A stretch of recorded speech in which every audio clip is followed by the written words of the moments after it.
Preface. Nothing is as permanent as change. Understanding this paradoxical truth transformed my life. It protected me when I was a youth, and it has helped guide me as an adult. Change is natural to existence and common to all creation. Everything is in a constant state of change, and nothing can stop it. Change is both evidence that we are alive and proof that we are finite, because everything has its own season, and nothing on this earth lasts forever. Change is a principle of creation. In short, everything changes. The simple statement "everything changes" conveys a principle that can bring tremendous peace and understanding to us. If we accept the inevitable truth that nothing in our lives will remain the same, we can develop realistic levels of expectation and minimize our disappointments. We generally experience 4 types of change in life. 1. Change that happens around us. 2. Change that happens to us. 3. Change that happens within us. And 4. Change that we make happen. One of the greatest tragedies in life is that only a small percentage of the world's population responds to change effectively. Many people are victims of change. Some people dread change, others refuse to accept it. These approaches are formulas for frustration, depression, and wasted potential. Are you teetering at the threshold of a new season? Change may make you feel more trepidation than trust. Yet you can learn to embrace change with a positive attitude and use it to benefit your life, as well as others' lives. Or perhaps you anticipate change in the future and are excited about it. As you read this book and come to view times of transition from a new perspective, you'll discover tremendous opportunities for personal, professional, and corporate growth. These new possibilities hold an exciting destiny for you. Be bold and embrace the next season of your life. It's the only path to fulfilling your potential and your unique contribution to your generation. Lost opportunity means the sacrifice of destiny. Dr. Myles Munroe.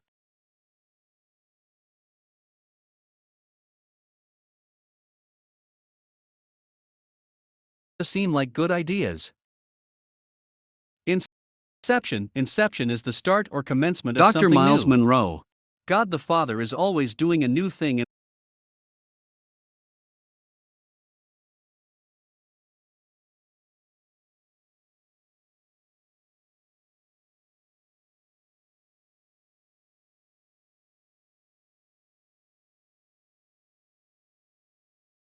Introduction.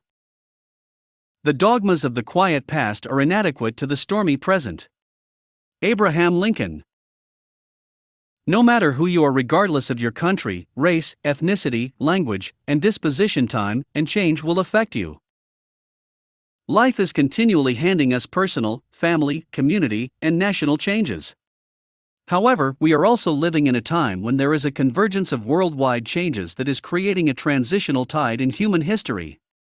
We are experiencing change on a big scale. In response, we must understand this change and meet it effectively, or the forces of transition will pull us along, and we will have no influence in the midst of them. Historic convergences and transitional tides have occurred at significant points throughout the ages. A historic convergence is a strategic period of history when major events occur, bringing with them momentous transformations in social, economic, political, and spiritual conditions. In the past, some strategic changes have been welcomed by people, while others have been dreaded.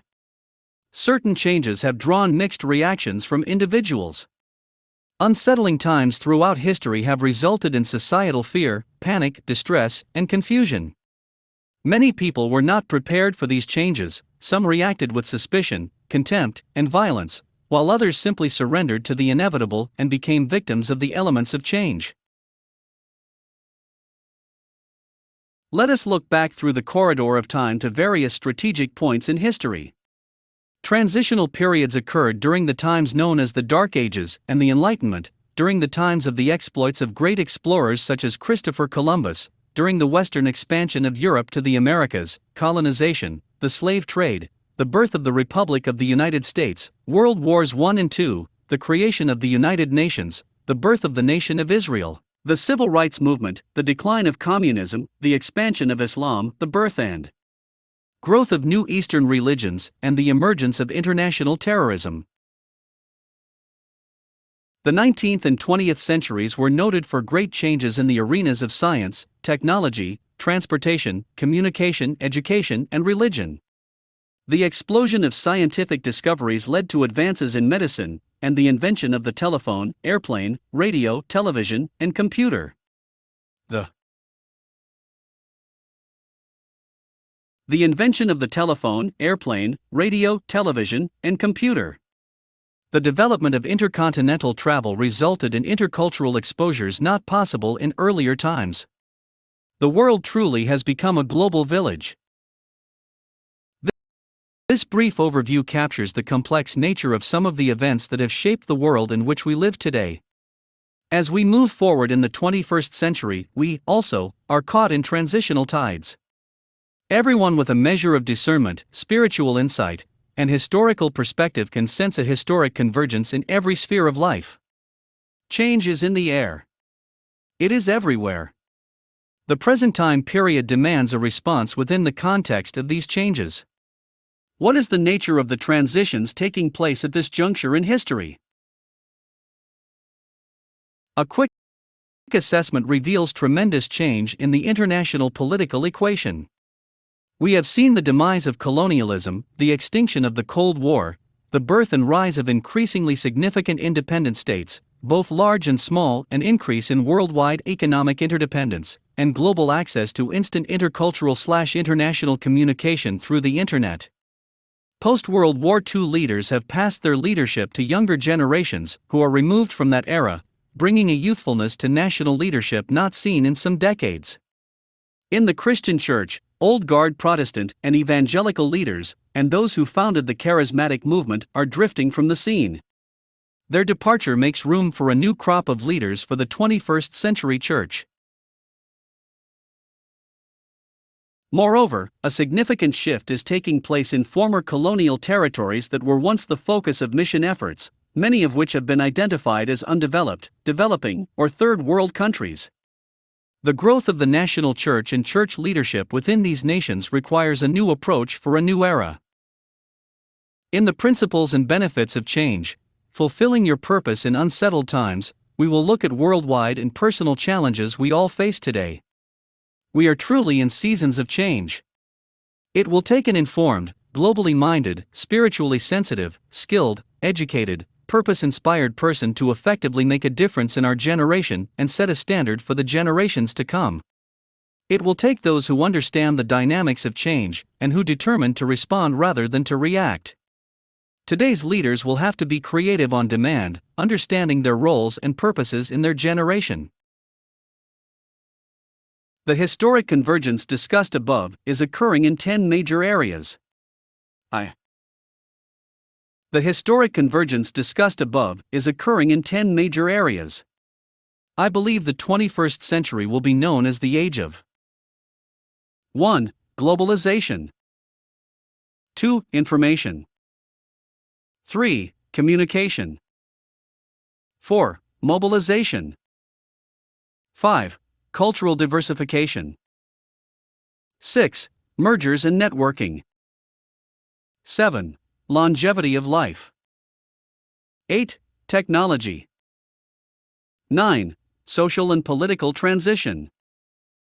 10. Rapid transformation.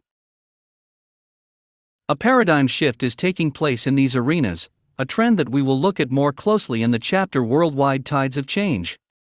Across the globe, leaders are sensing an urgency to integrate their nations into these changes. Old styles of leadership have lost their effectiveness and must yield to the new equation of 21st century leadership. Moreover, the emergence of third world leadership in the social, political, and religious fields is undeniable. The formerly opposed, rejected, and ignored are rising up to places of influence. This international change includes a shift in emphasis, priorities, and methods. Whether you live in a modern industrial society or in the developing third world, you must carefully consider how these changes affect your life. It is imperative that we know how to prepare for the change, how to respond to the change, how to maximize the change, and what to do to change ourselves in order to fulfill our individual and corporate purposes. On a global scale, therefore, as well as on a personal one, we must be prepared for transformation. Let us embrace the principles and benefits of change, so we may fulfill our individual and corporate destinies in all seasons and circumstances of our lives. Neither a wise man nor a brave man lies down on the tracks of history to wait for the train of the future to run over him. Dwight D. Eisenhower. Part 1. The Change Factor. 1. Everything changes. An inevitability shared by everyone on Earth. The future has a way of arriving unannounced. George Will, Pulitzer Prize-winning journalist and author.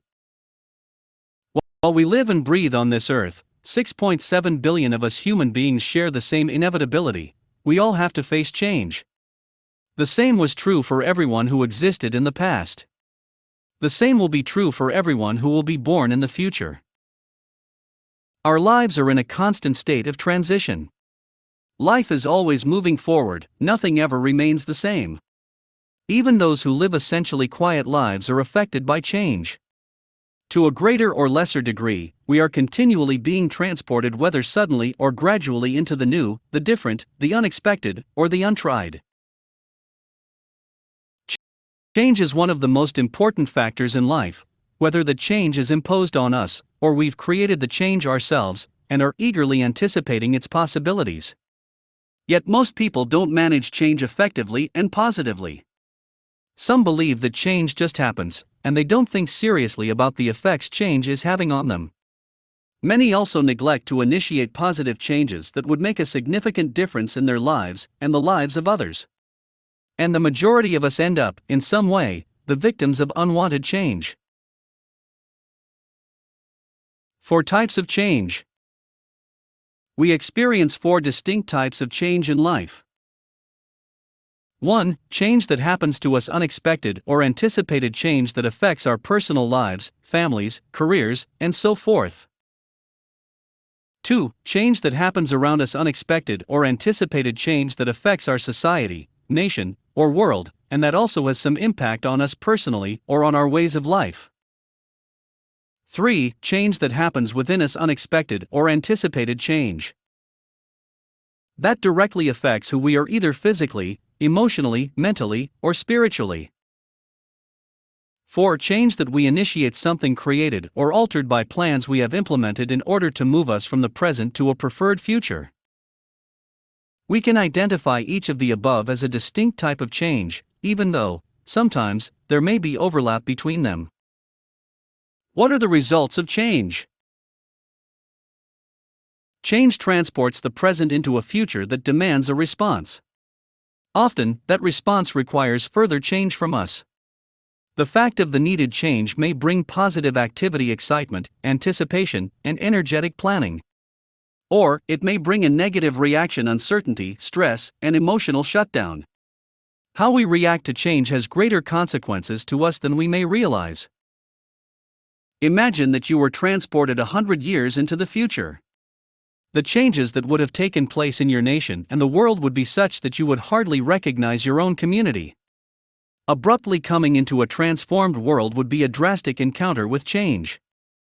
Almost everything you are familiar with on a day-to-day basis would be gone: family, friends, culture, ways of interacting with the world, such as technology, communication, ways of perceiving the world socially, politically, economically, and so forth. The language would even have evolved. Your words and even speech patterns would seem quaint to those in the 22nd century. You would be as disoriented as someone from the first decade of the 20th century trying to figure out what an iPod is. In the movie The Shawshank Redemption, one of the characters, Brooks, is paroled from the penitentiary. Brooks hasn't lived out in society for 5 decades. He went to prison during the first decade of the 20th century, and is released in the 1950s. He considers harming or even killing a fellow inmate because then he will be charged with assault or murder and be able to stay in prison. His friends talk him out of it, however, and he is released from the penitentiary as scheduled.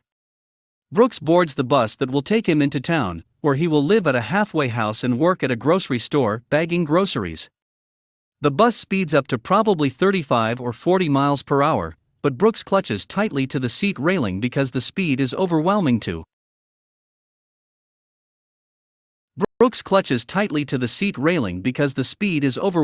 him. His expression of fear contrasts with the rest of the passengers on the bus, who just look bored. Brooks has no frame of reference for what the others take completely for granted. "I can't believe how fast things move on the outside," he writes to his friends. Everything about his life is unfamiliar, foreign. Brooks has nightmares in which he is falling. "I'm tired of being afraid all the time," he says. Change and loss. Gradual change, experienced on a daily basis, is relatively easy for people to handle. Often, they don't even notice it. But sudden change can affect people in a way similar to Brooks' experience. Depending on the intensity of the change and the resulting loss, the effects of change can vary from merely stretching someone to grow a little to causing someone to experience such mental conflict between past and present that he or she succumbs to a breakdown or even commits suicide. That's what happens to Brooks in Shawshank Redemption. He can't handle living on the outside, and, tragically, he takes his own life. Commenting on Brooks' situation, another character, Red, gestures to the prison walls surrounding the outside courtyard and says, "I'm telling you, these walls are funny. At first, you hate M. Then, you get used to M. Enough time passes, you get so you depend on M." Similarly, the effects of failing to implement positive change to improve one's life can range from someone missing out on a single rewarding experience to not fulfilling his or her entire purpose for living. In most of the above scenarios, the person reacting negatively to change experiences loss. Mostly, it is the loss of potential. It's the loss of what that person could have been or done by responding constructively to change. This is why it is essential for us to learn to oversee change rather than become its victims, and why we must initiate change rather than be left behind by it. The ongoing dynamic of change, therefore, is one of the most important factors of human life.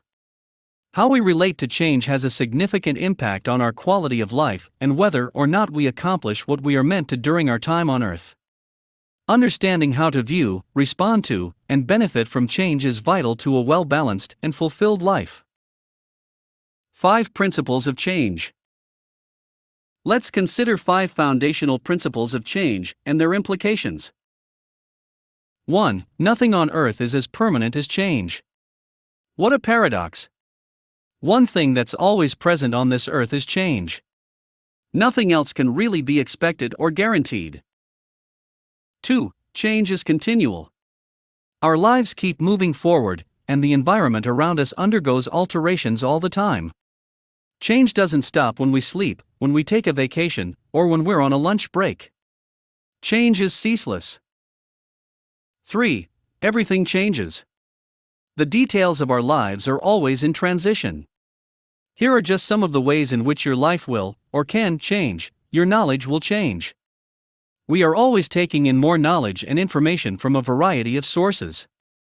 Often, the more information we receive, the more we view life and other people differently. New knowledge will change your perspectives or broaden or deepen your original ideas.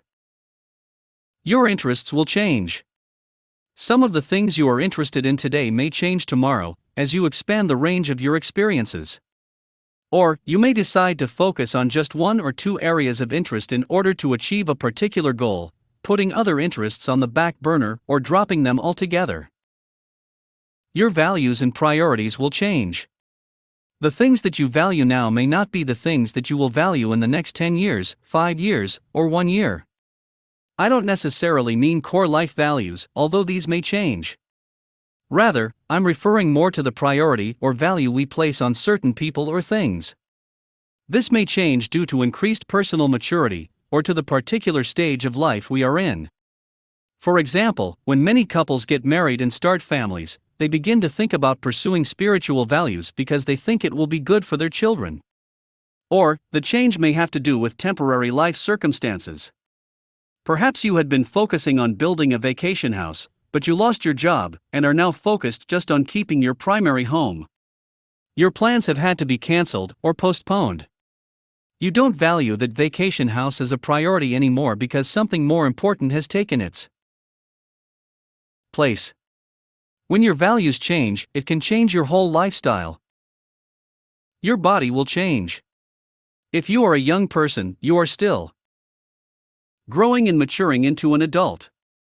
If you are already an adult, you will notice various physical changes as you grow older. Your hairline recedes, your eyes don't focus as they used to, and you have to buy reading glasses, your strength and flexibility are not what they had been, and so forth. These types of changes can significantly impact the quality of our lives if we are unprepared for them. Your family relationships network will change. We don't really know how our relationships may change in any given year. You may gain a new family member through a marriage or a birth. Sometimes, life hits you broadside, you didn't even know it was coming, but suddenly, you've lost a family member through divorce or death. Perhaps a parent or grandparent develops Alzheimer's or has to move into a nursing home. These are among the most difficult changes we can experience. Your marriage will change. The dynamics of your marriage relationship will change over time. This doesn't mean that your marriage is wrong or bad, but only that people and situations undergo transformation.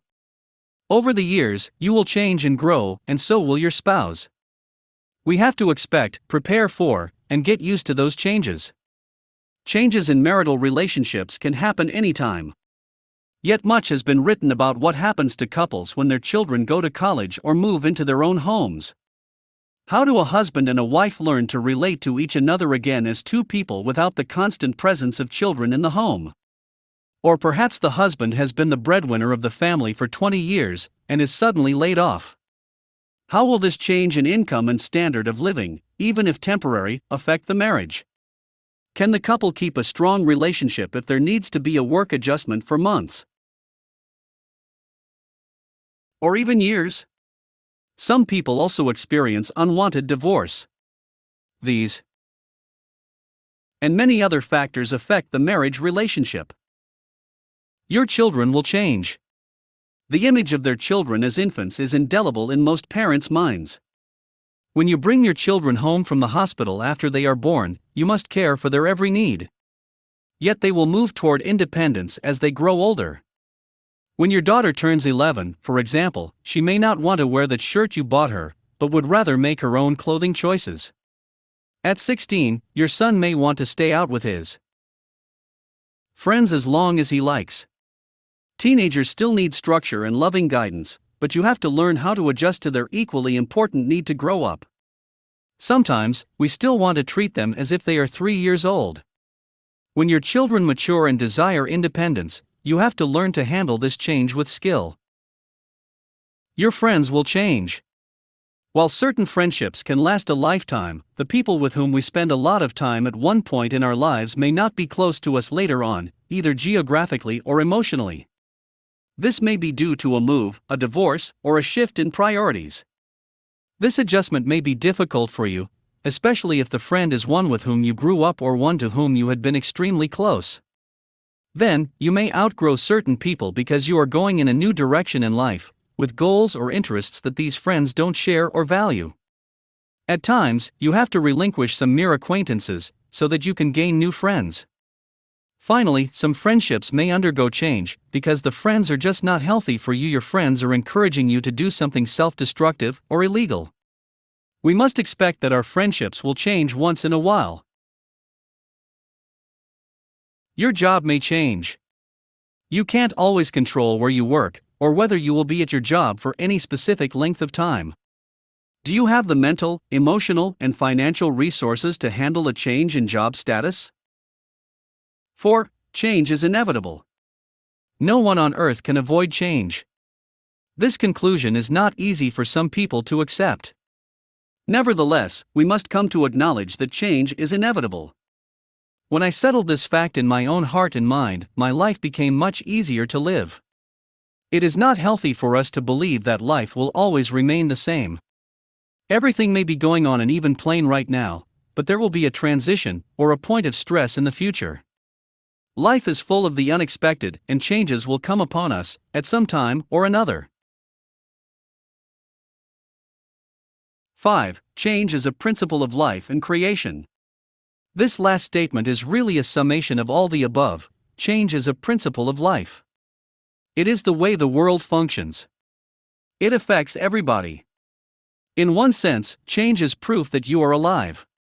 Everything that you go through is a manifestation of some type of change, and it's just a part of life. The human equalizer. These principles of change highlight the fact that change is a human equalizer. Nobody has a monopoly on change. Change affects everybody on the planet, no matter who they are. I know a man who was worth hundreds of millions of dollars, but found out he had a serious illness that none of his doctors could cure. When he told me this, I thought, change really affects us all.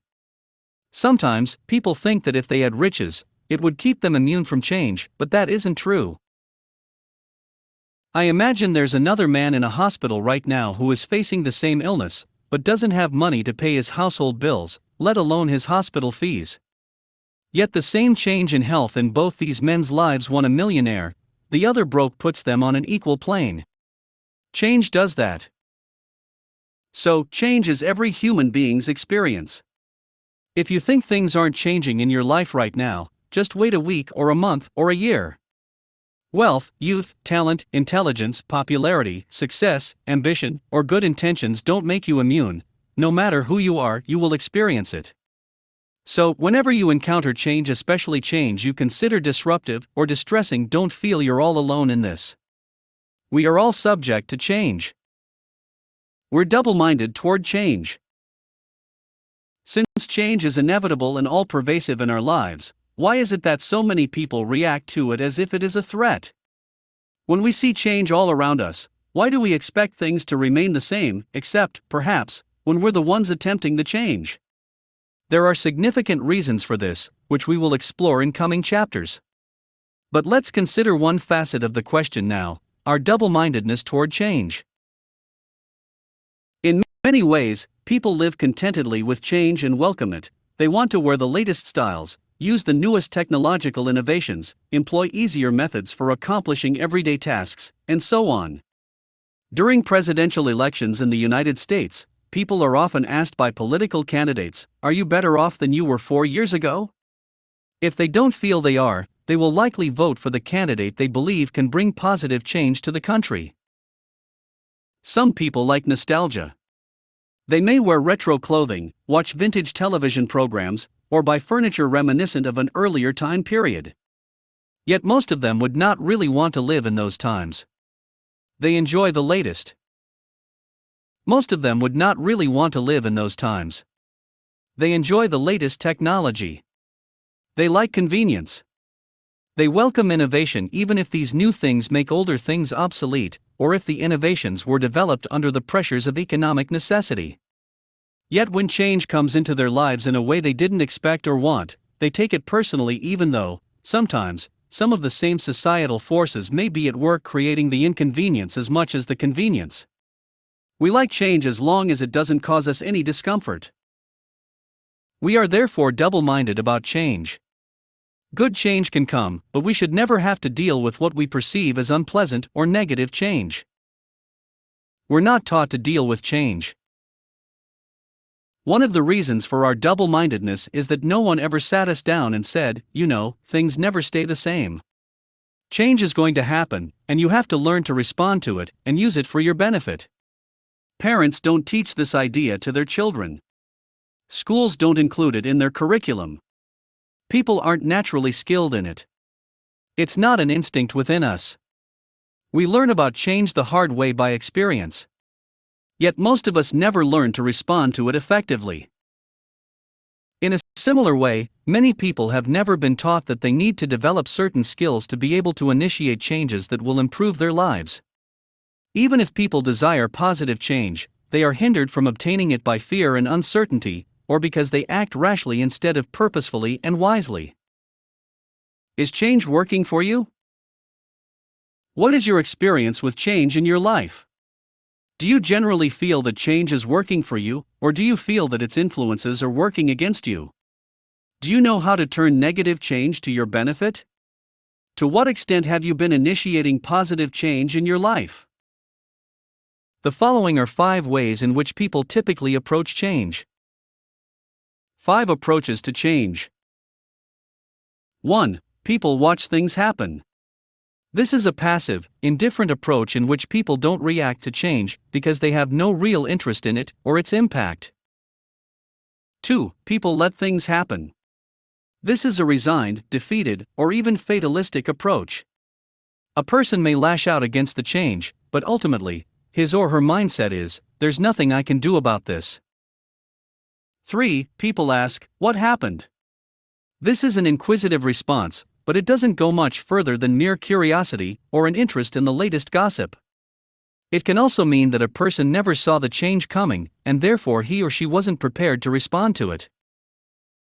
4. People defy what happens. This is when someone tries to resist inevitable change in his or her life, wasting valuable time and energy in the process. 5. People make things happen. This is a proactive response by people that either alters the quality or degree of change that happens to the person or that initiates new change. Proactive people are the ones who usually succeed in life against all odds. I refer to these men and women as world changers. You will never really know who you are and who you can be if you don't understand the nature of change and understand how to shape its consequences. With each change that happens to us, around us, or within us, we can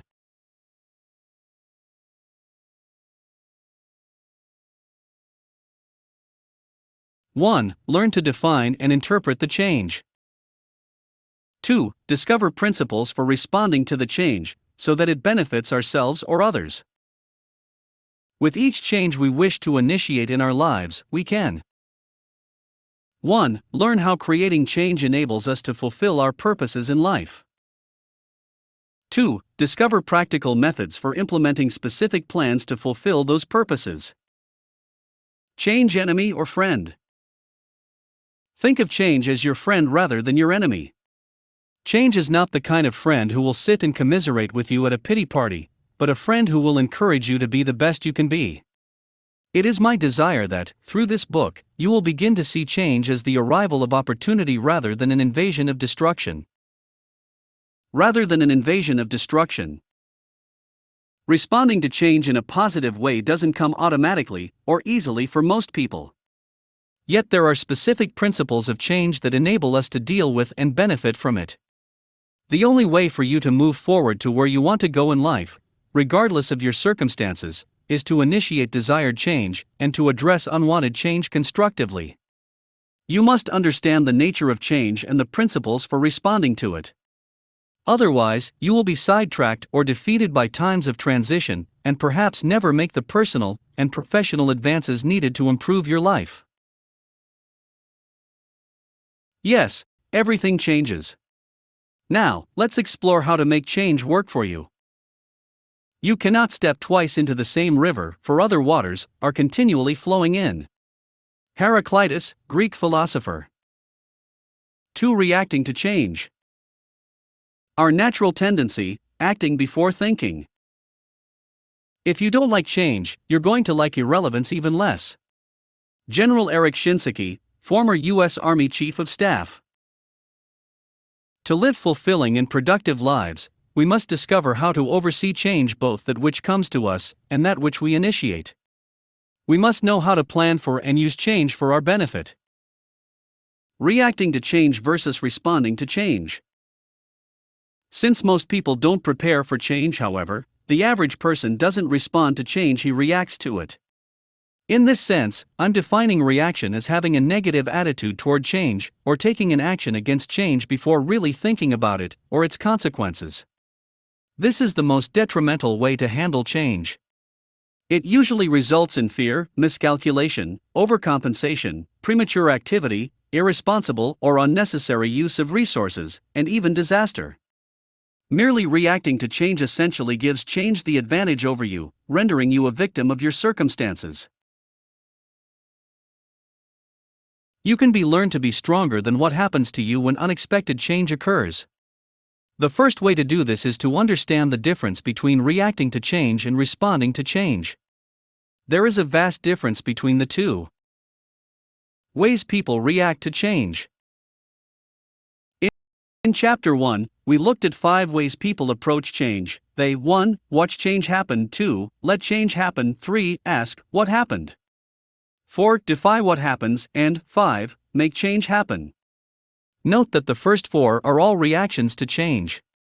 When change happens to you, around you, or within you, you have to be wise in how you deal with it. Again, many people experience immediate confusion, fear, desperation, or anger when they confront change and, as a result, they act in negative ways that reflect these feelings. If we are to benefit from change, we must understand our role in the process and work with it rather than against it.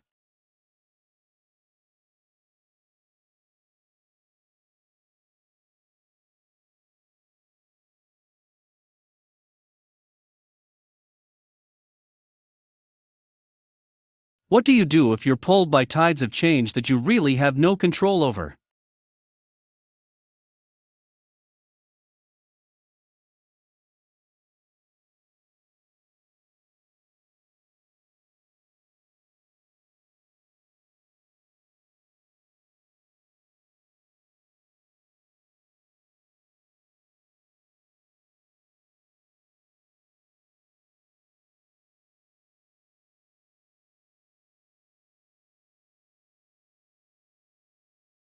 Over?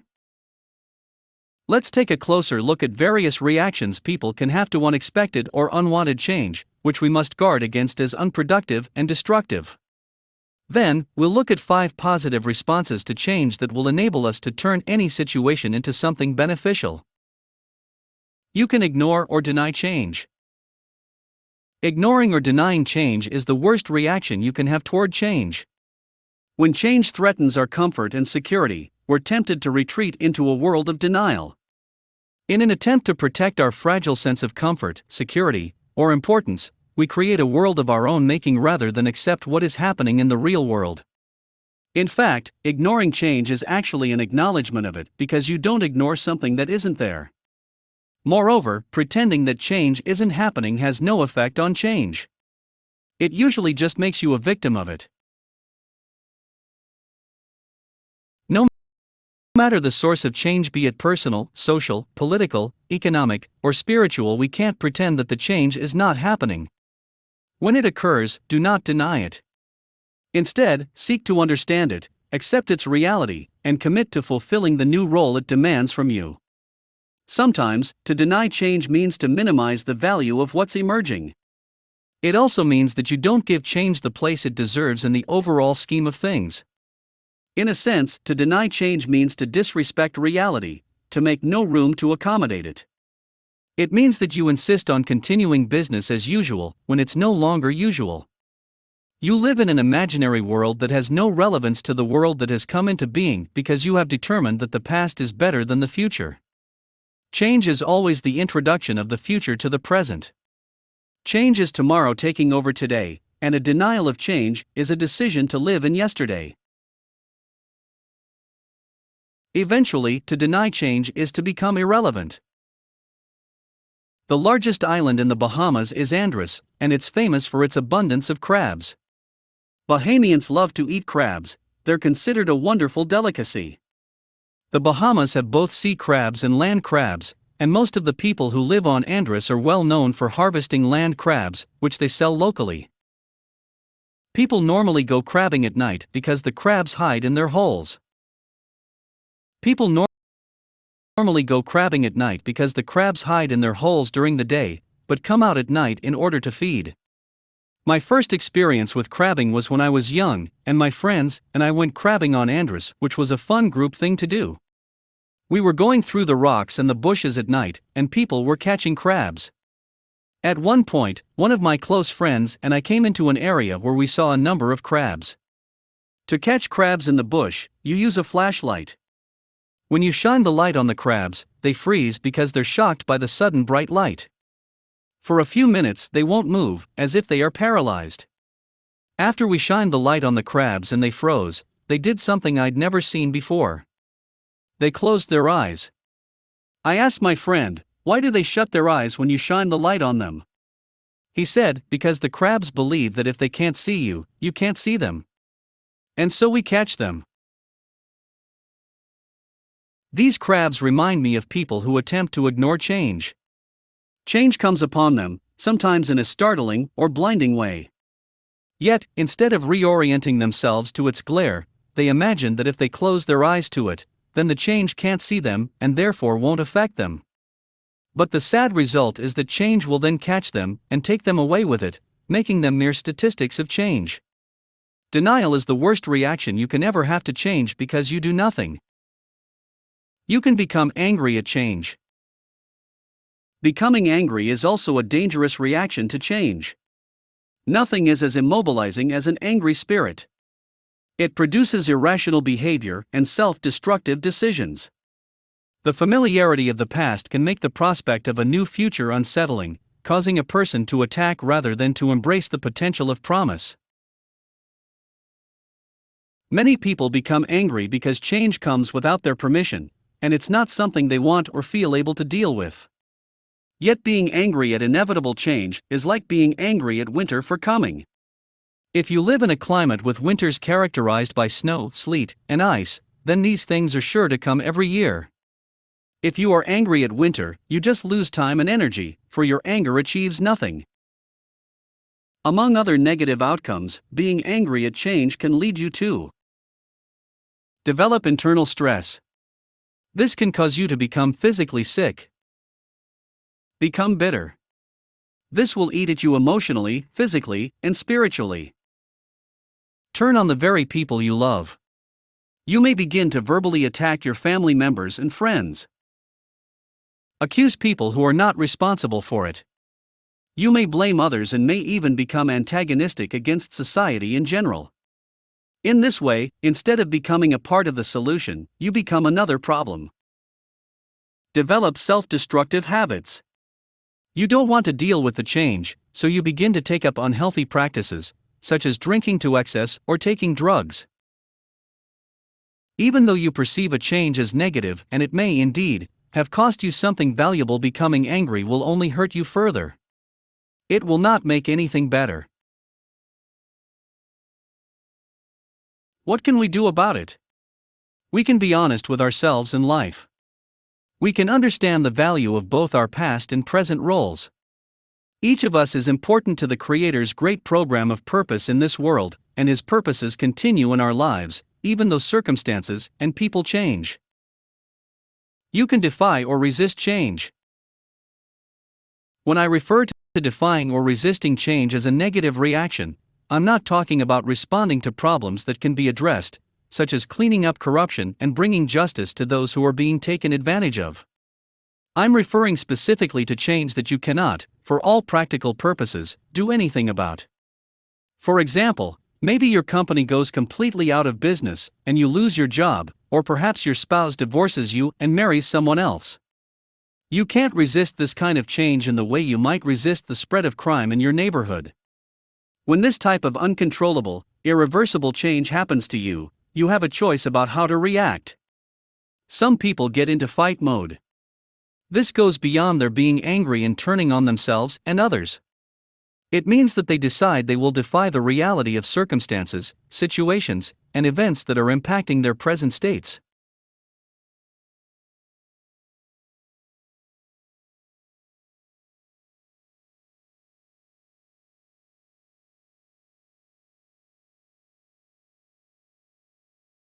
Status or situation, whether or not it truly exists any longer. Some people who have gone through the heartbreak of divorce still try to win back their former spouses when the ex-spouses have already remarried and gone on to new lives without looking back. Other people have lost their jobs when the industries they've been working in have become obsolete, yet they still hold on to the idea that they may someday get their old jobs back. The tragic thing is that they end up sacrificing the rest of their lives to their lost pasts. They lose out on opportunities to enjoy the relationships they still have, to meet new friends, to expand their knowledge, and to explore the uncharted territories of their true potential, all for the sake of trying to protect the way life used to be.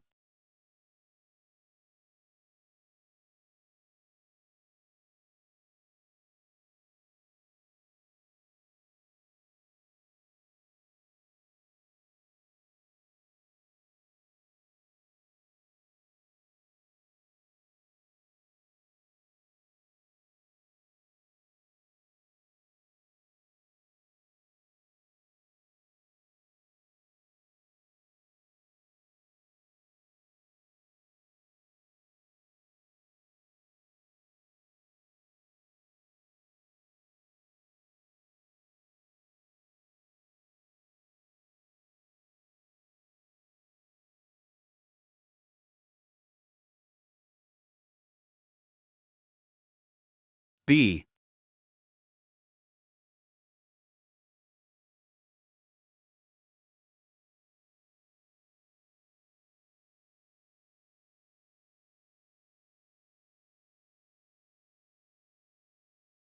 You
You can try to resist certain inevitable forces of change, but change will always win. You can accept change. To accept change means that you acknowledge change is coming, or is already happening. You assess the impact of that change on your life, your environment, and your circumstances. Even though this acknowledgement is good, it is still only the first step to responding effectively to change. For example, imagine that a train is coming on a track on which you are standing, and you say to yourself, "That train is moving toward me, and I accept the fact that it is traveling at a high speed, and I accept the fact that I cannot stop it, and that it will hit me." If you merely accept the train's approach without moving out of its way, you are at the mercy of that locomotive. This is why acceptance alone can still be detrimental. Many people who accept change become victims of that change. So, if you stop at the acceptance of change, you will not reap any real benefit. Your acceptance will end up as another form of reaction rather than as a true response to change. It won't transform your life in any positive way. You can adjust to or accommodate change. Adjusting to or accommodating inevitable change means you are aware that if you don't do something, the change will have a permanent impact on you, and it may be one that is detrimental to you. Therefore, you alter a few things in your life to adapt to it. Yet this approach doesn't result in your really benefiting from the change because you simply accommodated it. In other words, you did not actively use the change for your advantage. Adjusting to change will not allow you to be transformed by it or to turn the change to your benefit. That's not enough. Even if you accept and adjust to change, you can still end up being its victim because you are not at the point of truly interacting with it. You can become a victim of change. Any of the above approaches to change can result in someone allowing himself or herself to become a victim of change. Again, being a victim of change means that your reaction to it leaves you as a mere statistic. If you don't interact with change, you become a byproduct of its effects. If you are 35 or younger, life without computers may be hard to imagine. Yet, sometime in the future, an innovation will come along that your generation isn't fully prepared for.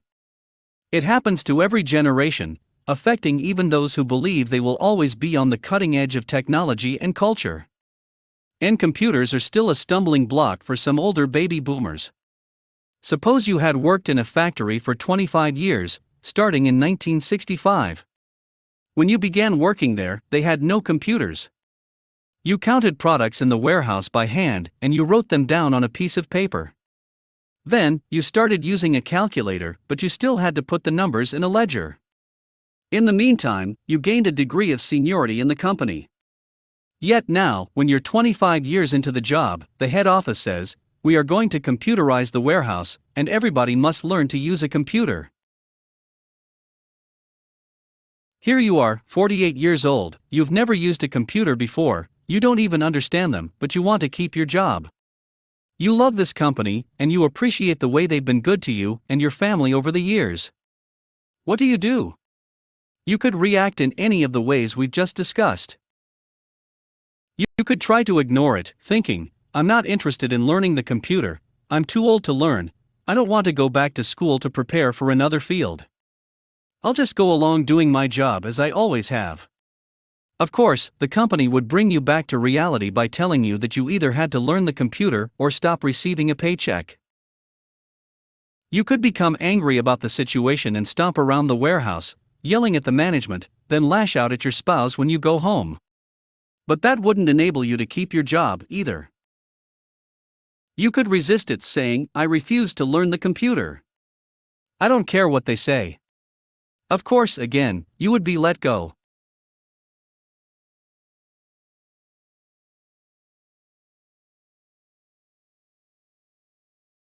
You could accept the fact that the company needs to improve, saying, we need to have a better way of keeping track of the numbers, but although I accept the fact that we need the computer upgrade, I'm still not willing to learn it. The fact that we need the computer upgrade, I'm still not willing to learn it. Same result. Any of these reactions will lead to your being a victim of the change. The company will say, if you are not able to tap into the computer system for inventory control and analysis, then you are redundant. The changing nature of business, industry, trade, and economics around the world, with the accompanying loss of jobs and creation of new ones, is causing people to have to confront new employment situations and realities. Those who were trained in certain fields or jobs that are no longer viable are not skilled or educated in new areas that could open up employment for them. Many are afraid to learn new skills. Yet change is not just about jobs and economics. Through all types of change and in a myriad of ways, millions of people are allowing themselves to fall into a state of victimization when they have the ability to respond rather than react to change. Victims of change, therefore, have been swallowed up by a tsunami of transition. The undercurrent pulls their lives out to sea and then batters them against the rocks of reality. Then, their hopes, aspirations, and dreams are left gasping for breath on the shores of humanity. To use another analogy, when we do not anticipate change or understand how to respond to it, we become like pawns in a chess game in which change is playing against the way it used to be. And change is always winning. What will you do with change?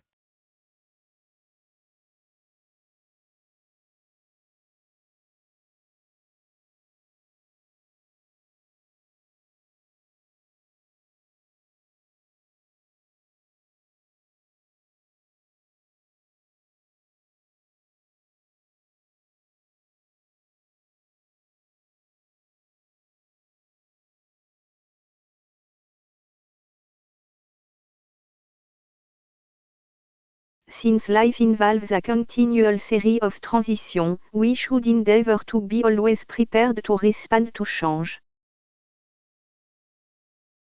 If you react, you are a victim. If you respond, you are a victor. If you react, change leads your life. If you respond, you lead change in your life. The only defense against the negative impact of change is the anticipation of and preparation for its inevitability. The ability to respond rather than react puts you in control and reduces change to servanthood. Responding to change gives you the ability to use change for your benefit. Resolve to be a master of change rather than a victim of change. Brian Tracy, best-selling author, speaker, and business consultant. 3. Responding to change. Essential life skills: preparing for the unexpected, initiating purpose. Change is inevitable, except from vending machines. Anonymous. Nothing is more secure than the familiar. Being creatures of habit, many people dread the thought of change. Yet since change is a principle of life, we must learn to live with it. More than that, we must discover how to benefit from it. Responding rather than reacting to change enables you to grow stronger for the next phase of your life.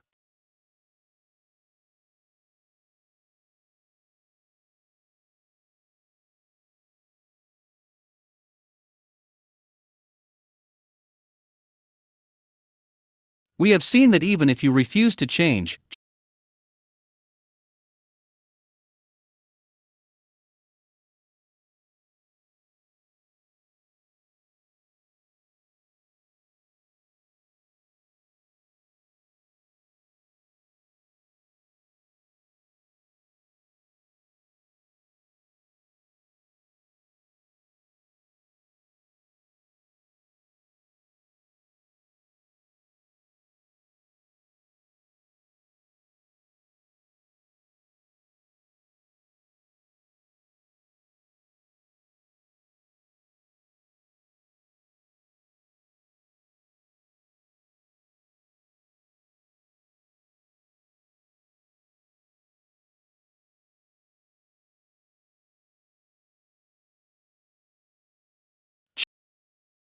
change will affect you.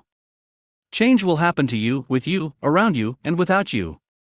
When the leaves change color and fall off the trees in autumn, and the weather gets colder, everyone knows what season is coming. Being prepared for winter protects you against its potentially harmful effects while enabling you to benefit from it. You buy a warm coat before the first frost, so you can wear it on chilly days. You stock up on salt or sand so you can pour it on your outside steps, walkway, and driveway to prevent yourself from slipping when it gets icy. You may also obtain a pair of skis or ice skates, so you can benefit from winter's snow and ice as means of entertainment and exercise. In order to have something constructive to do when the weather gets too cold to work outside, you might plan a special project of finally putting those old photos into albums, or perhaps stockpile seed catalogs, so you can look through them in preparation for spring planting. When you are prepared, you can approach winter with a feeling of confidence rather than apprehension. Knowing how to respond to inevitable change rather than just reacting to it can keep you at peace during any change you may experience. If you are to engage fully in life, then you must not ignore the truth about the future.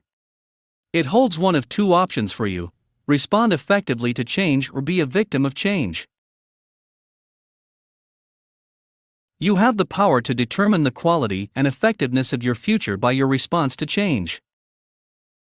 In the last chapter, we saw that while accepting change is the first step toward responding, if we go no further than acceptance, we will still end up as victims. Let's look now at ways in which we can respond rather than react to change. Ways to respond to change. You can oversee change. Overseeing or managing change means that you have recognized and acknowledged change, but are also taking some practical steps to address it. You are currently engaged in assessing how you can best control its impending impact on your life. You don't necessarily avoid the problem, but you try to direct its effects on your life, your environment, and your circumstances, thereby minimizing any negative results. You're still not yet positioning yourself to benefit or use it effectively. You're simply controlling it. Overseeing change is better than reacting in the ways we discussed in the previous chapter, but it's still not enough. You can integrate yourself in change. Integrating yourself in change means that when change is happening to you, you become an active participator in its unfolding. This doesn't necessarily mean that you approve of it or support it. However, you understand that it is a reality and position yourself to move forward in life in the midst of it. If you do support it, then you actively seek to help the change to take place. You embrace it and search for your place in it. Some overwhelming tides of change will flow through your life, or your society, and you must adapt to them and participate in the transition process instead of fighting them. After the resurrection of Jesus of Nazareth, his disciples preached his message boldly, and an angry crowd wanted to put them to death. Yet Gamaliel, who was a Pharisee and a teacher of the law, warned the religious community, "If it is from God, you will not be able to stop these men. You will only find yourselves fighting against God." Acts 5:39. Likewise, we can't fight change when the hand of the God is truly in it. In such cases, we must demonstrate the maturity required for responding effectively in times of transition. In Part 3, we will focus on how we can fulfill the purposes the Creator has for our lives, and how change relates to those purposes. For now, Let's remind ourselves of what 1st century theologian Paul of Tarsus wrote: "We know that in all things God works for the good of those who love him, who have been called according to his purpose." Romans 8:28. Who love him, who have been called according to his purpose. Romans 8:28. We can become a part of God's process, which always works for our good when we are aligned with his purposes. When we are in step with his plans, we can have confidence in any situation, however unsettling. You must, therefore, be proactive when such changes are taking place. You don't want to let change happen, you want to help change happen. Those who will survive and benefit in the midst of change are those who understand their places in the process and participate fully in what the change was intended to deliver. The danger, again, is the temptation to ignore change and be idle. For example, when political change is ushered in by an election and one party is replaced by another, there are usually some people in the losing party who separate themselves from the transition instead of remaining involved in the process. They say, for example, "I'm not getting involved," or "I'm not voting anymore," or "I'm not going to work with these people." The only problem is that change will happen either with you or without you. It is the process of life. So, those who decide to bide their time in the midst of change are like a man standing in the middle of a blizzard and wearing his swim trunks, hoping that the temperature will rise to 85 degrees. Of course, there will be a funeral. Instead of integrating himself into the new season by wearing winter clothes or seeking refuge indoors, he allows the change of weather to kill him. We talked above about the futility of fighting against the hand of God. Similarly, we can be tempted to just withdraw from active participation in God's purposes as a way of expressing our dissatisfaction with His will. This dangerous attitude says, "If I am not in charge and in control, then I will not get involved." This is an immature, fatalistic mentality that reduces one to becoming part of the problem rather than a part of the provision in God's plan. This is why it is essential that we all find our places in God's program and fulfill our life purposes, no matter what new roles they may involve. You can prepare and plan for change. This is one of the highest levels of response to change. Those who prepare and plan for change are never really surprised by it because they understand that change is integral to life. If you understand the nature of change, you always expect it. Therefore, the best response to changes that happen to you, around you, and within you is to anticipate them ahead of time, because you can prepare only for what you expect. Change can often be sudden and surprising, and you don't always know specifically what to plan for. Yet a constructive response to don't always know specifically what to plan for. Yet a constructive response to the inevitability of change is to prepare your mind, your emotions, your family, your finances, and so forth for a number of eventualities. If you don't learn to expect change, you will inevitably react to it when it occurs. You won't be able to respond to it effectively.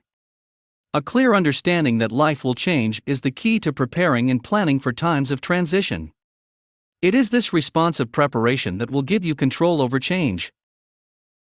Planning enables you to go beyond mere oversight of change when it arrives. Instead, you can orchestrate it to work for your benefit.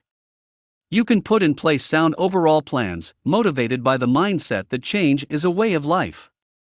This is the essence of response to change, as opposed to reaction to change, because it requires forethought. To sum up, by planning and preparing for change, you reduce anxiety, stress, and fear. Gain greater control over your circumstances and environment. Increase your confidence. Make change your servant. Planning and preparation are the evidence of foresight. They help produce internal peace for those who practice them, while others cower in chaos. I have learned to avoid becoming unsettled, anxious, or angry about change by expecting it and always having a contingency plan. If there is nothing I can do about a certain situation, I put a plan into action to turn it to my advantage. This method can be used for both small inconveniences and critical events. Let's take a small change as illustration. Suppose I'm waiting to board a plane to go speak at a conference in Peru. As I sit at the gate, I hear an announcement that my plane has been delayed for 2 hours. Immediately, I open up my laptop and start reviewing my notes for my talk or planning material for a new talk. I never think twice about the situation as a problem. While everyone else is sitting around complaining, I'm producing something. I plan for this type of eventuality all the time, and I try always to think in terms of restructuring my situation to help me further my goals. I've trained myself as I go through my day to continually think ahead to what kind of change might happen to me and how I can best respond. This is not worrying, it's constructive preparation. There is a vital difference between the two. It's constructive preparation. There is a vital difference between the two. You have to prepare yourself not only for what you want to happen, but also for what could happen. That way, change never catches you off guard and you're not confused or immobilized, at least for long. I've watched people lose it because they didn't expect that a particular situation could ever happen, especially to them. That's the power of the unexpected. It can dislodge you from your sense of security and rob you of your peace. It can destroy what you claim to have faith in because you didn't anticipate a challenge to your belief.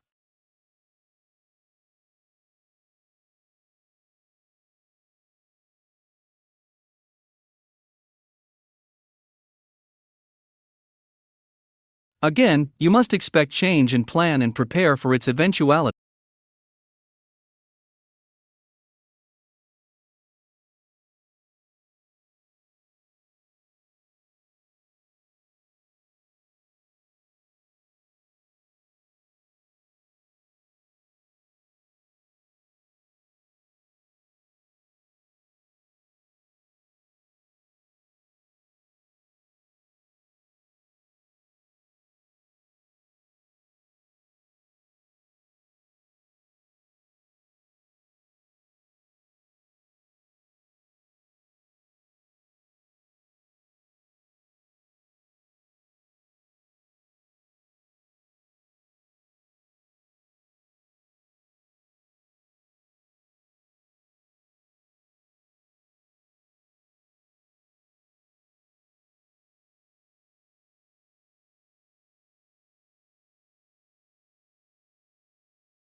Eventuality because what you expect can never really surprise or disappoint you. You can initiate change. Initiating change is the highest level of response to change. We will discuss this point in more detail in later chapters, so that you can learn to apply it in practical ways, including how to discover your God-given purpose. When you initiate change, you are responding to change by realizing its potential and power and by actively creating it to further your vision and goals for your life based on your purpose. To initiate change means the following. 1. You determine what changes in your life and environment will best serve the purposes you have been called to fulfill on this earth.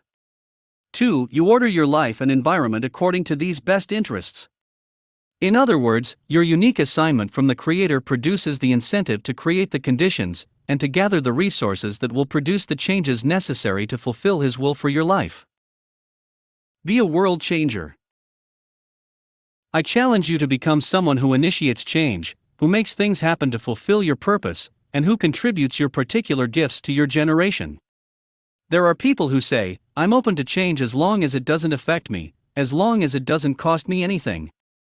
But all change will cost something, even if it's just the loss of the familiar.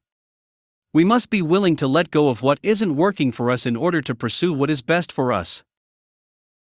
Are you willing to let go of the past and become proactive about the future? If so, you are ready to become a world changer.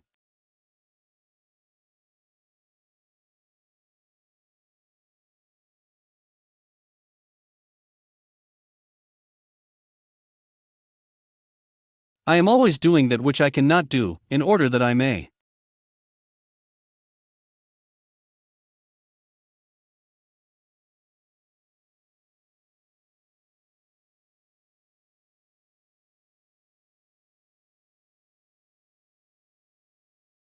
May.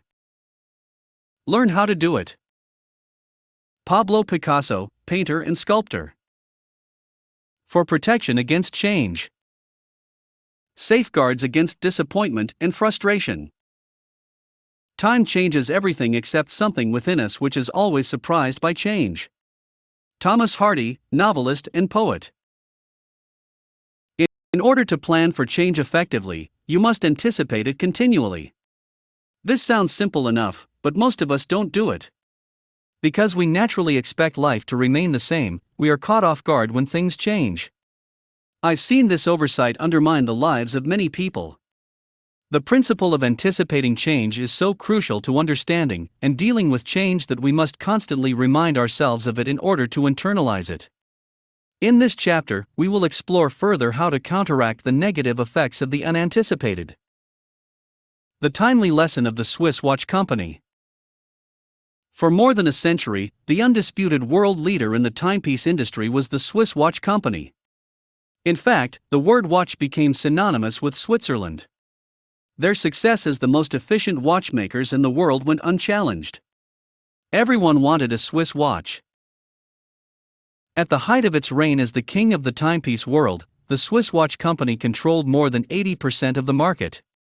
During this time, one of its young researchers, along with a number of his colleagues, invented a new, more accurate, and entirely electronic watch. The excited, youthful inventor was invited to introduce his latest brainchild at a specially called company board meeting.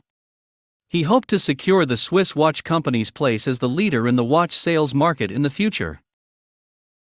As the inventor introduced the new product, the members of the board listened with interest and carefully assessed the idea of changing from a motorized to an electronic-based product. After close review, the members decided the invention was interesting and held promise, but they refused to make it a priority. Why? They were satisfied with their century-long success in the world market. Unfortunately, their overly comfortable position contributed to their failure to patent the electronic watch.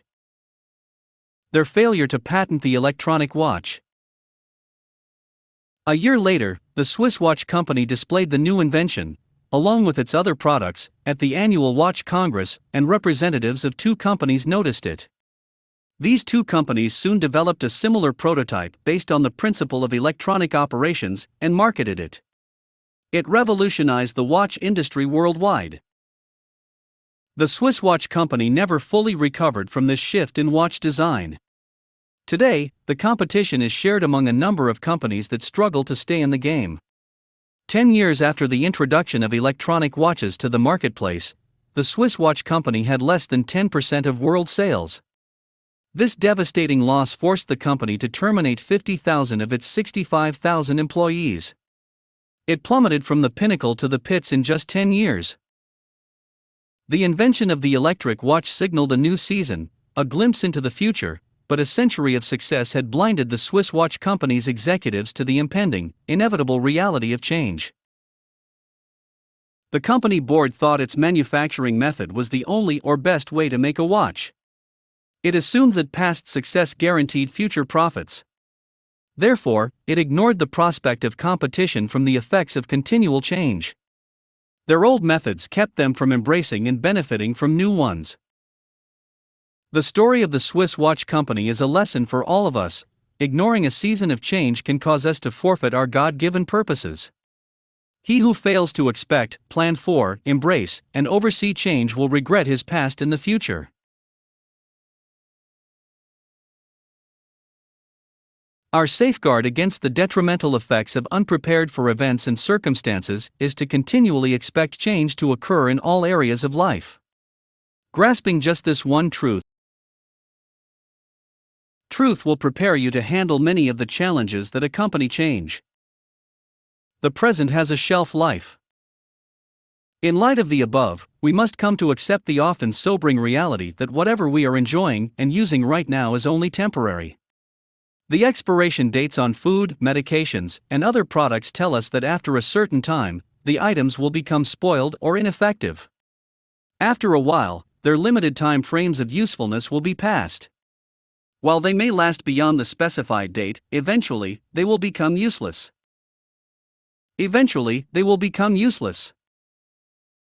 Just as every product has a shelf life, the present has a shelf life. Again, the way you currently think and what you're currently doing will change over time, at least to some degree. If it doesn't, you're not growing and maturing as a person. We all learn new things and come into greater understandings of other concepts we have already learned. You may find that you retain your current way of thinking, but make sure you understand that change will likely come and test what you believe. Either your beliefs will survive the test, or you will change the way you think.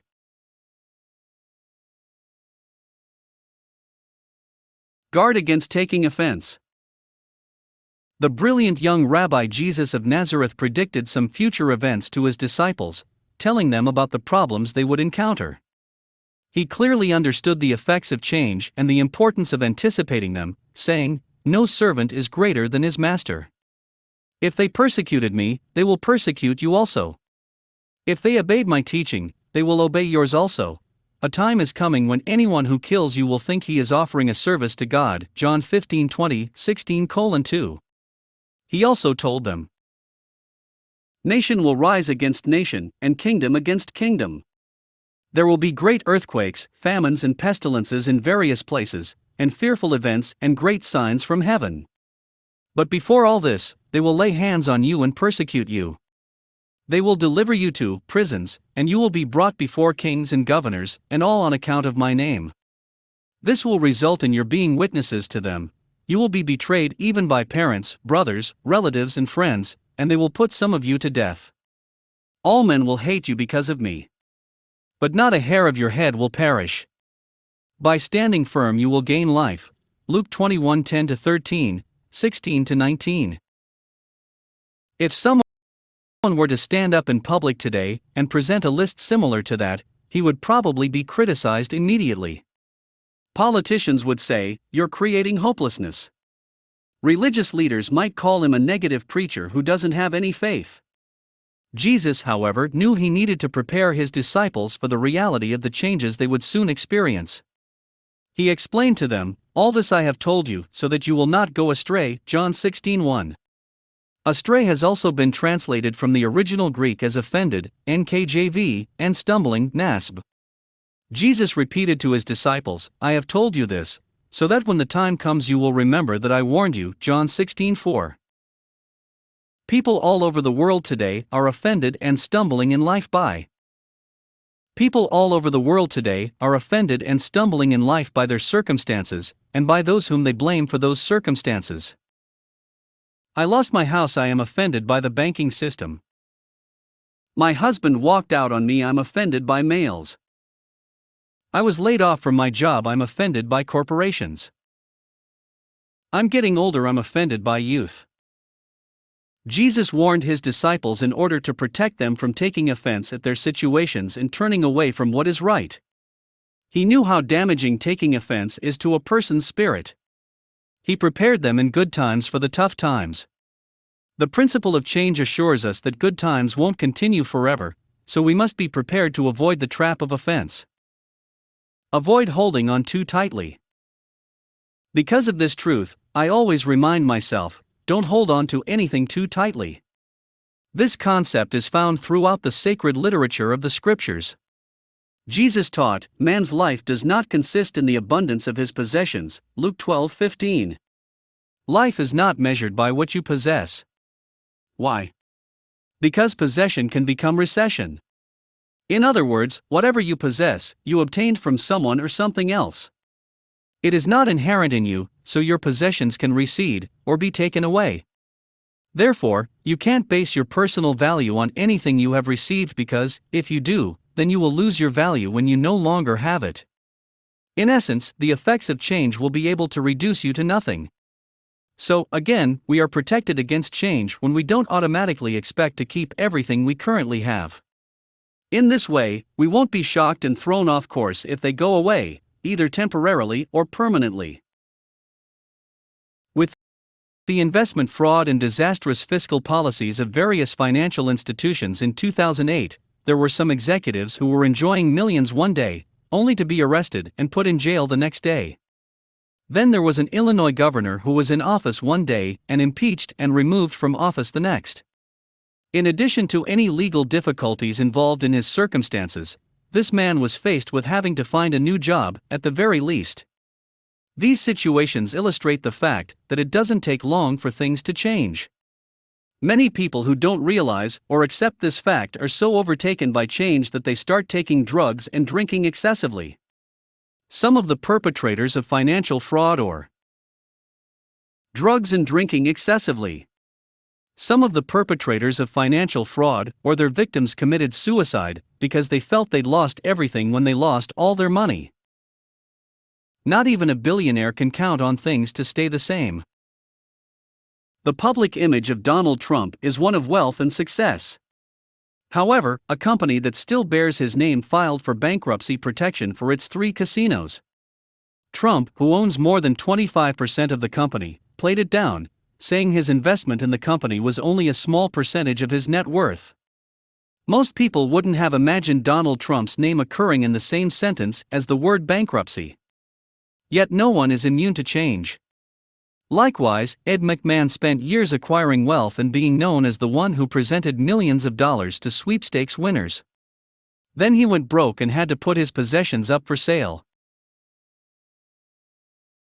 Many people are consumed with trying to get to a point where they are wealthy enough to feel secure. Yet if financial troubles and bankruptcy can happen to millionaires and billionaires, as we have seen, then they can happen to anyone. Most of life's disappointments and stresses come from our trying to keep things the way they are or expecting them to stay the way they are. We can be set free from that pressure by truly understanding that nothing on earth lasts forever. Everything has a shelf life. If you have plenty of money now, that may be only temporary. It may not be a permanent state. So, prepare adequately for a time when money will be scarce. Likewise, if you have no money now, things can change tomorrow. Start preparing to build up your finances again. 2 key principles for protection against change. Let's summarize what we've been discussing with 2 key principles for protection against change. 1. The greatest source of disappointment in life is the expectation that things will remain the same. If you are disappointed, it's because you expected something to occur, and it didn't happen, or because you expected some present situation to always remain the same, and it didn't. People's lives can fall apart when they think that what they're experiencing will never change, only to abruptly learn that the opposite is true. My doctor told me recently that my blood pressure is perfect. He said, "In your mid-50s, you have the body of an athlete.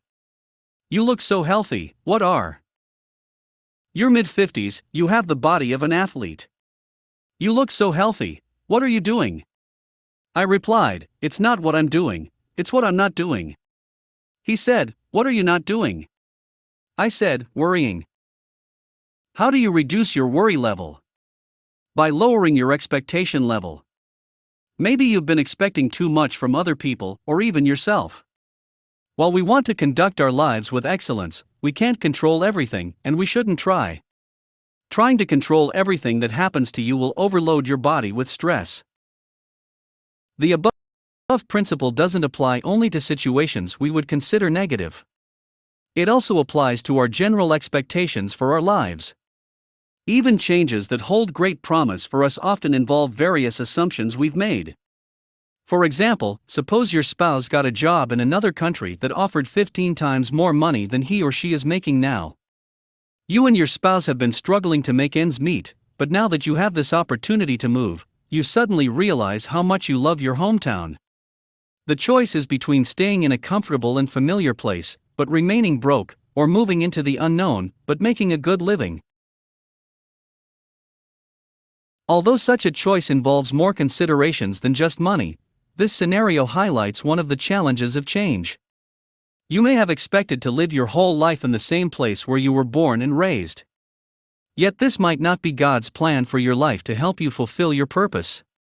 Or, perhaps, through various circumstances, you emigrated from the country of your birth to a different country, and now you find yourself living in an unfamiliar culture. You may ask, "God, why did you bring me here?"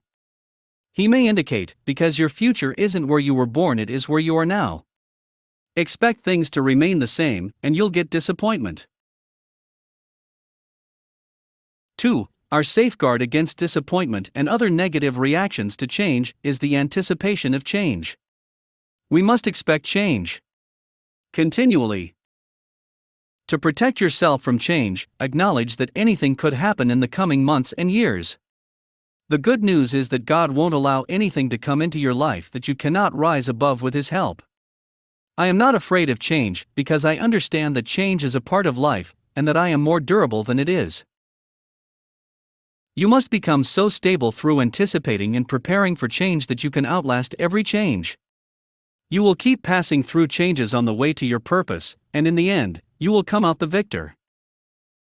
Way to your purpose, and in the end, you will come out the victor. If you don't like something, change it. If you can't change it, change the way you think about it. Mary Engelbreit, artist and entrepreneur. 5. Maximizing critical change. Growth, creativity, and innovation.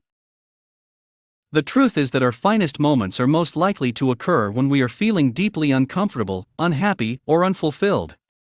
For it is only in such moments, propelled by our discomfort, that we are likely to step out of our ruts and start searching for different ways or truer answers. M. Scott Peck, psychiatrist and author of The Road Less Traveled. We experience many types of change. Some we consider positive, others we perceive as negative, some we regard as minor, others we think of as more significant. Yet there are times when substantial change especially alters our lives or the cultural status quo. This is critical change. The term critical change refers to any of the following: a traumatic life event, such as a serious illness or the death of a loved one. A turning point that completely changes one's way of life, such as a major relocation or the need to retrain for a new career. A radical shift in personal or professional status, such as a divorce or a firing. A dire situation that needs to be addressed, such as the effects of a natural disaster or an economic crisis. An acute challenge to the status quo, such as the survival of an industry or a people. A crossroads or zero hour when a decision or change must be made immediately in response to a problem. Almost all the above are considered negative changes. The others reflect times of transition that involve extra stress and demands. Critical change includes both a disruption and a reordering of people's lives. It impels them to deal with new relationships, issues, environments, and circumstances. Critical change and positive growth. Critical change and positive growth. As much as we often wish it weren't, critical change is a part of life. Yet it has a beneficial side, even in the midst of situations in which we experience personal loss. Times of critical change can produce surges of personal growth, creativity, and innovation. If you are experiencing critical challenges financially, relationally, physically, emotionally, this might become the most fruitful and creative period of your life so far or lead to such a period. While we need to allow ourselves time to grieve our losses, we should also beware of dwelling on those losses rather than discovering how to grow from them.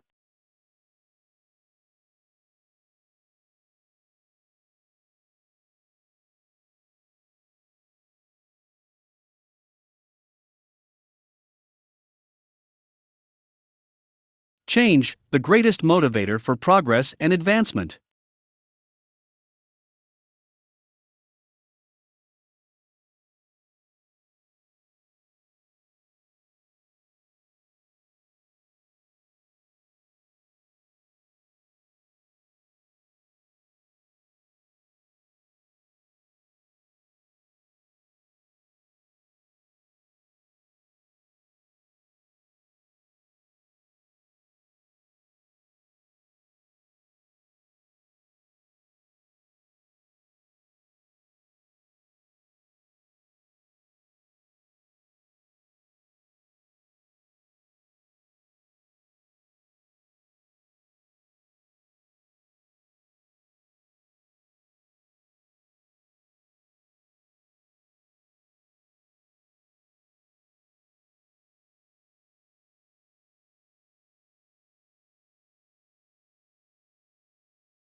Advancement. It has been said that people initiate personal change only when the pain of remaining the same exceeds the pain of change. To benefit from critical change, we must recognize that it can be the greatest motivator for progress and advancement. Personal, community, financial, and national histories reflect the fact that innovation is often produced by critical change. Critical change is the incubator of improvement. On an individual level, how many times has a health crisis motivated a person to improve the quality of his or her life? For example, suppose you smoked cigarettes for 30 years, and now you have emphysema. You initiated this critical change in your life, but now it has overwhelmed you, and you have to deal with it. You must stop a lifelong habit. At the same time, you have to learn alternative responses to handling life in order to survive. On a global level, every great enterprise throughout history was a product of some change in the environment. When the church was stagnant and controlled by tradition, a monk named Martin Luther read the scriptures and grew uncomfortable with the difference between what he read and what the church was practicing.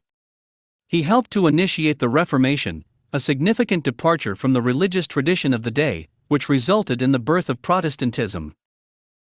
Protestantism. It is comfort that creates tradition. It is discomfort that creates transformation. Let's look at some examples of progress sparked by change in the development of the United States. The creation of the railroad system led to the establishment of towns and cities along the rail routes. Later, as the population of the country grew, so did the incentive to mobilize people. The invention of the car and the construction of a more extensive roadway system followed. The Wright brothers and others developed aviation to further advance the ease of transportation. Likewise, the development of easier and faster methods of communication were motivated, in part, by the vastness of the United States, which, by 1850, spread from New York to California. How were the East and West coasts and everywhere in between to maintain contact in order to keep people connected and to transact business? The expansion of the country led to inventions created under the pressure of necessity or sparked by an opening of opportunity for innovative minds. When mail was transferred by men on horseback, via the Pony Express, it could take weeks, months, or perhaps more than a year for a letter to get from one place to another. The railroads sped up that process. Also, the telegraph allowed communication to occur in seconds, and the telephone provided instant person-to-person communication. The development of the internet led to email, which is sent in milliseconds. Progress or development is always motivated by change. What caused John F. Kennedy to announce to Americans in the early 1960s that the country's space program would develop the technology to send astronauts to the moon within a decade? Kennedy's motivation was the pressure of perceived critical change. It was rumored that the Russians were well on their way to attempting such a trip. And he felt that in order to maintain its position in the world, the United States had to be the first country to do so. The Soviet Union's change of technology forced a response in the United States through which NASA's scientists stretched their creative and technical abilities and sent astronauts to the moon in 1969.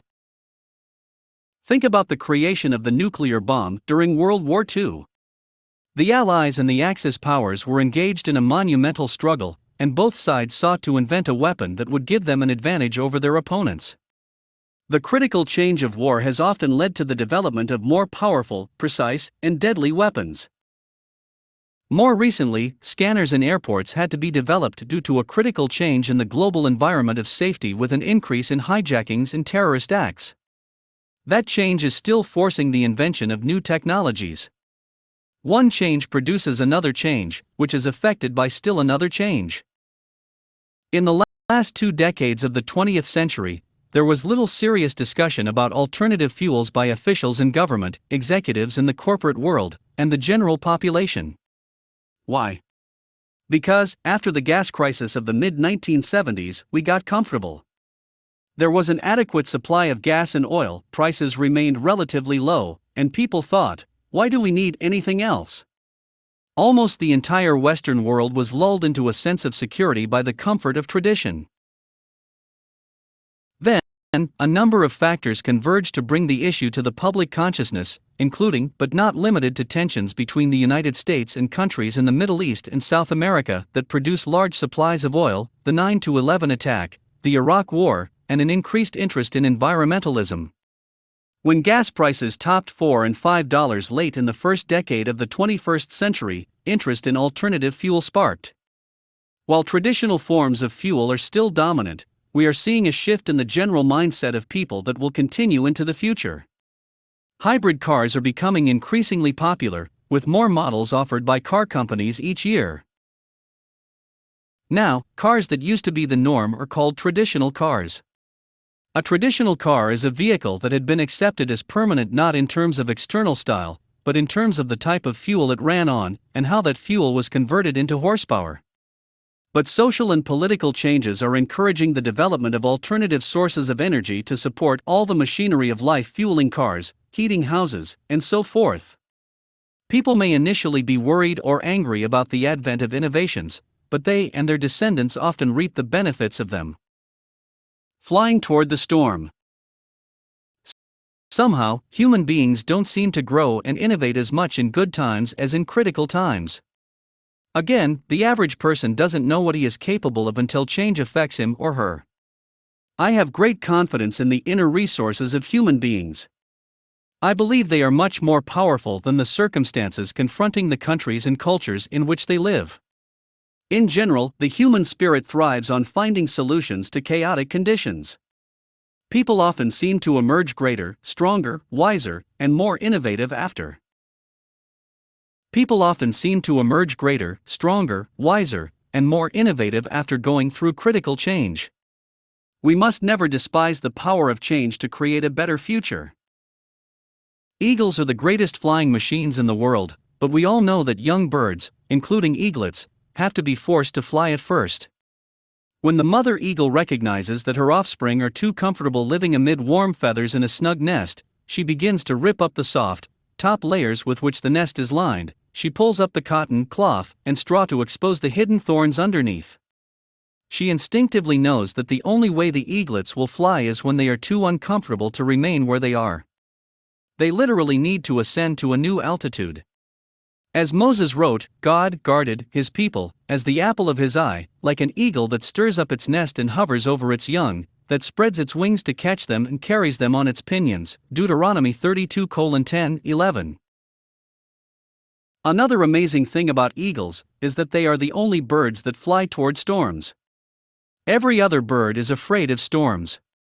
Yet eagles spread their wings and use the abnormal wind currents formed by storms in order to soar, giving them an opportunity to rest.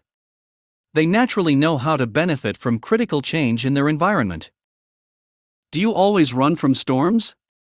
Or, do you face them, learning how their currents can lift you to higher altitudes, and even enable you to rest in the midst of them?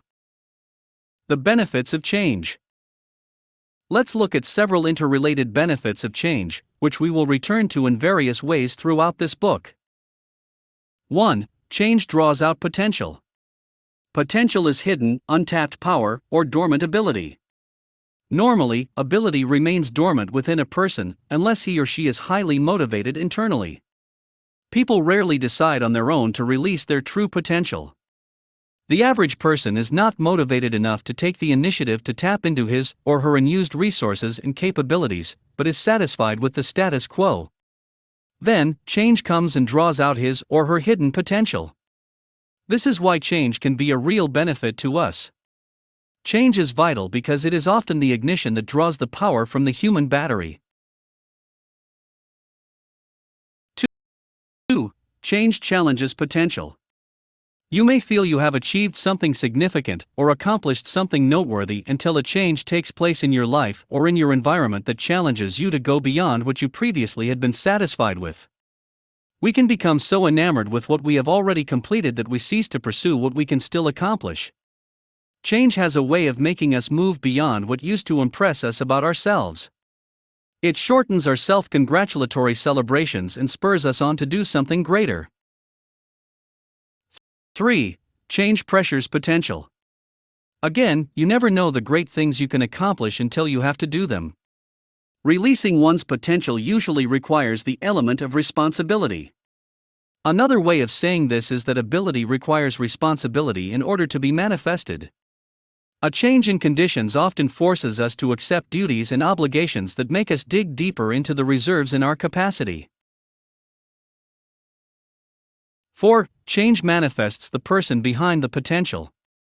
Metaphorically speaking, you don't know what you're carrying inside you until you have to deliver it.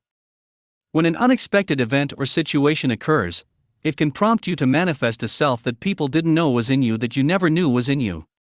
Unexpected change can help to manifest who you really are. Moreover, we will see that planned change has the same result. When you challenge yourself to implement change in your life toward a better future, you reveal the true self within you.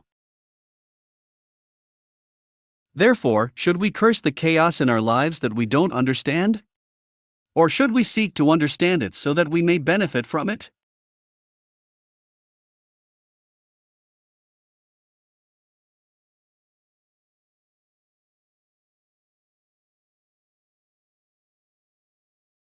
Success in moving past critical change is determined by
one's ability to benefit from it. Develop your capacity to oversee and profit from critical changes in your life and environment. Become an innovator. The world is round, and the place which may seem like the end may also be the beginning. Ivy Baker Priest, United States Treasurer, 1953 to 1961. Part 2. The purpose of change. 6. You're one constant in change. Nothing is permanent except God and His promises. I, the Lord, do not change. Malachi 3:6. In the popular television series Lost, the character Desmond experiences time travel due to an electromagnetic abnormality. Yet this is a different form of time travel. Only his consciousness travels from his present self to his past self. Then, the process begins alternating, so that his mind repeatedly travels from present to past and back again. This experience is severely disorienting to him. The continual exchange begins to overload his mind because he has lost his stabilizing sense of continuity in life. While in the present, Desmond witnesses the same phenomenon happen to another man whose mind totally rejects what is happening. This man can't maintain a disjointed existence, and he dies of apparent shock. Desmond knows he is headed for the same fate. In a desperate search for a way to save his own life, he seeks out an experimental physics professor.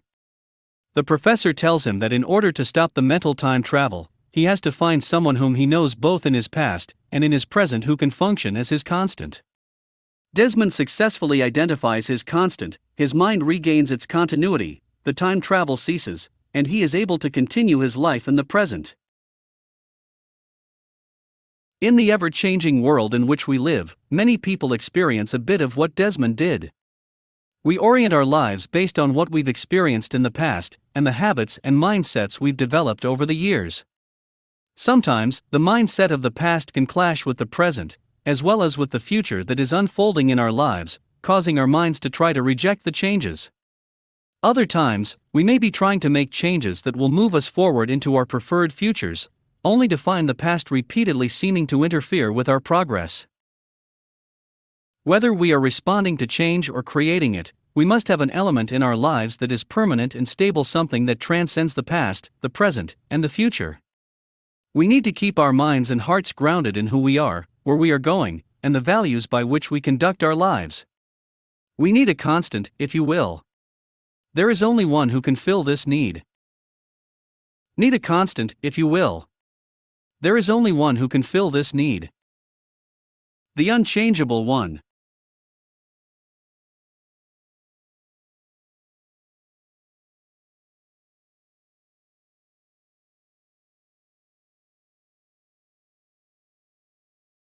Our one constant in the midst of change is our Creator.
Creator God.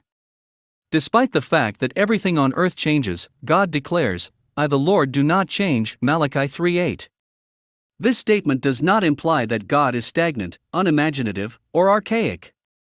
Neither does it mean that his modes of operation are unchanging.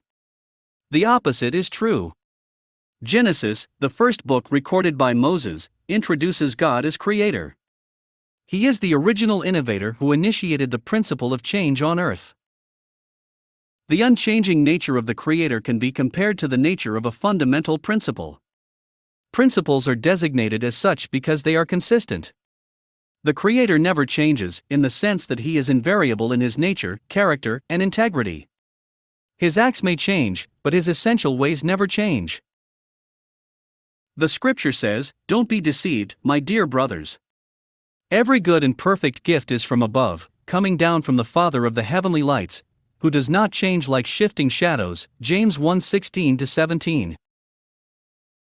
The writer of the book of Hebrews said, "Therefore, since we are receiving a kingdom that cannot be shaken, let us be thankful, and so worship God acceptably with reverence and awe, for our God is a consuming fire." Hebrews 12:28-29, emphasis added. Everything else is changing, but God remains the same. This gives us confidence in the midst of unsettling times. When Barack Obama was about to be inaugurated President of the United States, an atheist protested against the president-elect placing his right hand on the Bible to swear the oath of office because the atheist said it was against his beliefs, and he considered it to be a violation of his conscience. Some might say he was correct because of their concept of the separation of church and state. Yet, the fact is, the Creator is our only permanency, and ignoring Him, or our need for Him in this way would be like removing the only unshakable thing from the office of the presidency. Presidents come and go, but in God, there's no shifting. Ultimately, to have permanency in our changing world, our nations must be built on God, not on people. Our leaders, whether they are presidents, prime ministers, or chairpersons, will fail. But God is the same yesterday, today, and forever. We need to put our faith and trust in Him. We can put no real today and forever. We need to put our faith and trust in Him. We can put no real confidence in anything else, for nothing and no one besides God is completely trustworthy and reliable.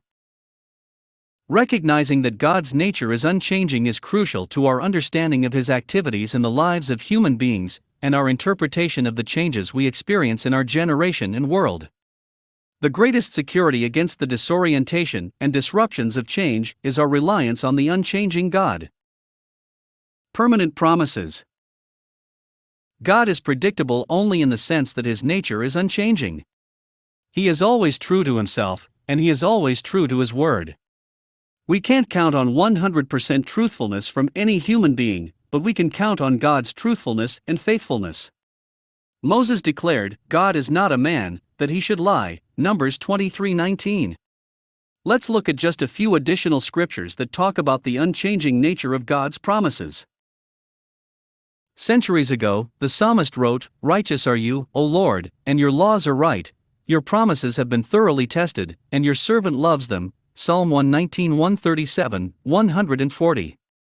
The author of the psalm said, in effect, "I've tested God's promises. Time has tested them. And they are still standing." Another psalm states, "Your kingdom is an everlasting kingdom, and your dominion endures through all generations." The Lord is faithful to all His promises and loving toward all He has made, Psalm 145:13. Our Creator made us, and He is faithful to all His promises. No matter what changes may come your way, you can depend on Him to fulfill what He promised. If you are meant to have something because God promised it, you will have it, as you receive it in faith and trust in Him to provide it. If you seem to have lost something that God has promised, then you will regain it, or its equivalent, as you exercise faith and perseverance. You can give thanks that it is on the way. Paul wrote, "For no matter how many promises God has made, they are yes in Christ.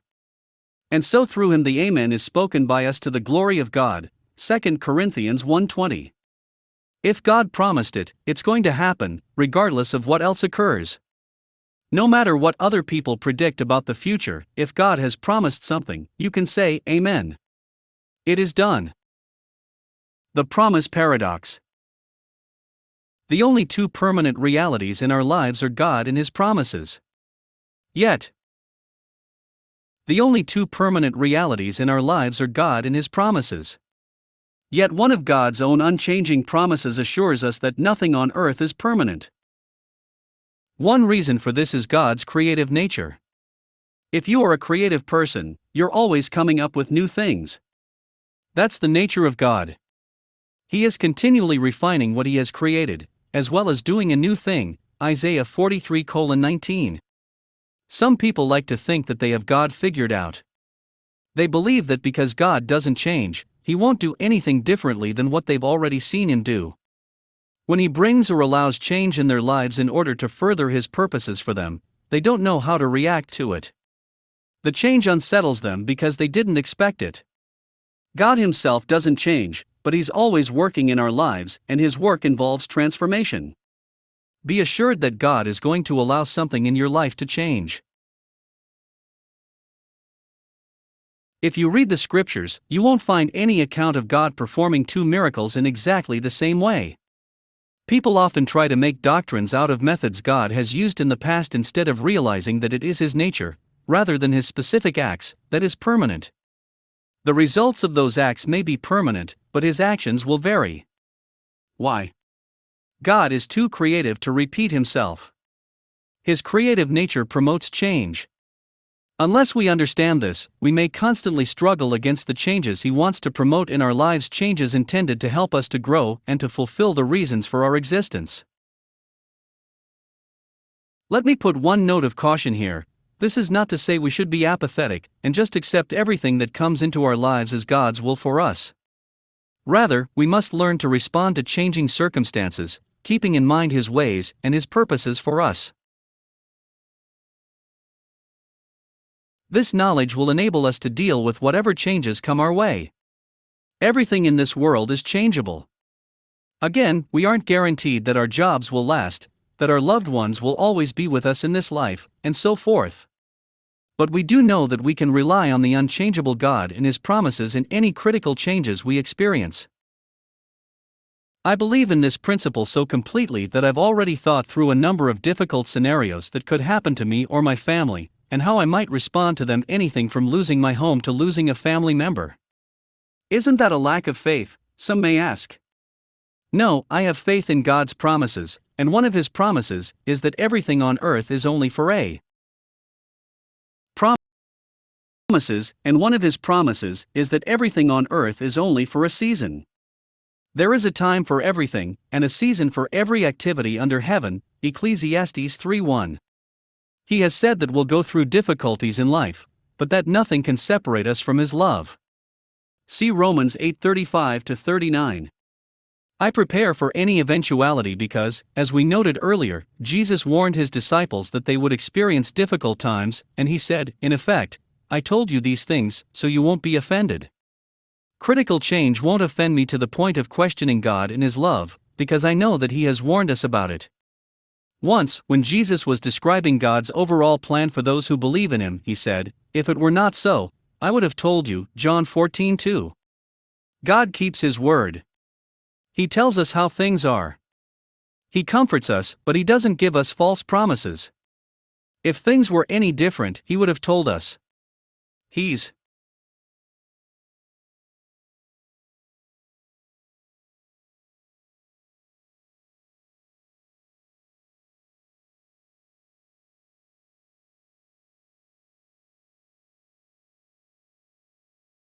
Someone whom we can count on completely to tell us the truth and to prepare us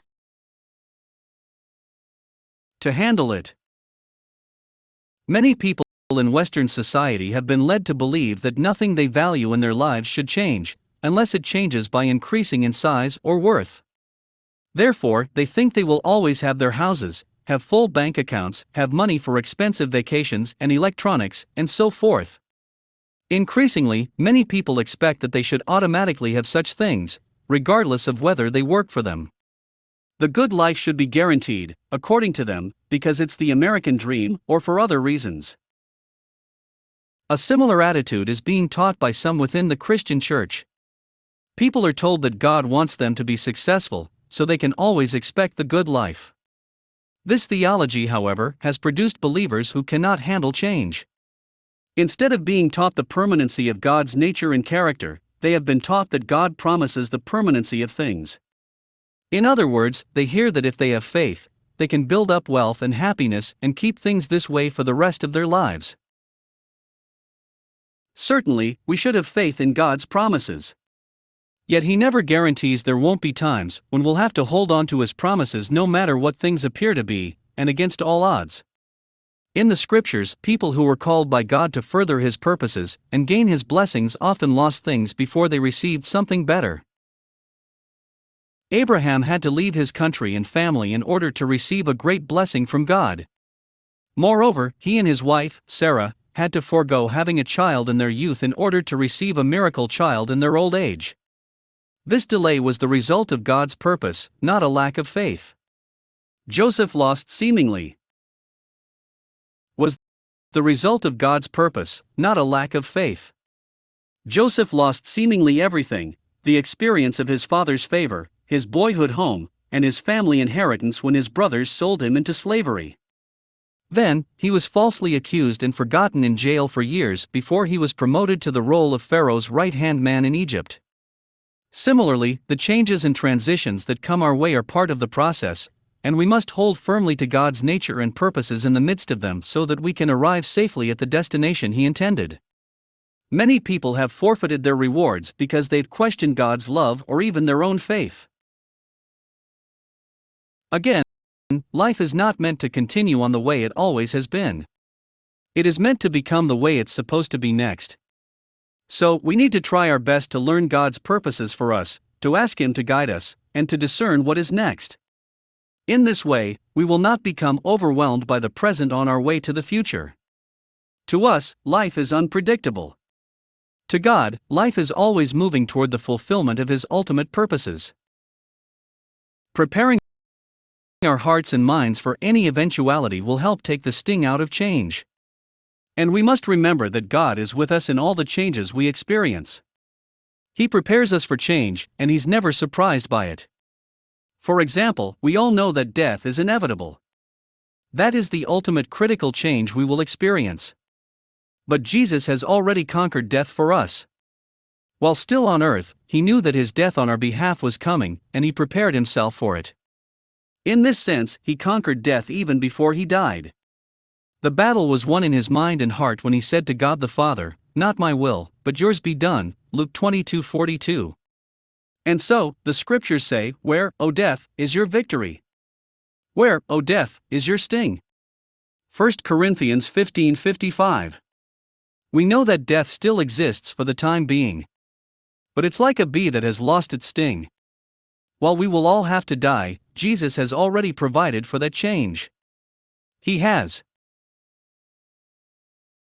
gone before us in death, and we will follow Him into resurrection if we trust in Him. And so, we can live with the understanding that we must prepare for the inevitability of death while still having the eternal, unchangeable hope of resurrection with Christ. God wants us to live with a clear understanding of the nature of change in our lives, so that we'll be spared the stress of fighting against it. Again, everything has a season, nothing is permanent except God and His promises. That statement goes two ways. It's not only the good things that are temporary or seasonal. Whatever difficulty you are going through is also only for a season. Whatever is happening to you will not last. God is doing a new thing. Our Creator knows that it is sometimes difficult for us to accept the changes He is making in our lives. He knows that we often expect things to remain the same, and that we get used to Him working in a certain way. So, He gave us some encouragement in the book of the prophet Isaiah: "Forget the former things, do not dwell on the past. See, I am doing a new thing. Now it springs up, do you not perceive it?" Isaiah 43:18-19.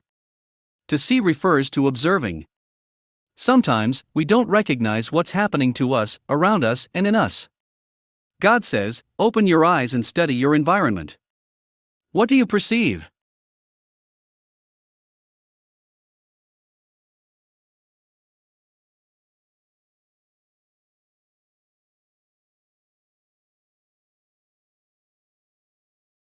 Is the Creator God your constant?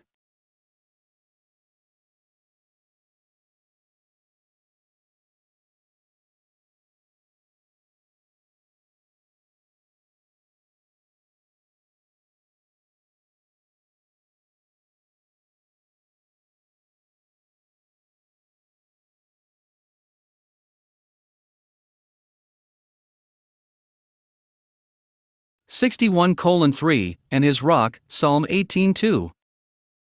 Is the Creator God your constant? Do you know your constant? You must rely on the unchangeable one in the midst of change to keep yourself stable in times of transition and upheaval. Again, seek to understand and interpret the changes in your life, so that they don't shake you. Instead, use them to move forward in God's purposes for your life. You may even experience a time when there are so many changes that you begin to wonder, is God against me? This is the time to remember that He allows change to come in order to fulfill His purposes in us and through us. These vital principles of change will help see you through.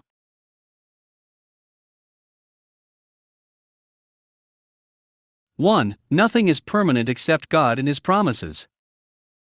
2. God's character and nature are unchanging.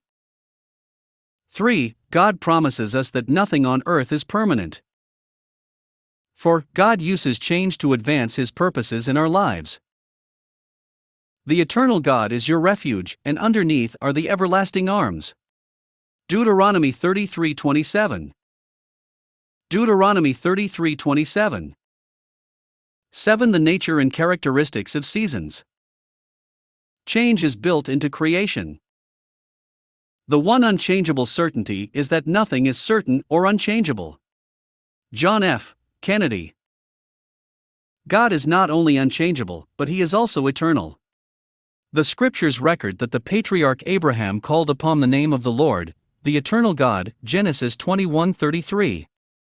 Eternity is not ruled by time. God exists outside of time, although He interacts with human beings and human affairs within the realm of time. Our world functions in time because God created it that way. The purpose of time is clearly stated in the biblical account of His creation of the world, and God said, "Let there be lights in the expanse of the sky to separate the day from the night, and let them serve as signs to mark seasons and days and years." Genesis 1:14, emphasis added. The term seasons denotes change. The sun and other stars in the sky serve as signs to mark seasons and days and years. That's why we measure days and nights, which become months, which become years, which become decades, which become centuries, which become millennia. In essence, the creation of time was the original source of change in our world. Some of the change we experience today is a result of evil acts perpetrated by others. Sin entered the world when humanity rebelled against God and went its own way.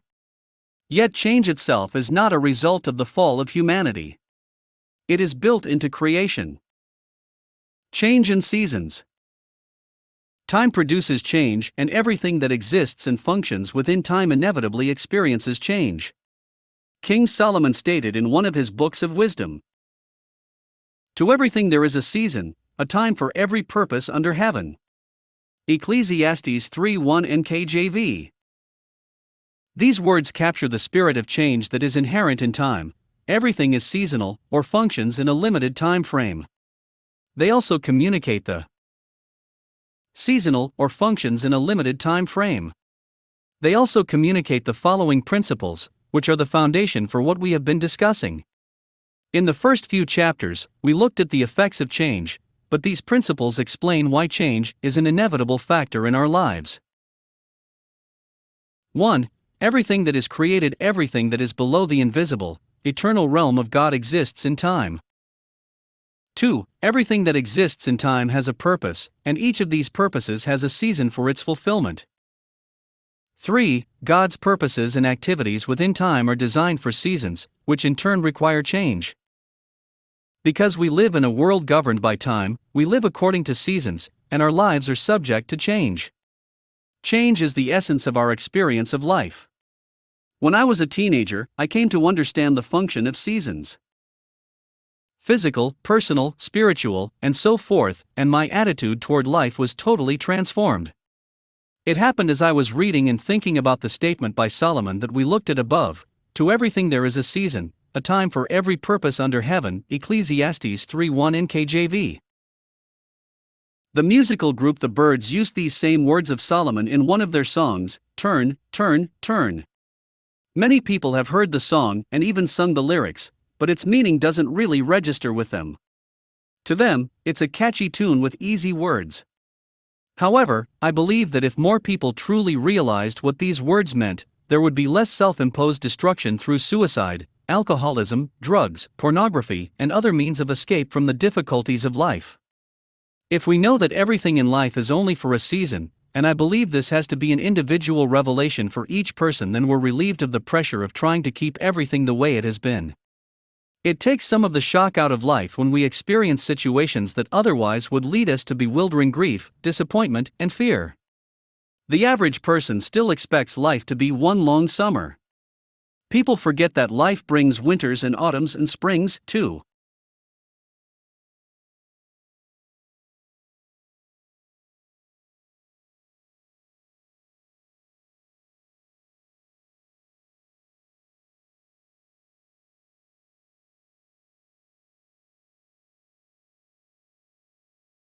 move us toward His purposes. Seasons bring us hope and the assurance of progress.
Progress.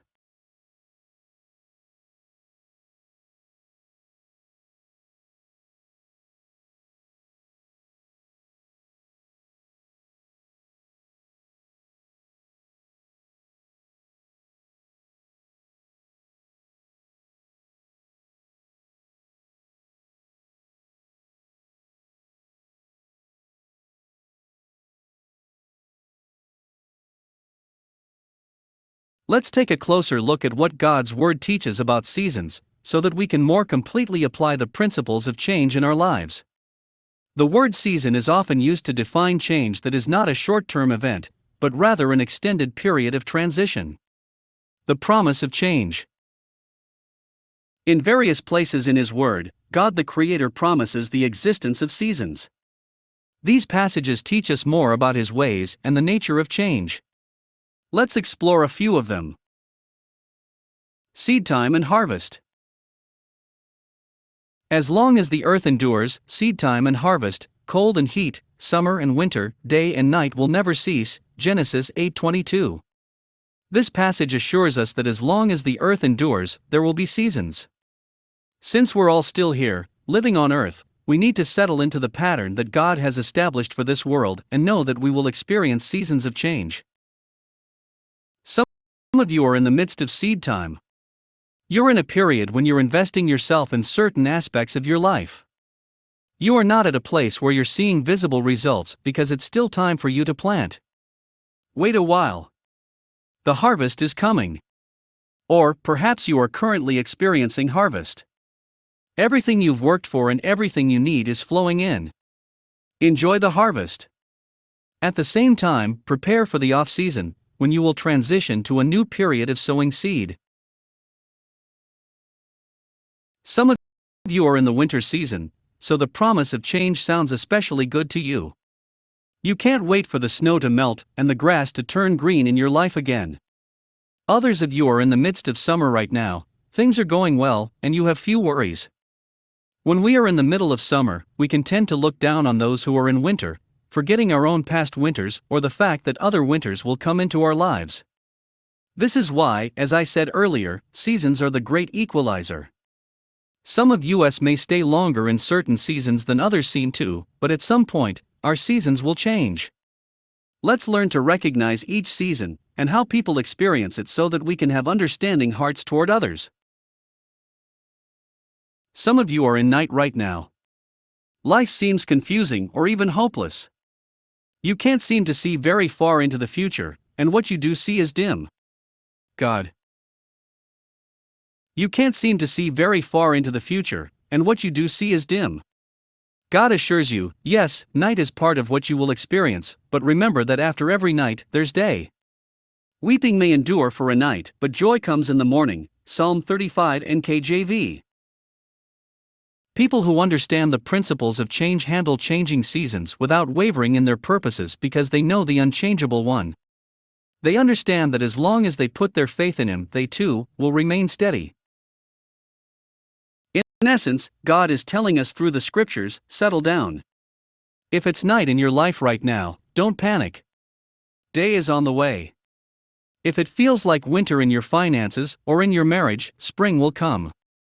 Sometimes, we tend to remember only certain of God's promises, such as I will bless you and I will heal you. Yes, He will bless us, but He also says we will experience night. He will heal us, but there may also be winter times. To everything there is only a season. Let's return to one of my favorite sayings of King Solomon, which reinforces the message of the above passage from Genesis. There is a time for everything, and a season for every activity under heaven. Ecclesiastes 3:1. We could read this as, to everything, there is a season, and to every purpose, there is a time.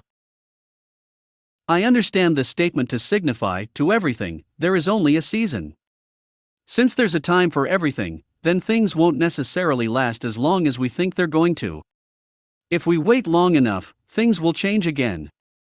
Change moves us closer to God's purposes for our lives if we allow it to. Let's look at the illustration of employment again. There's a time for you to be working at the job you currently have.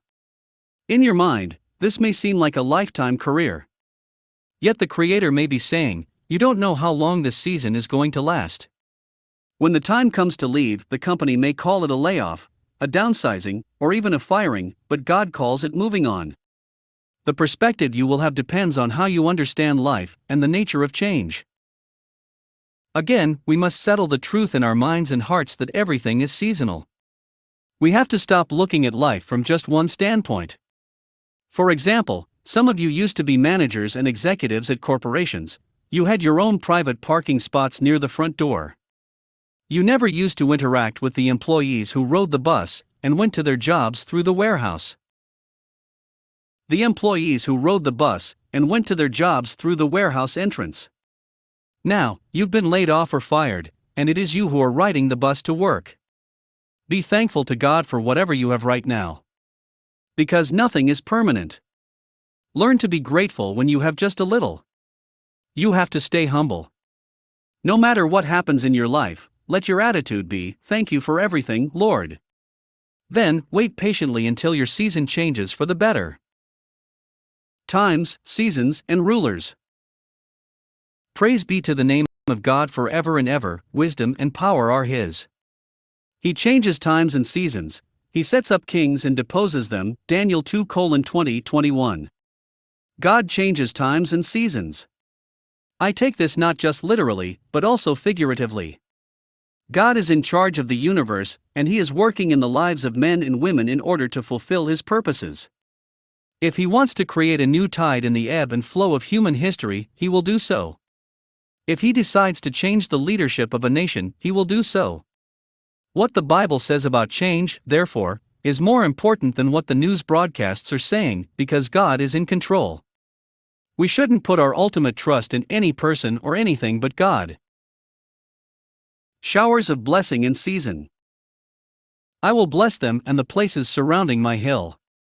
I will send down showers in season, there will be showers of blessing. Ezekiel 34:26. Notice that showers of blessing come in seasons. We must understand that when the blessings start coming, that is not a permanent condition. When the showers stop, will your faith remain intact? Or will you think God is no longer coming through for you? We may think that God has forgotten us, but we're only experiencing a season. Just as I was a teenager when I first read the Wisdom of Solomon, I was a teenager when I first read the above verse. My parents had taught my brothers and sisters, and me how to read the Bible and memorize scripture passages. One of the first chapters of the Bible they made us memorize was Psalm 1, which includes these verses. Blessed is the man who does not walk in the counsel of the wicked or stand in the way of sinners or sit in the seat of mockers. But his delight is in the law of the Lord, and on his law he meditates day and night. He is like a tree planted by streams of water, which yields its fruit in season, and whose leaf does not wither. Whatever he does prospers. Whatever he does prospers. Psalm 1:1-3. In season. Just as there will be showers in season, there will be particular seasons that bring forth fruit. As we talked about earlier, you may be working hard but not seeing any results. That's just a normal part of the season. You will bring forth your fruit in its time. Whose leaf does not wither. Leaves have an important function, even though they are not the fruit. Leaves are a sign that the tree is alive and healthy enough to bear fruit. If your life is currently manifesting leaves, it means your roots, or your faith, are still grounded. You are drawing living water from your Creator that will bear rich fruit in the future. This is the time to trust in Him, to plan hard, and to work diligently. Soon, a season will come when you can feed others through the fruit that you bear. Whatever He does prospers. This is the harvest season, a time of fruitfulness and abundant prosperity. We will be blessed in season. The meaning of seasons and times. The following descriptions summarize the meaning of seasons and times for us. Change in temporary conditions. Natural rhythms exist all around us. There are seasons in nature, with corresponding changes in the weather, and seasons in our bodies. There are seasons in our personal lives and seasons within the changing tides of human history. The very nature of seasons implies change. Seasons indicate the non-permanent nature of conditions in time and assure us that nothing remains the same. Transition and convergence. Changing seasons denote transitions in time, as well as points of convergence where two seasons meet. Difference. Seasons involve the replacement of one environment or condition with another different from itself. Time period. The reality of seasons suggests that present conditions exist within the parameters of a finite time span.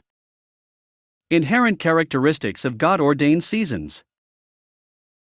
Finally, if we are to oversee change in our personal lives, as well as enter into the change God is orchestrating in the world at large, we must acknowledge the following inherent characteristics of God-ordained seasons. Generational seasons are natural. I believe that when a generation of people experiences a new societal or spiritual season, these two may be connected. It is a natural fulfillment of the progression of God's purpose in the world.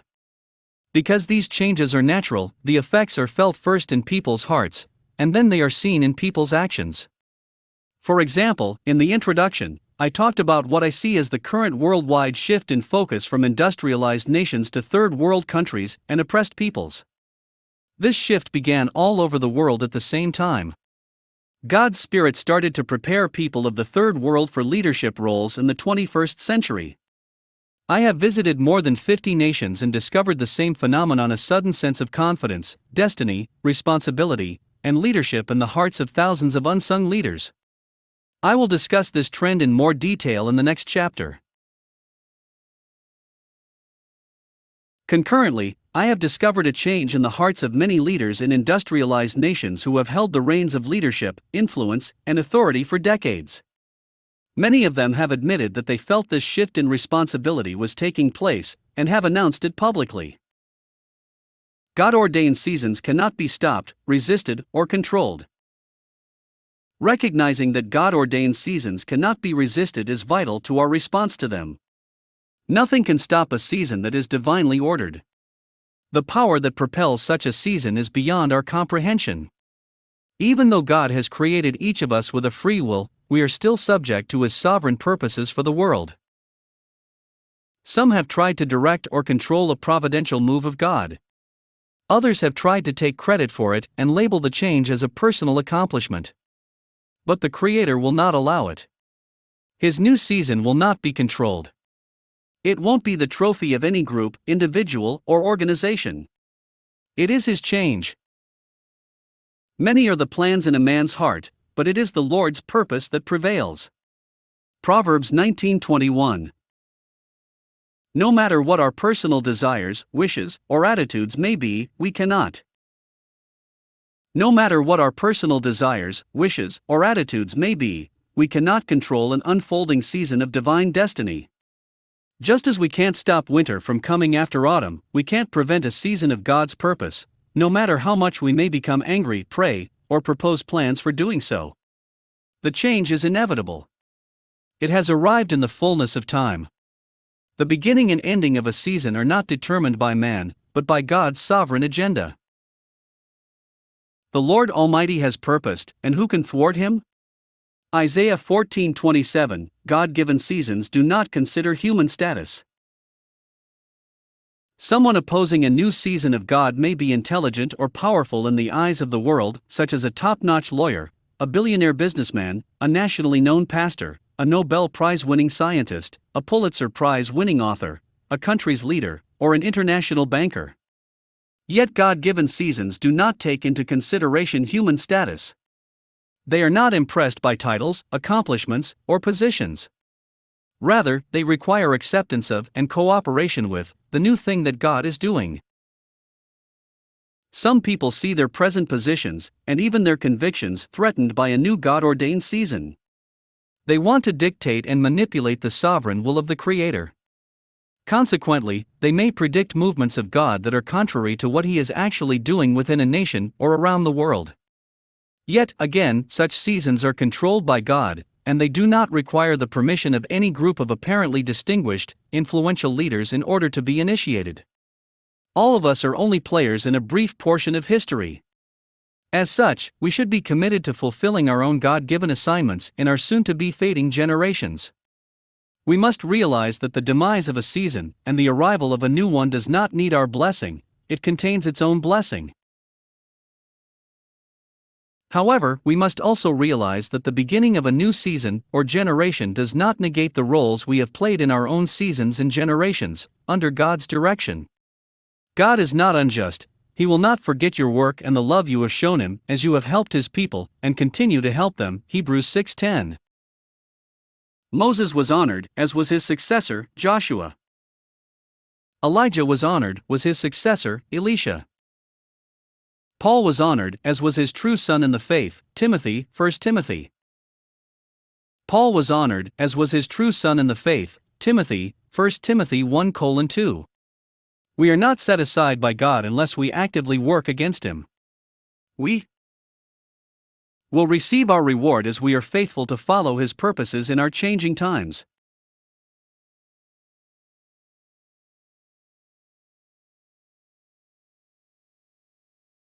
Each new season grows from the leftovers from the past. That is the essence of change, and change is the basic law. Hal Borland, journalist and author. 8 worldwide tides of change. 10 areas converging to transform our world. Wherever we are, it is but a stage on the way to somewhere else, and whatever we do, however well we do it, it is only a preparation to do something else that shall be different. Robert Louis Stevenson, author. I wrote in the preface to this book that we are living in a time when there is a convergence of worldwide changes that is creating a transitional tide in human history. I defined historic convergence as a strategic period of history when major events occur, bringing with them momentous transformations in social, economic, political, and spiritual conditions. Times of shifting periodically occur in societies. These lead to, for example, changes in the way governments or economies function. Yet a historic convergence goes deeper and wider than these parameters. Transitional tides incorporate trends that have been building and manifesting for some time, and that are bringing about a significant transformation to the world as it has been known up to that point. The generational progression of humankind. Earlier, I discussed the relationship between purpose, times, and seasons. The world of change we're experiencing today can be understood in the context of the unfolding of God's ultimate will for the earth. I believe there is a providential order in the generational progression of humankind. Understanding the principles and benefits of change, especially in relation to seasons and times, is critical if we are to interpret the activities of God in our generation. Some of the change we're experiencing around the world is motivated by the designs of evil men and involves much pain in people's lives. Therefore, it is important to understand that, in working out His purposes, God does not cause this evil. Rather, He uses all things, both the good and the bad, for the purpose of moving the world toward His ultimate intent. This is why Joseph could say to his brothers, who had sold him into slavery, and told his father that he was dead, "Don't be afraid. Am I in the place of God? You intended to harm me, but God intended it for good to accomplish what is now being done, the saving of many." Intended it for good to accomplish what is now being done, the saving of many lives. Genesis 50:19-20. Continuing trends. In this chapter, we will look at 10 defining areas of life that are converging to bring about a transitional tide in human history. Responding rather than reacting to these momentous changes is crucial for us, no matter where we live on the globe, in order to reap the benefits of them and to fulfill our God-given purposes. 15 to 20 years ago, I recognized the signs of several of these areas of change, and I began speaking about them in conferences and elsewhere in order to help people prepare for them. These include the increased influence of China on the world scene and the rise of leadership in various third world nations. Before we look at these specific areas, however, let us take an overview of the general spheres of life in which these transitions are occurring, as well as some of their implications. Spheres of transition. 1. Generational transition. Many founders and leaders of influential organizations, institutions, religious ministries, and national governments are entering the twilight of their lives. Their departure is making way for the emergence and ascension of new leadership from younger generations.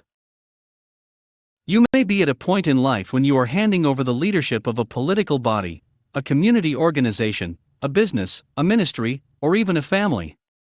Or, you may be at a place where the reins of leadership are being handed to you.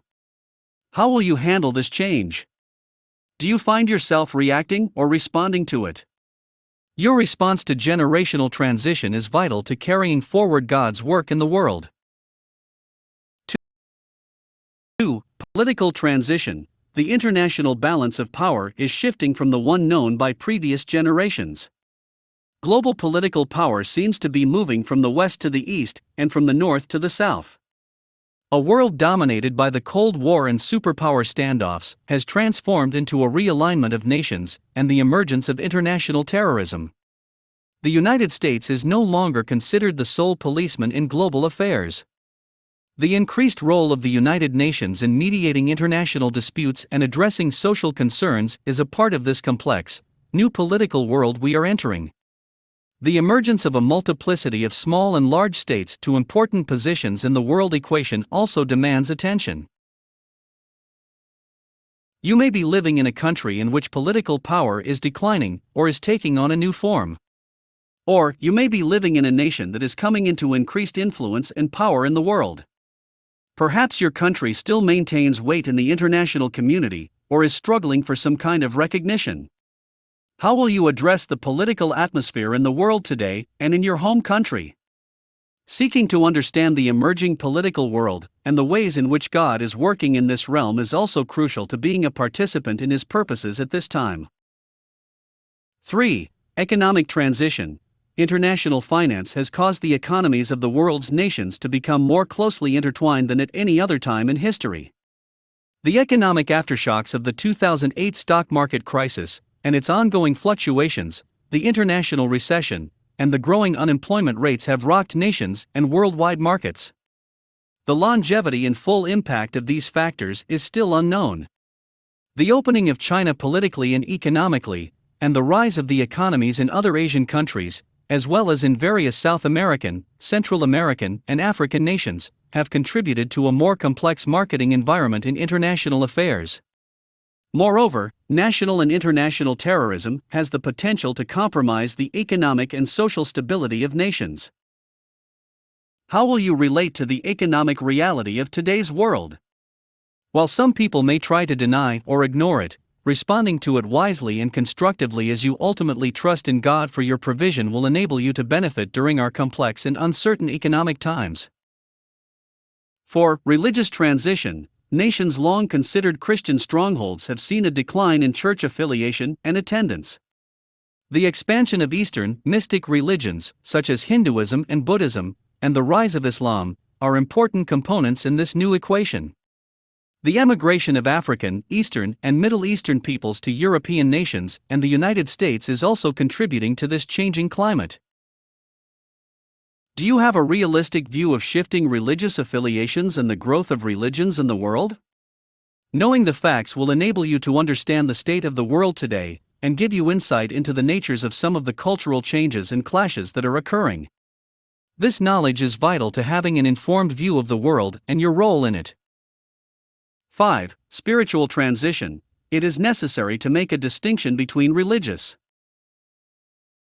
5. Spiritual transition. It is necessary to make a distinction between religious and spiritual transition in the world because spiritual transition involves direct divine activity, whereas religious transition may be the result of mere human activity. The spiritual transition seems to be from north to south, from old to young, from the known to the unknown, and from the expected to the unexpected. Many third world countries are developing their own spiritual leaders and effective ministries.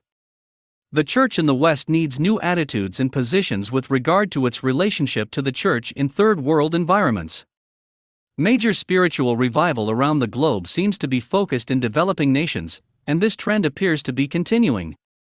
I believe God is moving among nations, producing a spiritual sense of nationalism. By this, I mean a sense of responsibility for praying for and working toward the salvation of their people. A knowledge of the activity of God's Spirit is vital to your participation in His work in the hearts of men, women, and children around the world. Do you understand the ways in which He is drawing people to Himself in various nations? In your own nation? 6. Social and cultural transition. In recent years, the social infrastructure of many nations has been transformed by increased access to formal education and long-distance educational programs, the explosion of the information age, and the expansion of travel. These factors have produced more internationally educated citizens. The average individual of today's world is much more sophisticated and knowledgeable about the world than the average individual of 50 years ago. In addition, the ease of global transportation in our fast-shrinking world has produced a mobile world population. This mobility has diluted the distinction and isolation between cultures and nations of the earth. The exportation of Western culture through television, movies, and international trade is also changing family and social dynamics in nations. The world has truly become a global village. How will you respond to the social and cultural transitions taking place in the world today? Are you comfortable interacting with other cultures? How much do you know about groups of people who are different from you, whether in your own nation or in another nation? As you seek to be part of God's purposes for the world today, will you ignore or accept the reality of cultural change? These are a few of the major spheres of life in which transition is taking. These are a few of the major spheres of life in which transition is taking place. Reading about them may make you excited or hopeful. Or, it may make you nervous or worried. Yet, even in the midst of changes that seem confusing, inconvenient, or destructive, we can trust God to be working in us and through us. As Paul wrote, God has not given us a spirit of fear, but of power, and of love, and of a sound mind, 2 Timothy 1:7 NKJV. He will give us strength and wisdom in all the changes we experience in our world. He will enable us to be world changers in the midst of our changing world. A historic convergence of 10 major areas of life. What are some defining aspects of life that are converging to transform our world into something distinct from the recent past? Below are 10 major areas of transformation, many of which you will recognize as influencing and characterizing your everyday life. These 10 areas are complex, so what follows just scratches the surface of what is occurring. Many other factors are involved. However, this summary will give you a general idea of the world in which we're living and the world that is emerging. We should also keep in mind that these areas are often interrelated. For instance, globalization, communication, mobilization, technology, and political transformation all have an effect on economic change. The times in which we're living may be summarized as the age of 1. Globalization. 2. Information. 3. Communication. 4. Mobilization. 5. Cultural diversification. 6. Mergers and networking. 7. Longevity of life. 8. Technology. 9. Political and religious transition. 10. Rapid transformation.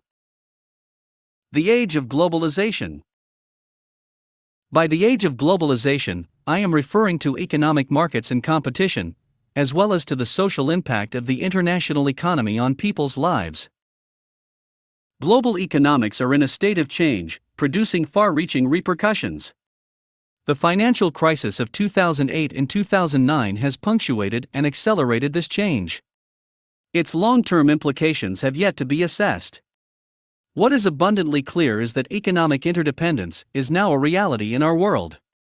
In addition, we are seeing a shift from local to national markets and from national to global markets. At the same time, the growth of some developing nations has produced stronger economic environments for them, resulting in stronger money markets. This economic change also includes the improved management of resources in countries where effective management skills had been lacking. However, the financial downturn of 2008 and 2009 is negatively impacting the level of growth in developing nations such as Nigeria, the largest exporter of oil on the African continent. Again, it is too early to tell how this will impact these countries in the long run. I remember vividly when the reality of globalization first sank in for me. It was at the time when the Japanese were really expanding their trade markets and becoming very wealthy as they dominated world exports. I was in Los Angeles, California, for a speaking engagement, and I was riding in a taxi. As I looked up at one of the skyscrapers, I told my driver, "That's a beautiful building," and he said, "Yeah, that's not ours." I said, "What do you mean?" He said, "The Japanese just bought it." The Japanese bought that huge building right in the middle of downtown Los Angeles? I thought. Then I went to Seattle, Washington, and noticed another especially impressive skyscraper while I was riding in a taxi. I told the driver, "That's a beautiful building," and he said, "The Japanese just bought it." I went to Omaha, Nebraska, to speak, and I commented on one of the buildings there to my driver. He said, "The Japanese just bought it." I thought, the Japanese are buying up American real estate. What's going on here?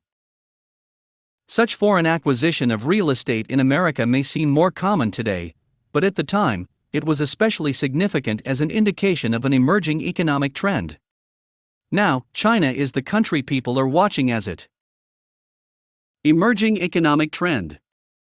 Now, China is the country people are watching as it grows economically and influentially in the world. What does the age of globalization mean for you? It impacts the goods your nation sells in world markets, and the goods you buy through international trade. It affects the balance of trade in the world and the trade surplus or deficit of your nation. It may also impact your livelihood. Suppose you are a businessperson who used to compete with the company across the street or across the state. Now, you may be competing for business with someone across the world. Are you prepared to respond to that change with practical strategies and plans? The Age of Information. Desiderius Erasmus was a Dutch scholar who died in the 16th century. In his approximately 70 years of life, he was reputedly the last person ever to have been able to read everything, still preserved, that had been written up to his lifetime. After that, recorded information became too great for anyone to accomplish that feat. Yet today, more information, covering more topics, is available to more people than at any other time in history. It is accessible through books, print and electronic, magazines, television, radio, library collections, courses on DVD, college and university programs, business and technical schools, community classes, lectures, computer programs, the internet, online courses, and the list goes on. This is the age of 24-hour news and information bombardment. What does the age of information mean for you? On the one hand, you have a remarkable opportunity to educate yourself and enjoy a wide exposure to knowledge, news, the arts, and so forth. On the other hand, you will need discernment. For example, although a wide variety of information is available through the internet, it cannot always be verified as accurate. In addition, with the amount of information coming at us in any given day through a variety of sources, we need to learn to filter it, or it could easily become too distracting or overwhelming. Time needed to focus on important tasks and projects could be eaten away. We may feel increased demands on us to respond to each news item or crisis that comes our way, when only so much can be dealt with effectively by one person. In response to this age of information, multitasking and obtaining knowledge, resources, and entertainment through a variety of media is becoming a way of life for many people. As this trend continues, the benefits of accomplishing a greater number of tasks will need to be balanced with the ability. Accomplishing a greater number of tasks will need to be balanced with the ability to focus and explore topics in detail. Depth and complexity through which balanced perspectives and viable solutions are required are often lost in our information age. The age of communication. In the very last decade of the 18th century, the telegraph was developed, and in the 19th century, the telephone was invented. In the 20th century, new forms of communication exploded. But consider this: during the time of the Roman Empire, when someone wanted to send a message to a military commander, the message had to be delivered by a courier on horseback or on foot. The same thing was true up until the Revolutionary War in America. That was how General George Washington received his messages. No new innovations for communicating quickly or efficiently were invented or employed during that entire time period or earlier. This gives us a little perspective on how much change new communication methods have brought to our world, and how rapidly they are being developed and refined. We now live in a time when there is not only abundant information, but also widespread dissemination of information in many forms. The age of communication is about more than the availability of information. It is about connecting people often instantaneously all over the world. It's about constant communication through cell phones, Blackberries, Twitter, and other technology. It is about increased markets and business. It is about the diffusion of ideas and the reporting of events worldwide. The following are some characteristics and results of this trend. Increased speed. Fewer people are using regular or snail mail if they can send email. While people used to receive letters in 2 or 3 days, now they receive email in milliseconds. This is extremely convenient, but it also places new demands on us because businesses, family members, and friends now want us to respond immediately. It can be overwhelming to try to keep up with this correspondence. How many emails come to your inbox each day? In a similar way, whereas people used to keep in touch with others less regularly, possibly through limited phone calls in the evenings, or through cards or letters, now, people call each other frequently throughout the day just to ask, "What are you doing right now?" Increased connection both encourages relationships and puts pressure on people to remain in constant contact with others while also working and carrying on the business of life. Increased speed also refers to the rapidity with which we can send packages around the world, our ability to sign contracts and complete applications online, and similar conveniences. Increased insecurity. Through long-distance communication, some companies are now hiring people overseas to work for them. This can bring a sense of insecurity in the workplace for a number of people. For example, telemarketing and computer technical assistance are often outsourced. Employees in the United States may lose their jobs to workers in Asia, who are hired to do their jobs instead. To use another illustration, perhaps you are a freelance graphic artist who used to have a comfortable client base in your community. Now, many companies are having their graphic arts work done by freelance artists who work online and can live anywhere in the world. Unless you are also able to develop a website and work online, your chosen profession may be in jeopardy. Therefore, the age of communication can bring increased insecurity, as well as convenience for many people. Bigger markets with greater access and fewer barriers. Both large and small businesses can market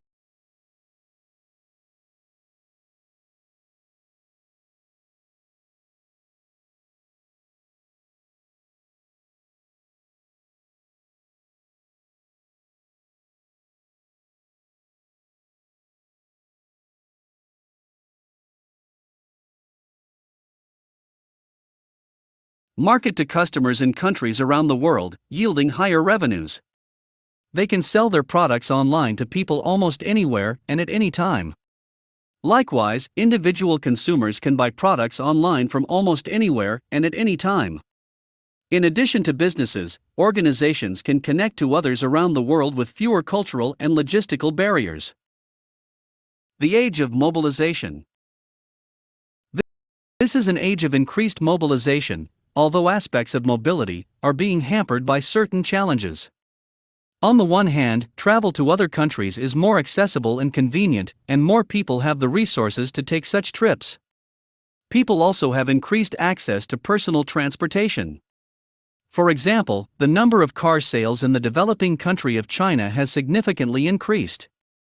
Affordable, fuel-efficient, and environmentally friendly cars are being produced. National and international trade promotes the quick and efficient transportation of goods around the world. On the other hand, air travel is vulnerable due to many airlines' troubles with solvency. When terrorist acts and threats involving airplanes have occurred, such as 9/11, air traffic has dropped dramatically, creating staggering financial losses for airlines. Increased fuel costs and other factors have caused a reduction in the number of flights available. Moreover, mass transportation such as buses is often cut back in cities that are having financial difficulties.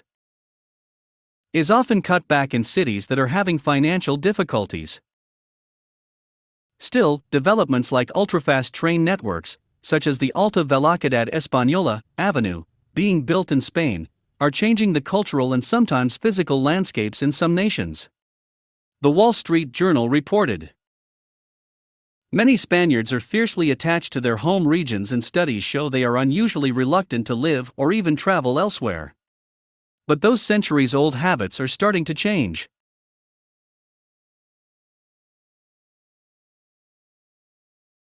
"We Spaniards didn't used to move around much," says José María Menéndez, who heads the Civil Engineering Department at the University of Castilla-La Mancha. "The Avenue has radically changed this generation's attitude to travel." 1. The age of mobilization, therefore, is a trend to keep watching closely. While there will always be a market for the mobilization of people and products, less demand for travel worldwide may put more emphasis on communication. People may opt to connect through electronic means, teleconferencing for business purposes, for example, rather than spend the time and money for travel. What does the age of mobilization mean for you? It provides you the opportunity to visit other countries and cultures. If you are a businessperson, it enables you to market to areas of the world you may never have dreamed of reaching. If you have a ministry or organization that desires to improve the lives of others overseas, it gives you easier access to other nations and the ability to bring resources and helping hands to those areas. In general, it gives more people the freedom to go where they want to, when they want to. The age of cultural diversification. The age of cultural diversification is connecting people, cultures, and nations. Cultures that were once foreign to one another are now familiar with one another. In addition, the cultural makeup within countries is changing. This transition is happening in an especially dramatic way within the United States. According to the New York Times, the Census Bureau projects that by 2042, Americans who identify themselves as Hispanic, Black, Asian, American Indian, Native Hawaiian, and Pacific Islander will together outnumber non-Hispanic whites. In other words, in a little more than a generation, the U.S. will be a majority. In other words, in a little more than a generation, the U.S. will be a majority-minority country, with ethnic and racial minorities constituting a majority of the nation's population.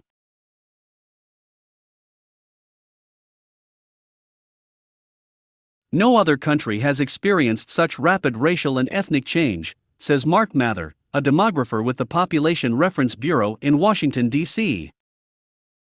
The main reason for the accelerating change, according to the Census Bureau, is higher birth rates among immigrants, along with an increase in the number of foreigners coming to the United States. Point 2.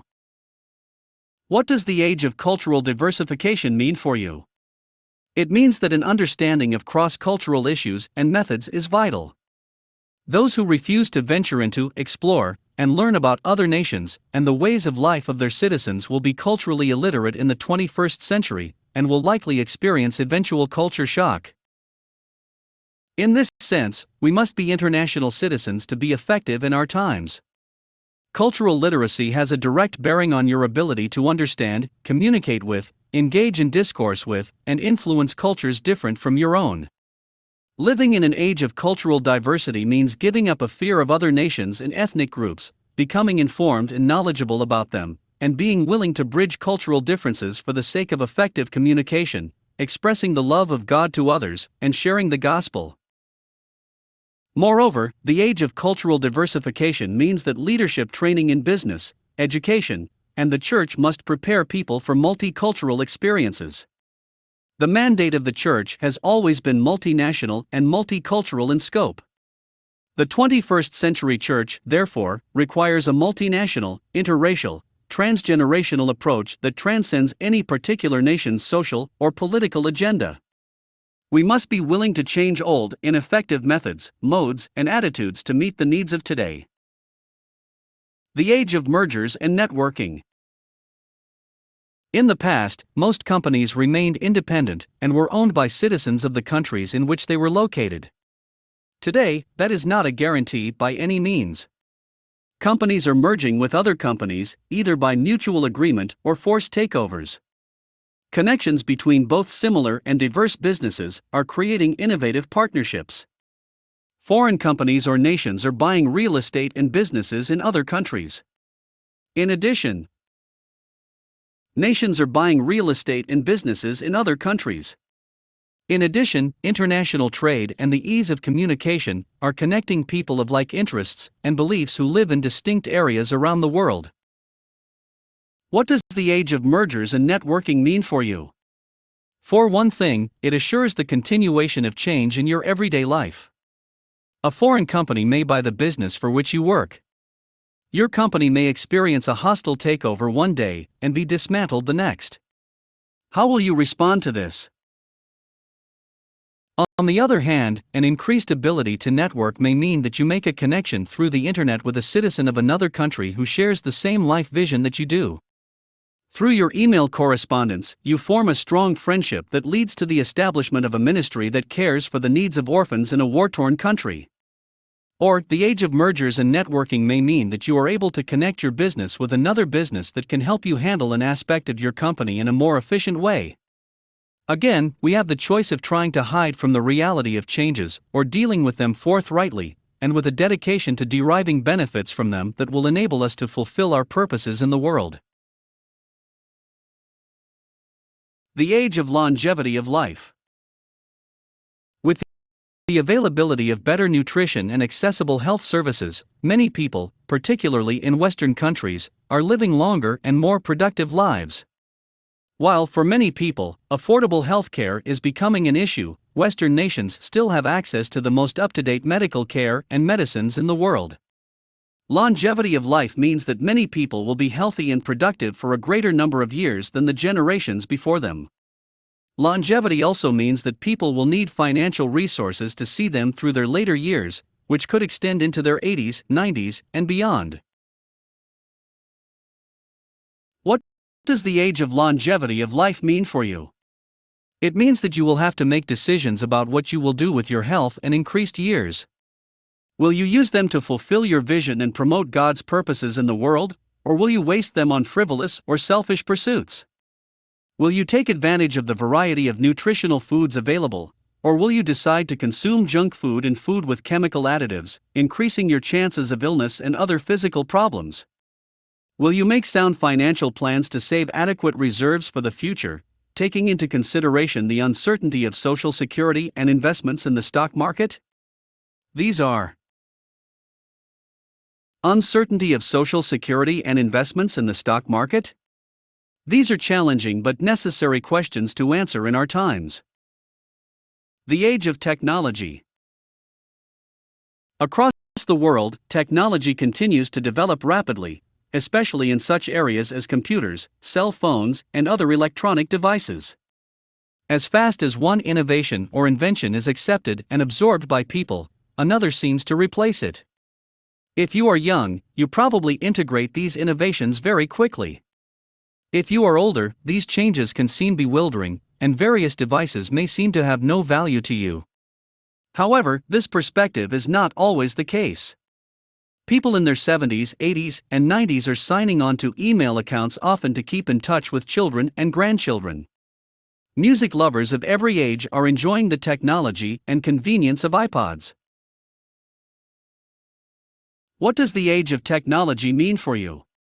Rapid changes in technology have ramifications in many areas of our lives, including health, ranging from sleep deprivation from constant use of communication devices to anxiety and confusion over adapting to new products, business, positioning your company to be in the forefront of efficient business systems and services, and education, obtaining knowledge and skills for emerging jobs.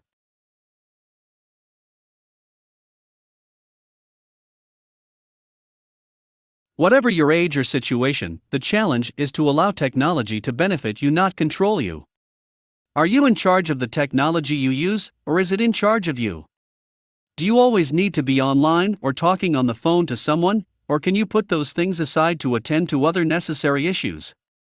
Do you avoid all technology, or are you willing to see its positive contributions?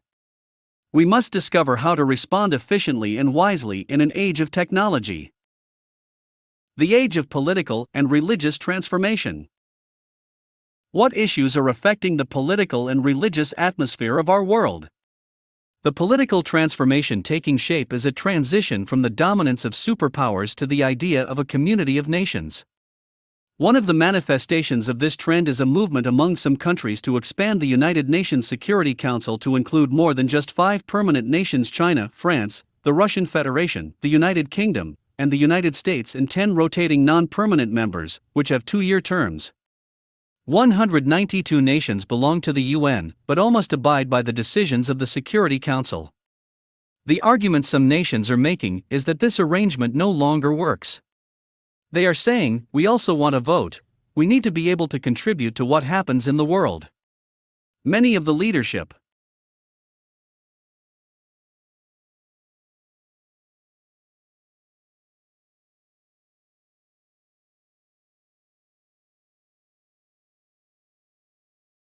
countries around the world are asking to be respected as equal partners and sovereign nations within the community of nations, regardless of their size or economic strength. They desire equal access, equal opportunity, and equal value. The idea is that leadership should be a shared responsibility with collaboration and cooperation among nations rather than a few nations dictating to the others.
Others.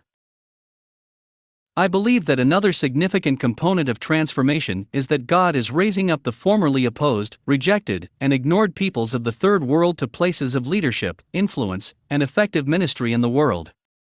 I will return to this concept in greater detail in a later chapter. What do these political changes mean for you? If these prove to be ongoing trends in the world, will you respond rather than react to them? Both the traditional leaders of the world and the emerging leaders will need to be able to respond under these changed circumstances. These are not easy issues to sort out, but we must first deal with the political world as it is rather than the way we wish it was. Then, we can build from there. The religious transformations occurring in our world are also momentous. First, global Christianity is undergoing changes that demand urgent assessment and understanding. Again, we have seen the rise of significant and effective national ministers in many third world countries. These areas were traditionally mission fields for denominations and churches headquartered in industrialized nations. This change demands a new approach to international mission strategies and makes obsolete a number of traditional outreach methods. For example, some of those from industrialized countries who led missions efforts believed or gave the impression they believed that indigenous leaders were incapable of taking spiritual responsibility for their own nations. Suppose you were a parent, and you observed that your children were not maturing but remaining dependent upon you into their young adult years.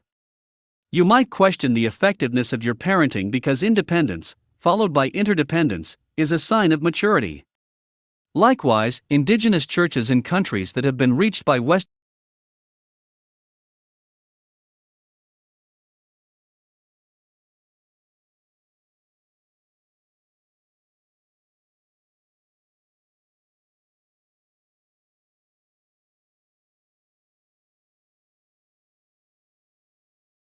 missions groups are maturing, and their parents must accept and adjust to this change. On the other hand, the spiritual leaders in these emerging nations must actively prepare for the responsibility of guiding and discipling their own people. Responsibility of guiding and discipling their own people. A second trend is that the largest and fastest growing churches in the world are in Asia and among developing nations. While the largest church in America has close to 50,000 people, the largest church in the world in Korea, under the leadership of Pastor David Yonggi Cho, has an estimated membership of 830,000. Africa and South America are other areas of tremendous church growth. A third trend is the emigration of people adhering to Eastern and Middle Eastern religions to Europe and the United States.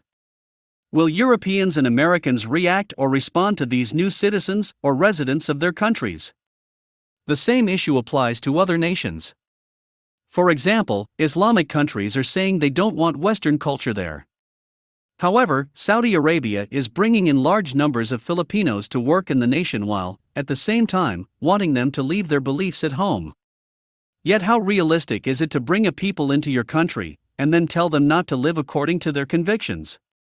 When people are invited to a new place in order to live and work, especially on a temporary basis, they will inevitably bring their culture and beliefs with them. A good response to religious change is to be sure that our own beliefs and values are strong enough to withstand interaction with cultures that are different from ours. A third trend is that the church is undergoing transformation in regard to cultural diversification. The ethnic makeup of many churches is changing. While many churches in the West used to be primarily Caucasian, a growing number are now a mixture of whites, blacks, and Hispanics. We must discover, therefore, how we can respond to changing religious realities in our world. We could try to hide from these realities. Yet if the gospel is for the whole world, how can we bring the gospel to all nations and peoples if we choose to separate ourselves from other cultures? Jesus did a number of remarkable things in relation to the times in which he lived. Once, he led his disciples through Samaria on his way to Galilee. Culturally, the Jews and the Samaritans did not associate with one another.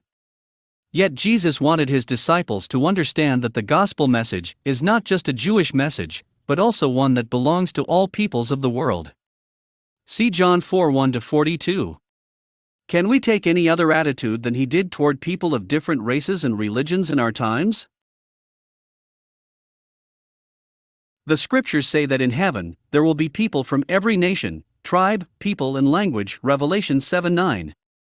Will you react or respond if the tribe, people, and language? Revelation 7:9. Will you react or respond if the cultural makeup in your church becomes multi-ethnic? Will you change your perspective on the community of faith, asking God to help you overcome your fears and prejudices? Paul was one of the first believers in Jesus to actively pursue preaching the gospel among the Gentiles. Will you affirm, with him, the new self is being renewed in knowledge in the image of its Creator? Here there is no Greek or Jew, circumcised or uncircumcised, barbarian, Scythian, slave or free, but Christ is all, and is in all. Colossians 3:10-11. The age of rapid transformation. Change today happens exponentially. A popular YouTube video gives the following examples of our rapidly changing world. China will soon become the country with the highest number of English-speaking people.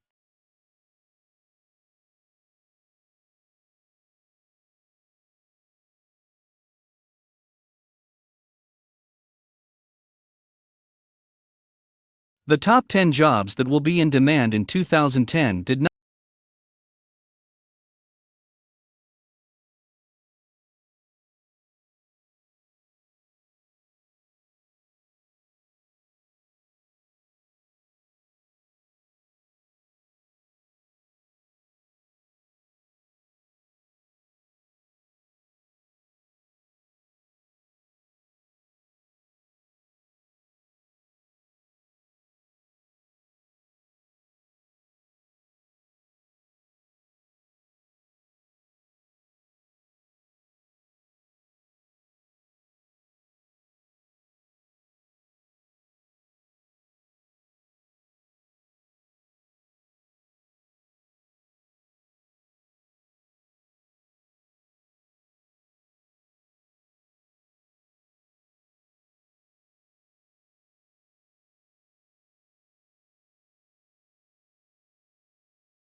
not exist in 2004.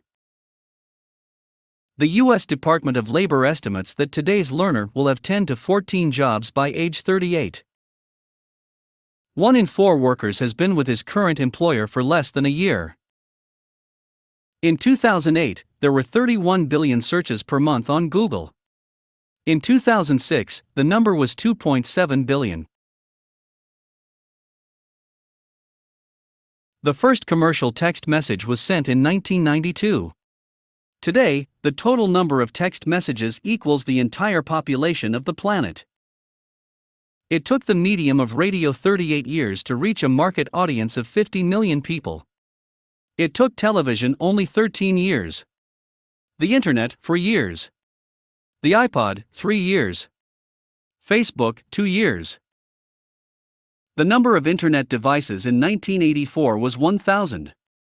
In 1992, it was 1 million. In 2008, it was 1 billion. A week's worth of information in the New York Times contains more information than people were likely to encounter in their entire lifetimes in the 18th century. 4 exabytes of unique information is generated every year more than in the previous 5,000 years.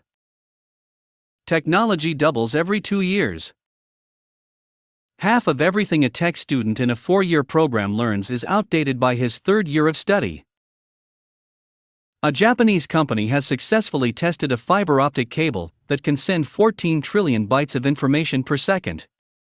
That is the equivalent of 2,660 CDs, or 210 million phone calls. 4. This list is a fitting conclusion to our discussion of the worldwide tides of change we're currently experiencing. How will you respond to the rapid transformation taking place all around you? Here are just 2 approaches. You may buy new technology that will aid you in furthering your vision. Or, you may find a role teaching others the value of filtering out the noise of constant communications, so they can focus on God and His plans for their lives. Both of these responses are valid and necessary. Seek to discover how you can best benefit from momentous change, and use it to contribute something positive to others. Paradigm shift. The above statistics put our need to respond rather than react to change into even greater perspective, don't they? Sweeping change is exciting to some people. For others, such change threatens their mental and emotional equilibriums. No matter what nation, culture, or outlook we come from, we must know how to respond to the rapid change that is happening around us, to us, through us, and within us. We have to acknowledge the transitional tide of change and deal with it instead of allowing the tide to rise over our heads and drown us. Sometimes, we try to stand in one spot, figuratively speaking, and say, "This is it. This is as far as I want to go." We don't want to move with the stream of the history of humanity. However, we also need to remember that the story of our world is not ultimately about history but His story. It is God's story, and He's always moving us forward in the fulfillment of His purposes. Those who train themselves to interpret changing times can look downstream and say, "I see a bend coming up. I'm not sure exactly what's around that bend, so I have to be prepared for anything." Yet for many people, the world has already turned a bend, and they're not sure they like what they've discovered. Already turned a bend, and they're not sure they like what they've discovered there. Certainly, there are both positive and negative changes to address. But we can initiate change only by moving into the future. A word that has become a common part of our everyday language in recent years is paradigm. A paradigm refers to a model, pattern, or way of thinking and acting. When change occurs in a paradigm, it is called a paradigm shift. Such a shift occurs during a generational transfer, when old styles become inadequate as a result of new demands and outdated methods cannot be used in resolving new problems. The present providential tide of transitional change requires a paradigm shift on our part. Those who fail to understand the times and seasons, and don't discover how to participate in them, will find themselves irrelevant in our changing world. He that will not apply new remedies must expect new evils, for time is the greatest innovator. Francis Bacon, philosopher, statesman, and author. 9. Personal purpose and change. Let your purpose guide you through times of transition. Chosen, according to the plan of Him who works out everything in conformity with the purpose of His will. Ephesians 1:11. Throughout this book, I have emphasized that we must persevere in our God-given purposes in the midst of change, and that we must use change to fulfill these purposes. Yet how do we discover God's purposes for our lives, so that we can initiate and persist in purposeful change? Let's begin to explore this topic by looking at two major ways of understanding God's purposes. Change in God's purposes. God's promises are His purposes for you.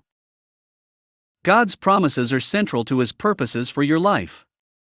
When I first came to understand this principle, it helped me to progress and succeed in my purpose. Let's look at this statement again. God's promises are central to His purposes for your life, not your own purposes apart from Him. Though God's love for us is incalculable, His promises are not only for us but, more importantly, for the fulfillment of His plans in the world, of which each of us is a significant part. I like to use this illustration when describing God's intent. When you buy a product from a manufacturer, for example, a camera or a car, a booklet is supplied along with that product. This booklet is often called a manual. The manual is the manufacturer's mind concerning that product, summarized in one convenient publication. In essence, the creator sends his mind along with his product, so that you can understand it at least to some degree as he does. Manuals often contain the request, before using this product, please read this manual completely. In other words, please learn my mind concerning this product completely. Then will you be able to use it as it was intended. Do you read the manuals that accompany the products you buy completely? Most people don't. Find a manual in your house from any product and look at the last few pages. Often, you will find one section that says warranty and another that says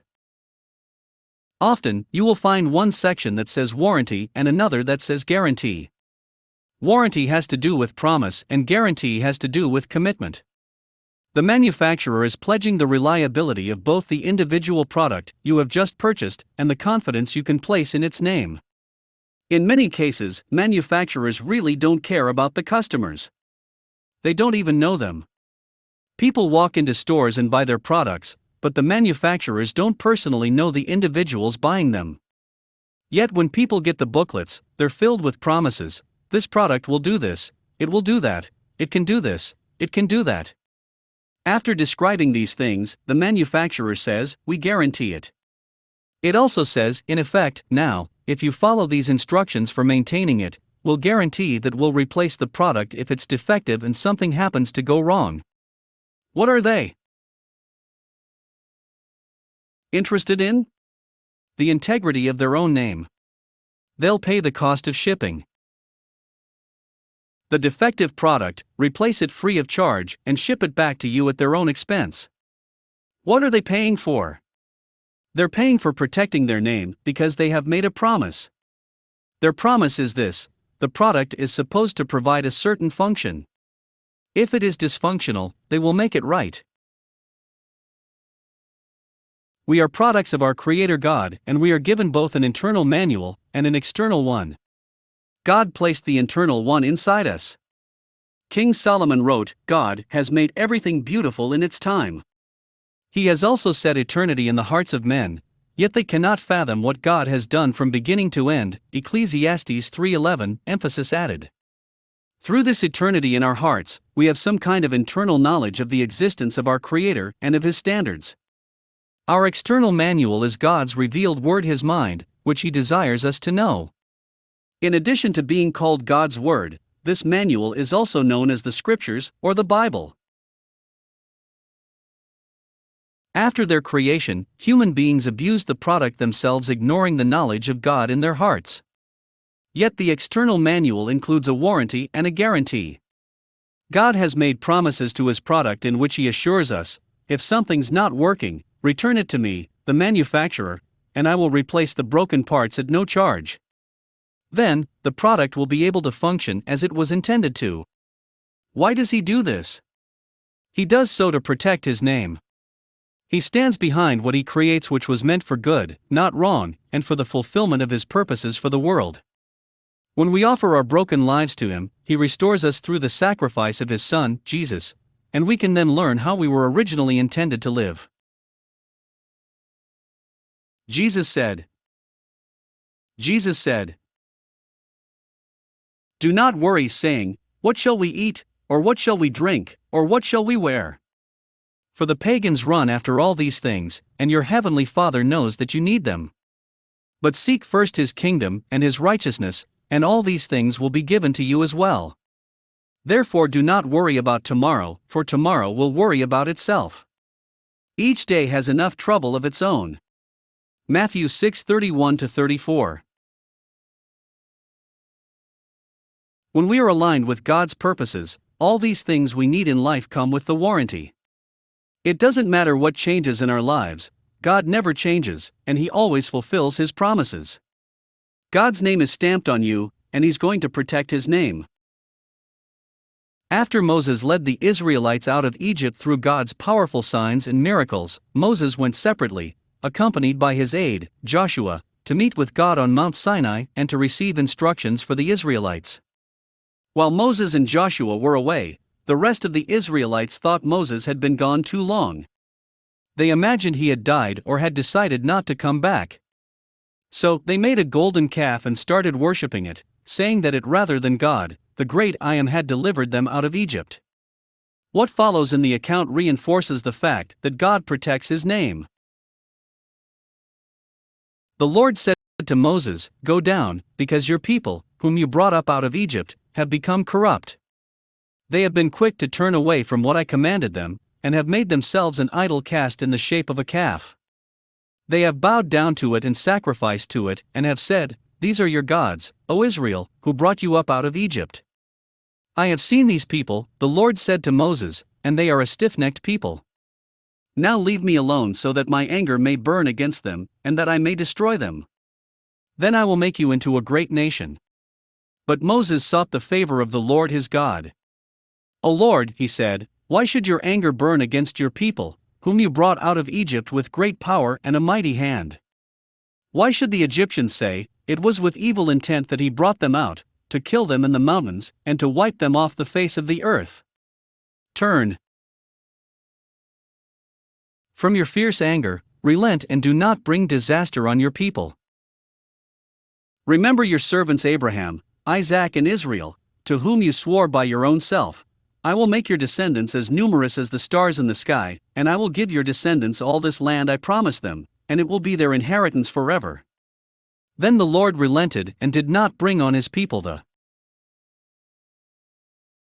inheritance forever. Then the Lord relented and did not bring on his people the disaster he had threatened. Exodus 32:7-14. God said, in effect, "Moses, these people have rejected me. I'm going to kill them." The record says that Moses appealed to God on the basis of his name and promise.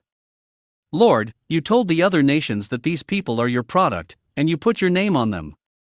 If you destroy them, what will the nations say about your name?" God accepted Moses' appeal. He continued to work with the Israelites, even though they were stiff-necked.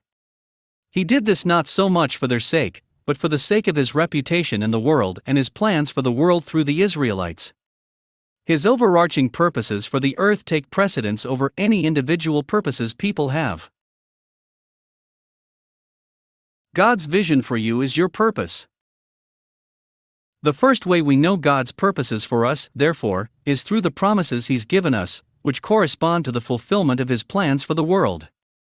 We can count on Him to do what He has said because He is true to His name. The second way we can know God's purposes is by discovering His individual visions, or destinies, for each of us.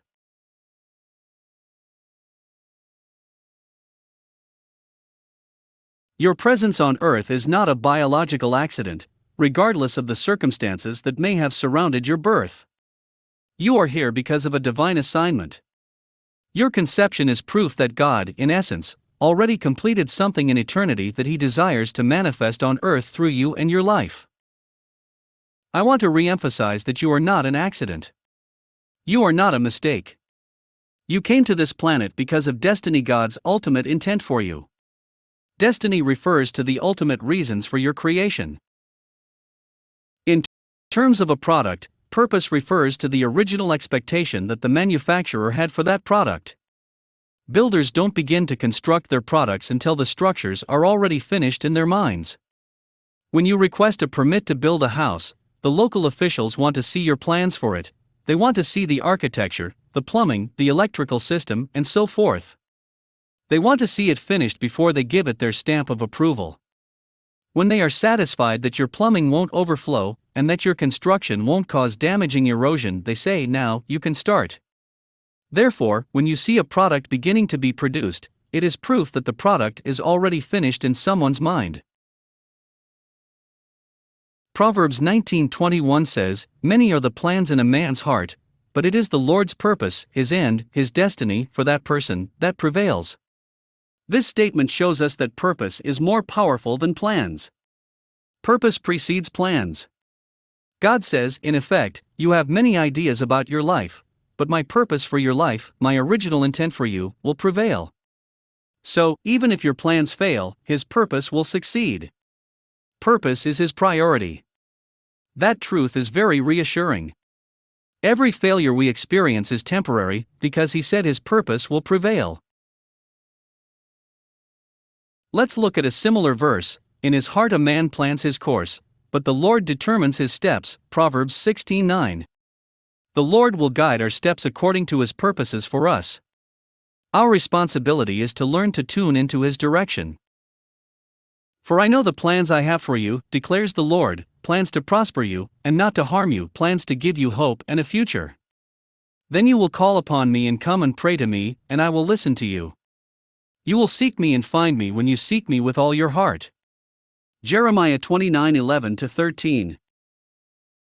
Let's explore some additional truths in God's Word about his purposes. The plans of the Lord stand firm forever, the purposes of his heart through all generations. Psalm 33:11. All generations would include all changes and transitional tides in human history. May God give you the desire of your heart and make all your plans succeed. Psalm 24. When you are in line with his purposes, God will make your plans succeed, even if others try to prevent them. To man belong the plans of the heart, but from the Lord comes the reply of the tongue. Proverbs 16:1. I interpret this to mean that when you realize the plans God has placed in your heart, you may feel they are so big that you aren't able to fulfill them. You don't believe you have the money, the property, the equipment, or other resources to pursue them. Yet God says, in effect, "Don't worry about that, I'll answer for those things. Write down your plan, and I'll take care of how it's going to be paid for." In my experience, God may not give you the resources first. He will give you a purpose, vision, or dream that only he can fulfill.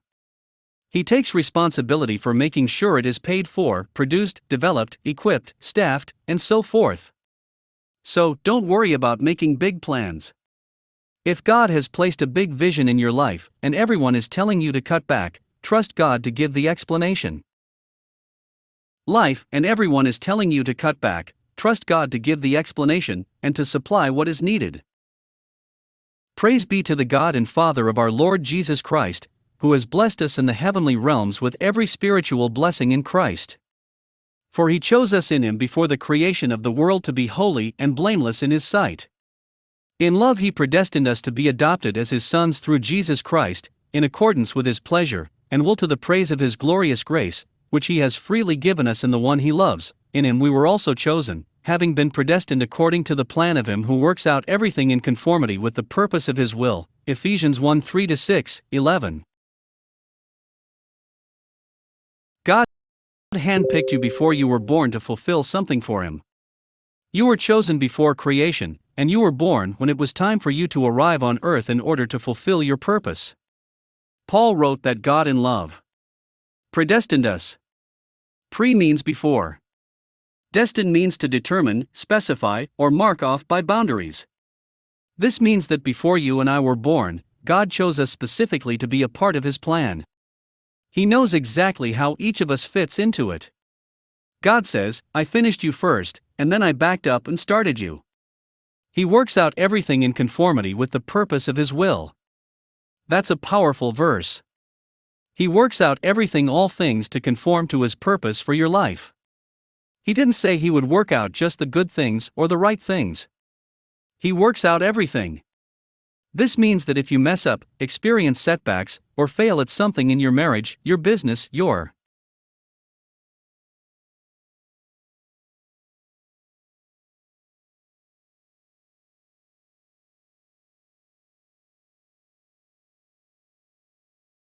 back to me, and don't dwell on this. You're still going to make it. I'm going to use that situation for good. Together, we're going to make it a testimony to my grace and power. No matter what changes happen between where you are and when you fulfill your destiny, these changes are temporary. God still takes all of that and conforms it. In other words, your mistakes are not more powerful than your purpose. Joseph had a dream in which the sun and moon and 11 stars were bowing down to him, Genesis 37:9. Even though this dream signified the high position he would someday attain in Egypt, at the time, he was tending flocks. When God shows you your destiny, He may not show you the route by which you will reach it. Why? He has designed the route according to His plan and in order to prepare you for your destiny, and the preparation may not be what you like or expect. Joseph became excited when he realized what his destiny would be. Yet he didn't know that in order to reach it, he would have to endure being sold into slavery by his own brothers, being lied about, and being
that and conforms it.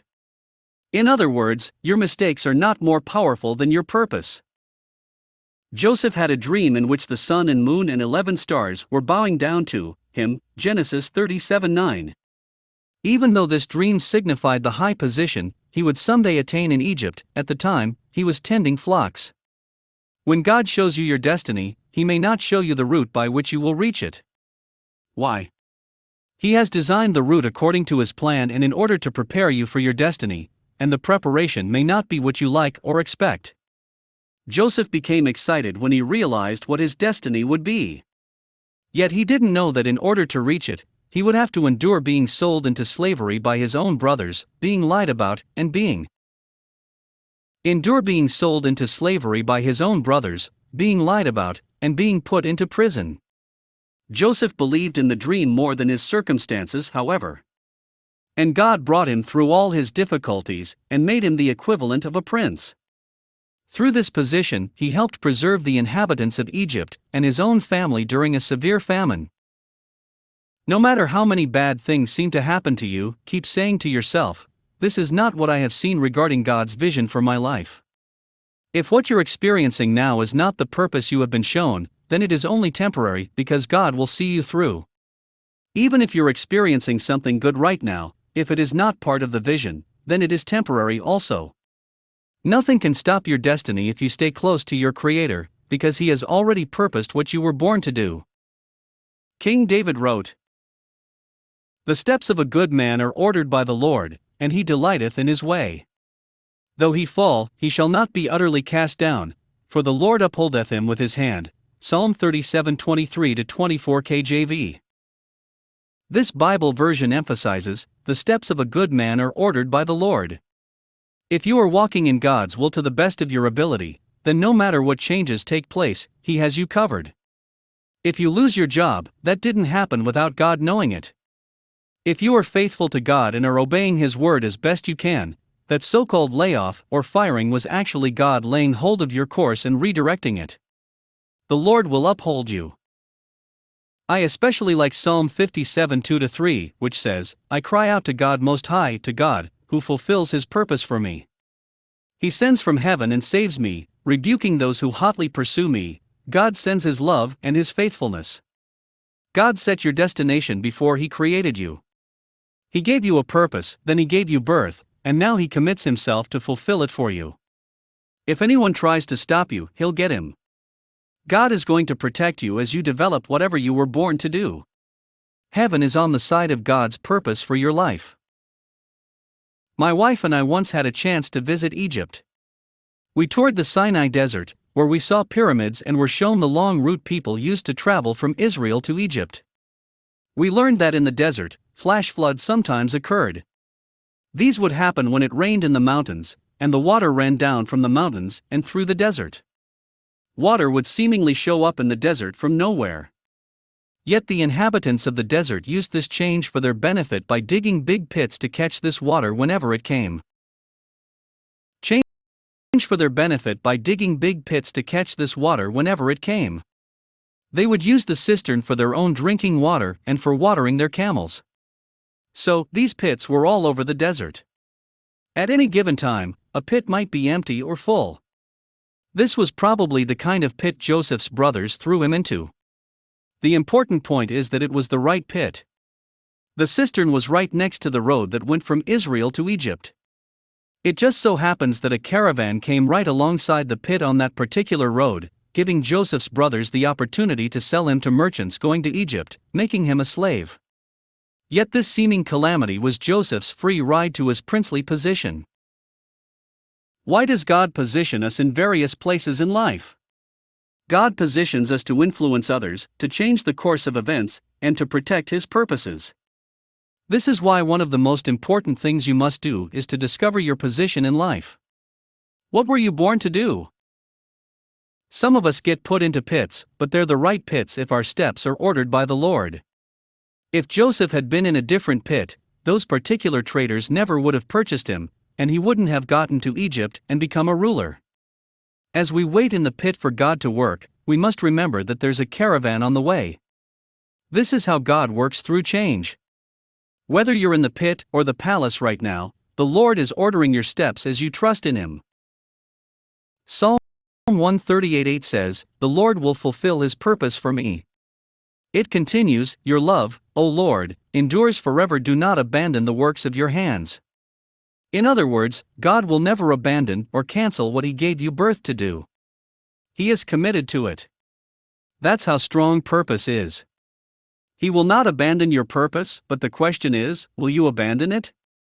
Are you committed to it? You have to answer this question for yourself. No outside force or circumstance can stop God's destiny for your life. Only you can stop it by ignoring it, rebelling against it, or giving up on it entirely. God does not want you to miss what He's already guaranteed for you to accomplish.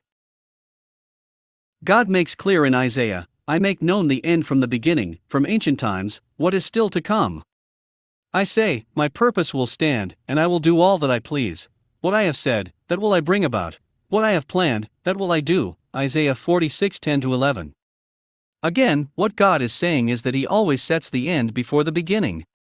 I remind myself of this truth as an encouragement in the midst of difficulties.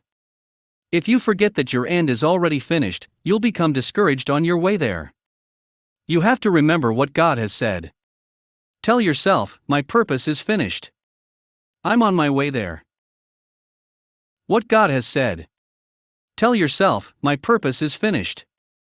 I'm on my way there." Sometimes, there isn't anyone else around to encourage you, and people are quick to send discouragement your way. But God is not worried about your future because, as far as He is concerned, it's already finished. It's in His past. Purpose, time, and change. In an earlier chapter, we talked about the nature and characteristics of seasons, and how time is the source of change. Recall these principles. 1. Everything that is created, everything that is below the invisible, eternal realm of God exists in time. 2. Everything that exists in time has a purpose for which there is a season for fulfillment. 3. God's purposes and activities within time are designed for seasons, which in turn require change. Let's look at some additional principles in regard to time, and how they relate to the purposes God has given us. Time is one of our greatest gifts on earth. God made two great lights, the greater light to govern the day, and the lesser light to govern the night. He also made the stars. God set them in the expanse of the sky to give light on the earth, to govern the day and the night, and to separate light from darkness. And God saw that it was good. Genesis 1:16-18, emphasis added. Time is one of the greatest gifts God gave humanity. He affirmed that time is good, and we need to appreciate what we've been given. God placed human beings on earth so that they could enjoy the benefits of time as they learn to know, love, and imitate Him. Eternity has no beginning or end. Time, in my view, is a piece of eternity that God pulled out and gave a beginning and end to. Then, He put us in time so that we, too, could experience a beginning and an end to things, grow in maturity and in the character of God, and learn about the creative process and the power of change. I thank God that I live in time right now. In a sense, time gives us the opportunity to prepare for forever. Time allows us to live life in seasons. Second, time allows us to live life in seasons, and to oversee our visions in increments. Isn't it nice that you don't have to live your life all at once? God. Increments.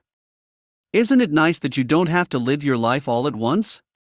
God allows us to spread out our lives in days, months, and years. At any given moment, we have a past, a present, and a future. We should thank Him for this privilege. Time provides us the opportunity to put our priorities in order and to establish change in our lives. You can decide to do something this year differently than the way in which you did it last year. Time allows you to make that kind of choice. So, time is a benefit in the sense that we can say, "I used to do that in years past, but I don't do it anymore." Likewise, whatever you were not doing last year to initiate change to fulfill your purpose, you can make a decision to do now. You can change your behavior in order to have a different experience. I appreciate these dimensions. In the past, I used to be a certain way. In the present, I am another way. In the future, I plan to be a different way. That's what time allows. Many of us are happy about this reality, because we are glad to be past our pasts. Of course, our time on earth is limited, and the reality of time shouldn't cause us to be complacent and lazy, thinking, I can always do that, seek a closer relationship with God, pursue my purpose, develop maturity, in the future. We never know when our time on earth will be completed. Yet, in the meantime, we are allowed the time to make steady progress toward growing in God's character and fulfilling our visions. Time is our indicator that nothing on earth lasts forever. Third, time is our guarantee that nothing on earth will last forever. God has given us time so that we can have a beginning and an end.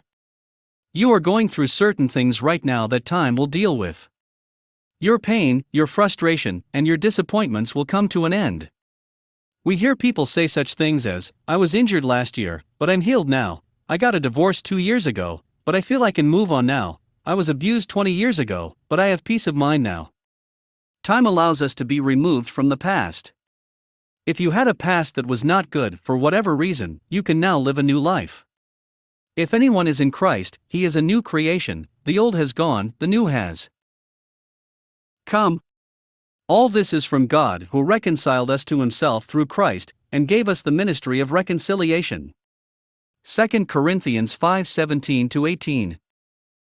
Praise be to the God and Father of our Lord Jesus Christ, the Father of.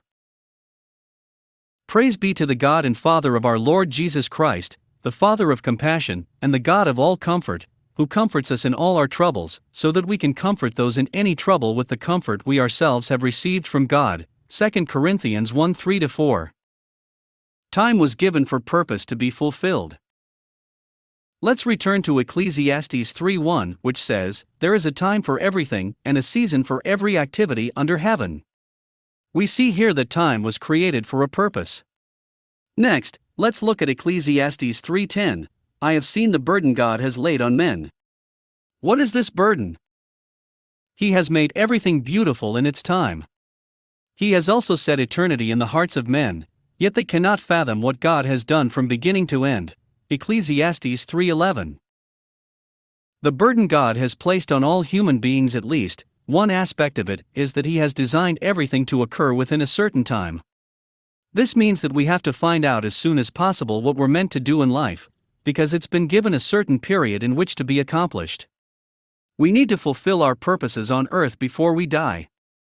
Therefore, the burden or pressure is on us to find out our assignments, so that we can do them within the time we're supposed to complete them. Yet another part of this verse says, He has also set eternity in the hearts of men. Along with a general awareness of Him, and of what is right and wrong, God has placed within every human being His intended purpose for that person. Remember Isaiah 46:10, I make known the end from the beginning? God has put your beginning and your end inside you. You are a walking destiny. We must keep in mind, as we fulfill our purposes, this insightful saying of Ralph Waldo Emerson, the poet and essayist, what lies before us and what lies behind us are small matters compared to what lies within us. And when we bring what is within us out into the world, miracles happen. What is inside us will create the future. We can summarize these ideas in the following principles. 1. Time was given for purpose to be fulfilled. 2. You don't have forever to fulfill your purpose. There's a season for everything. 3. Your purpose is God's established end, which you are to begin and complete. Seasons have their own inherent blessings. In the Bahamas, mangoes are a common and popular fruit. Have you ever tried to pick a piece of fruit when it wasn't yet ripe? You can pick a mango when it's green, it will be very small and hard. You can do it, the tree won't fight you. The problem is, you will not be able to enjoy the experience if you try to eat it. Similarly, you can take things in life out of season, and no matter what you do, they will never work for you. Seasons bring their own inherent blessings. If you know that everything in your life has a season, and if you continue to study and discern your seasons as you seek God's direction, everything will work in your favor. When it's your season, even your enemies may become your friends, or, if not, they won't be able to stop you. When it's your season, doors that had been closed will start to open. When it's your season, people who didn't like you will start helping you, and they won't be able to explain why. When it's your season, things that had been difficult will become easy. The things you've been fighting to accomplish will fight to come to you. This is why I am open to whatever is seasonal in my life. Proverbs 25 says, "The purposes of a man's heart are deep waters, but a man of understanding draws them out." I desire to be a man of understanding in your life through this book, helping to draw out your God-given purposes, so that you can see them and act on them in season. The purposes inside us are deep. As you read and understand God's Word, His words will be like buckets that go deep down inside you where He has set eternity in your heart and pull up ideas and dreams you never knew you had. Psalm 37:4 says, "Delight yourself in the Lord, and He will give you the desires of your heart." God will enable you to fulfill the desires He has planned for you since before time began, desires He has placed in your heart. Your destiny has already been established and finished in eternity, but you were born to begin it. You are at the beginning of your end right now. You are in progress toward that end, and you have to stay on course. Keep moving steadily toward your purpose, no matter what. Let your purpose take you through the pressures, challenges, and changes of life. I must be about my Father's business. Jesus Christ, Luke 2:49 NKJV. 10. The greatest hindrance to positive change. Outdated methods and traditions stifle innovation. In times of change, learners inherit the earth, while the learned find themselves beautifully equipped to deal with a world that no longer exists. Eric Hoffer, writer, philosopher, and Presidential Medal of Freedom recipient. While change is the greatest motivator of innovation, tradition, including a reliance on past experiences, is the greatest hindrance to the positive changes you desire for your life, community, nation, and world. By tradition, I am not referring to timeless truths. Good judgment and sound principles never change. Many of the points I'm discussing in this book apply to all times, because they are based on the truth of God's Word and proven principles. But doing something because it's always been done that way, or engaging in practices that have no real solid foundation, is a form of perpetuating tradition when innovation is called for.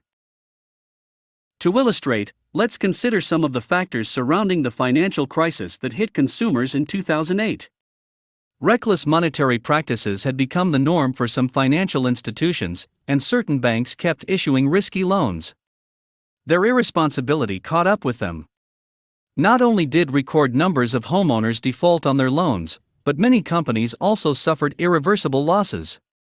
Many people were laid off from their jobs because of direct and indirect consequences of these practices. What many people thought was standard operating procedure was a disaster in the making. In contrast, other financial institutions, both large and small, did not engage in these or other risky practices. They continued to follow proven principles and monetary policies, and they were unshaken by the financial crisis. They continued to have plenty of money to loan, and they didn't have to worry about laying off employees or shutting their doors. There are sound business practices that should be passed along to future generations, and there are antiquated or foolish practices that should not be perpetuated. In considering change versus tradition, therefore, we must be discerning and allow wisdom to guide us. The pull of tradition. The pull of tradition. With that as background, I want to discuss the lure of tradition, which will keep you from making progress in life. When we have used a method that has been effective and successful, we will be tempted to keep using it, whether it's a program, a system, a project, a style, or a modus operandi. Again, there are practices and methods that transcend change and generations. Yet traditional ways of thinking or of doing things can hinder us from thinking creatively in addressing the needs of today. Earlier, I gave the example of those who still hold out hope of regaining their former jobs when the industries they used to work in are now obsolete. Their traditional mindsets concerning these industries, remembering them in their heyday rather than in their current reality, prevents them from thinking of new vocational opportunities and traps them in anger and regret. In this context, tradition is taking something that was once successful and attempting to pass it on to the next generation. We think that since something has worked for us, then it should and must always work. Interestingly, the English words treason and tradition have the same word origin, because both refer to handing over something. Let us consider this: when we try to hand over tradition rather than truth, are we betraying the next generation? Are we limiting their ability to respond to new challenges and changes? Are we limiting our own abilities to meet the needs of today? Tradition and the fear of change. The fear of change is often motivated by a misguided clinging to tradition. Tradition is good until it becomes useless. Tradition is valuable as long as it makes room for the future. But when tradition threatens the emergence of the future, it must be buried. As it marches toward progress, change demands the surrender of obsolete human traditions. Discard your jawbones. One of the best-known characters in the Bible is Samson. Among his greatest feats of strength was his destruction of 1,000 Philistines, using only the jawbone of a donkey as a weapon. Samson used this instrument to protect the Israelites from their enemies. As Samson approached Lehi, the Philistines came toward him shouting. The Spirit of the Lord came upon him in power. The ropes on his arms became like charred flax, and the bindings dropped from his hands. Finding a fresh jawbone of a donkey, he grabbed it and struck down 1,000 men. Then Samson said, "Of a donkey," he grabbed it and struck down 1,000 men. Then Samson said, "With a donkey's jawbone I have made donkeys of them. With a donkey's jawbone I have killed 1,000 men." Judges 15:14-16. If Samson had lived today, he might have hired a marketing manager, who would have helped him to patent that jawbone, manufacture it in quantity, and sell it to the highest bidder as a proven weapon. Whether or not it would work for that person as it had for him. Yet Samson apparently didn't think in those terms. The account of the incident concludes, when he finished speaking, he threw away the jawbone, verse 17. He saw no need to enshrine the jawbone, even though he had won a great victory with it. He realized that it wasn't the jawbone, but the power of God that had enabled him to succeed. Are you hoarding your jawbones of the past, or are you willing to throw away even what worked previously because you recognize that change demands that a new method be used? Tradition can be defined as success that is frozen in time, but that you try to bring into the future, even as change is making the old ways irrelevant. Corrective invention. As we have discussed, some people react to change by doing nothing. Yet when change is forcing a transformation in your life or in society, then maintaining the status quo will not suffice. When we face unexpected or even anticipated problems in society, change is essentially saying to us, invent something to correct me. Let's return to the example of the financial crisis that hit in 2008. With the interconnectedness of national and international banks and other financial institutions, and the danger of collapse for some of these institutions, the United States government entered the picture to guarantee the solvency of companies or to essentially buy them out. Some people supported this action, while others feared that the United States was becoming a socialist nation. The idea of nationalizing major assets in the economy was described by the government as an emergency response to prevent more calamity. Either this practice will continue, or change will challenge people to think of a different solution. Again, change drives you to consider, create, invent, and construct unexplored potential you never knew you had. As I've said before, I have great faith in the human spirit because that spirit is made in God's image, and it is His nature to be creative. We will find a way because we will be inventive. Ways we hold on to tradition. Relying on tradition, when we should be integrating ourselves in change, can take various forms. Let's look at some of the major expressions of this approach. Resting on earlier successes. I mentioned briefly in a previous chapter, when listing the benefits of change, that we can become overly satisfied by our past successes. We can become so mesmerized by the history we have created that we stop making history. Sadly, our complacency often undermines our potential for present and future progress. We celebrate our accomplishments at the expense of new achievements. However, while we have a tendency to focus on what we have already accomplished, change has a way of detaching us from our earlier achievements. It keeps us from becoming enamored of our own past greatness.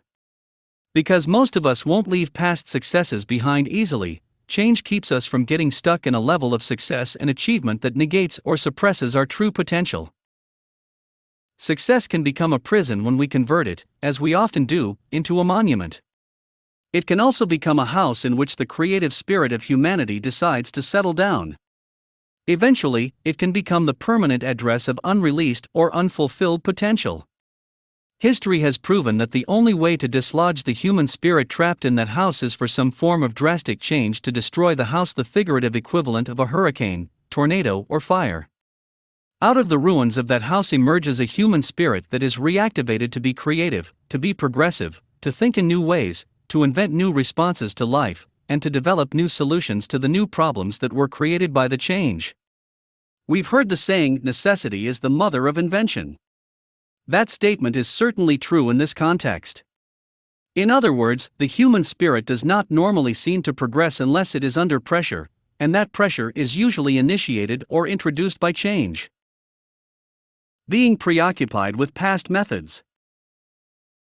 The average person doesn't lead change, he is led by change. This is often because he is preoccupied with tradition, with past ways of doing things. We don't have to be consciously preoccupied with tradition to have this mindset. We can simply take certain established methods and practices for granted, and therefore be blinded to other ways of thinking and to new possibilities.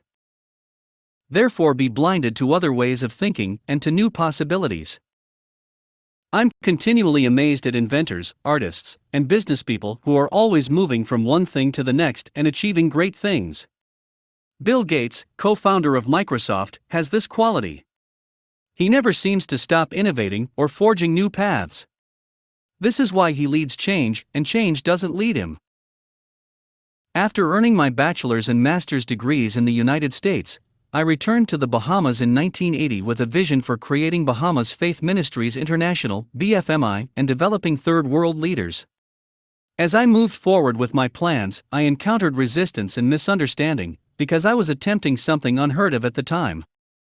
What I was doing was not traditional for a Bahamian. I was leading change by creating a new product in an environment that wasn't used to it. The forces of change that I initiated resulted in the creation of an organization headquartered on a small island that now reaches nations around the globe. The tides of change transformed my life, as well as the lives of hundreds of thousands who have been educated and inspired through the organization's conferences, and through my radio, television, and internet programs, books, and international speaking engagements. If I had been preoccupied with the past, I never would have started BFMI or my work with third world leaders. In fact, I probably never would have sought to go to college or to realize my God-given vision. Those who are caught up in the past and who merely accept the status quo will be led by change, not the other way around. Yet anyone who leads change will contribute significantly to his or her generation. One way that we define greatness is by the amount of positive change a person has created.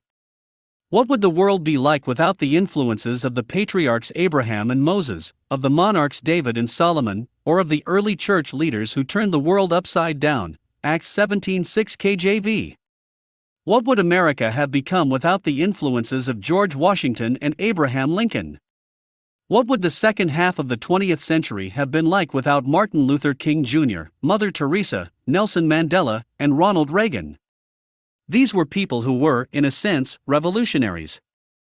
They forged new frontiers. And, of course, the one who has influenced the world the most is Jesus Christ. The amount of positive change he has initiated can never be calculated. People who can forge new frontiers, whether on a large or small scale, will be successful through change. The key to future failure, therefore, is to be preoccupied with the past and to cling to traditional ways of doing things. Relying on experience as our best teacher. When experience is your best or only teacher, your progress in life will be thwarted.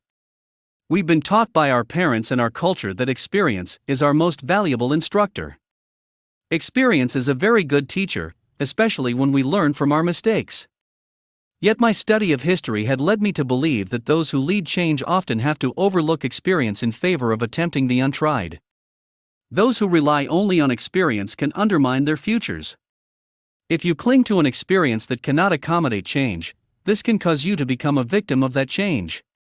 He who worships the past will remain there. When you're through changing, you're through. The greatest human temptation is to believe that you have arrived. We are all prone to move toward security, but security itself is an illusion. For example, consider the term social security. Social refers to society, security refers to permanence. Yet this idea is impossible. Society can never be permanent. Nothing in this life can be secured. For some years, the Social Security program in the United States has been uncertain. Even before the 2008 financial crisis, the program was said to be in jeopardy. First, the government has borrowed Social Security funds for other purposes. Second, with a large older population and a much smaller younger population, the funds won't be there when the younger generations reach retirement age. Now, the fate of Social Security is even less certain. The government can really no longer guarantee that people will receive any money as retirement security, even though people have paid into the program all their working lives. Private sector programs, such as investments in mutual funds, are also unreliable. There's always a risk that these funds will lose money, a reality all too many investors in IRAs and 401ks experienced in 2008 and 2009. Yet because most people gravitate to the idea of security, they think that there's a place or a condition at which they can arrive in life where they can stop changing. They may not realize that, if this were possible, they would also stop growing, expanding, progressing, moving, and developing. This place or condition of security is often called retirement. They believe that when they arrive there after working hard for most of their lives, they will be secure. Arrive there after working hard for most of their lives, they will be secure. Actually, if you've reached a place where you no longer change, you have just entered the cemetery of humanity. It's a living cemetery, but when you are through changing, you're through. No one can retire from change. Yet retirement is defined by many people as a time when they don't have to think about change, but can pursue leisure instead. For example, someone about to retire may think, in effect, I'm not going to work, I'm not going to think actively, and I'm not going to create anything. I'm just going to play golf. I'm going to have the same friends from the same retirement club and meet on the same golf course every day for the rest of my life. Given this scenario, my conclusion is that this person is basically finished as a human being. We just need to sing the final hymn at his funeral. The desire to keep growing as a person, and the willingness to keep responding to change, are evidence that someone is still living among us. His ability to keep changing until he leaves the earth is our only indication that he is still alive. When you are through changing, your through is just as true for companies, countries, communities, and families as it is for individuals. If a company believes that it has the formula for success, which never needs to vary, the company has just sealed its own demise. If a community thinks it has reached a perfect state of governance or growth, it has just begun to decline. If you think you have your life wrapped up, you have just died.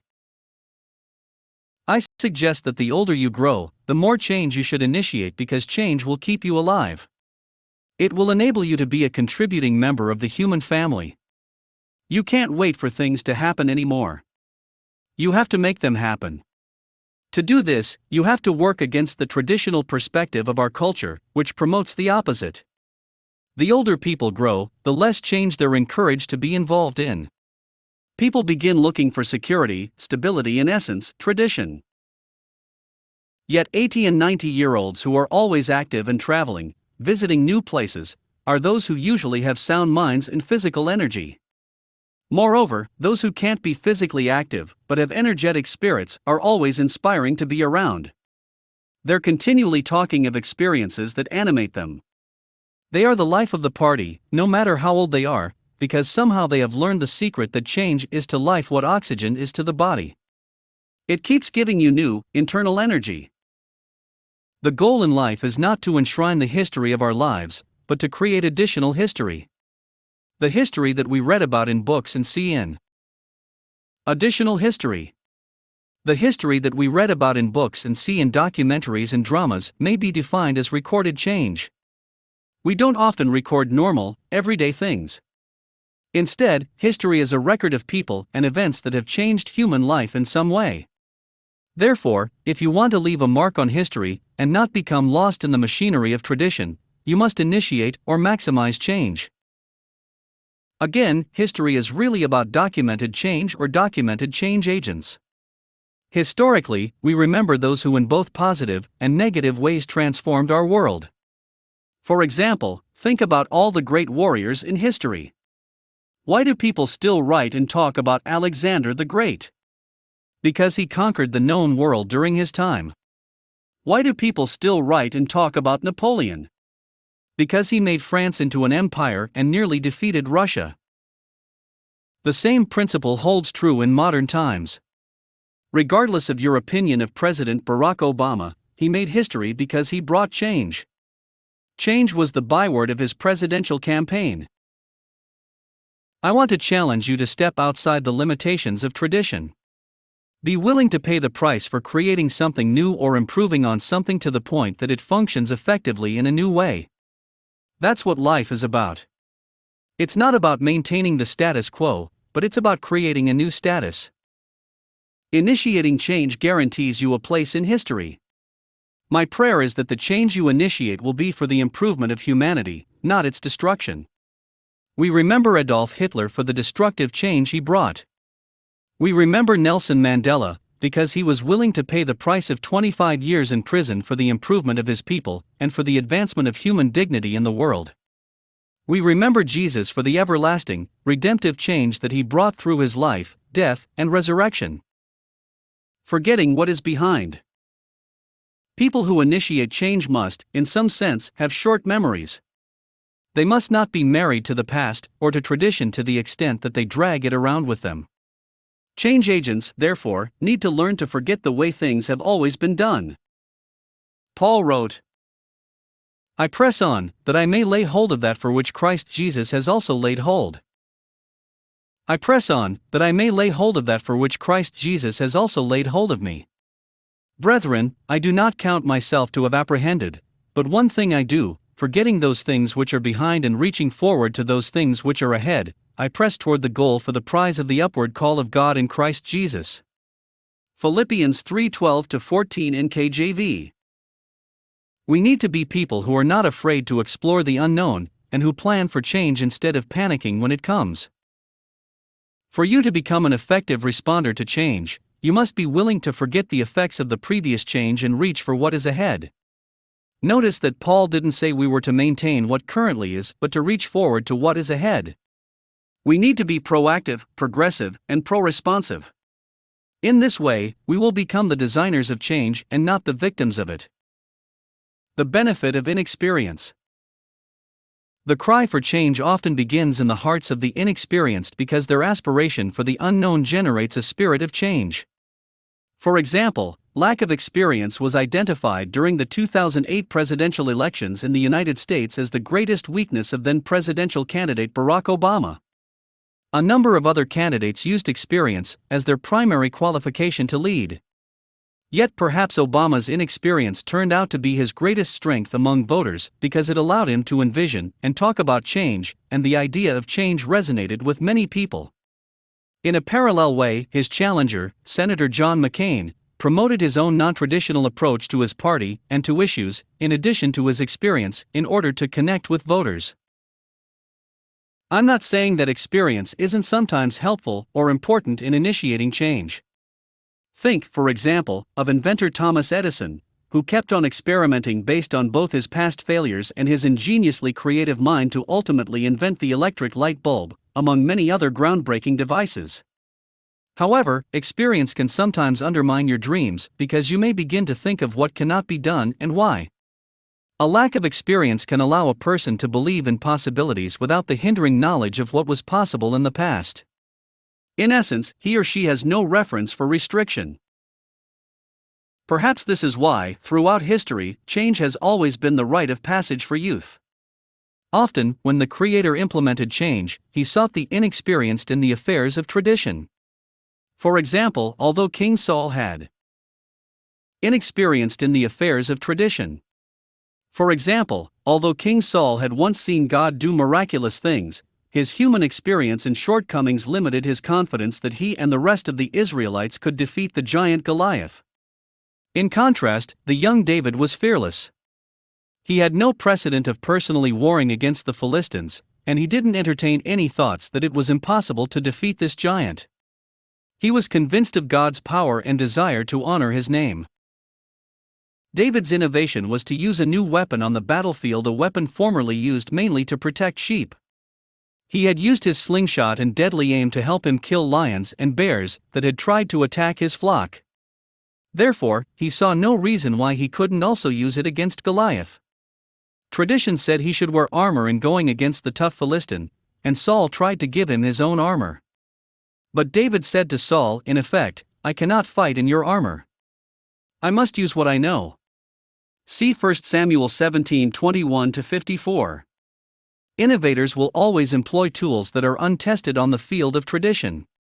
They are willing to try the untested to achieve the unknown. No one approaches life without some experience and tradition behind him unless that person is an infant. Rather, change agents blend experience and possibility into a new experience. Change, therefore, may simply be the introduction of an experience that is different from your old one. Your capacity to learn how to effectively employ new ways of thinking, to use new tools, and to use old tools in a new way will determine whether you will be an initiator of change or a victim of change. You can judge your age by the amount of pain you feel when you come in contact with a new idea. Pearl S. Buck, writer, winner of the Pulitzer Prize and Nobel Prize. 11. The challenge of change. Change tests and reveals who we are. The most important thing to remember is this: to be ready at any moment to give up what you are for what you might become. W.E.B. Du Bois, civil rights activist and co-founder of the NAACP. Change challenges us in many ways, but these can all be distilled into one main challenge: a test of maturity. This is what I was referring to earlier when I talked about the difference between reacting to and responding to change in life. Paul wrote, "And we know that in all things God works for the good of those who love him, who have been called according to his purpose. What then, shall we say in response to this? If God is for us, who can be against us?" Romans 8:28-31, emphasis added. We have to actively seek what it means to respond to unsettling change rather than react to it. Note that even though God is for us and is working on our behalf, this isn't a guarantee that things in life won't change. When Paul said, "If God is for us," he was about to refer to all the difficulties that can happen to us and also how we can be conquerors over them. He lists trouble, hardship, persecution, famine, nakedness, danger, and sword, death. See verse 35. Again, many people today are teaching that if God is with you, you won't have to go through any difficult experiences. This is weak theology. It causes people to be totally unprepared for times of trouble and change. Paul indicated that since God was with him, he could have all these experiences and still be mature in his response to them. What was the basis for his confidence? If God is for us, who can be against us? He who did not spare his own son, but gave him up for us all, how will he not also, along with him, graciously give us all things? Romans 8:31-32. God didn't withhold the sacrificial death of his own son on our behalf. Therefore, we can know that he will also give us everything else we need for this life. As a result, in all these things we are more than conquerors through him who loved us. Verse 37. Shortly before he was arrested and crucified, Jesus spoke to his disciples about the impending time of pressure and trial they would face. Jesus told them that they would grieve over his death, but that their grief would be turned to joy over his resurrection. Then he said, "I have told you these things, so that in me you may have peace.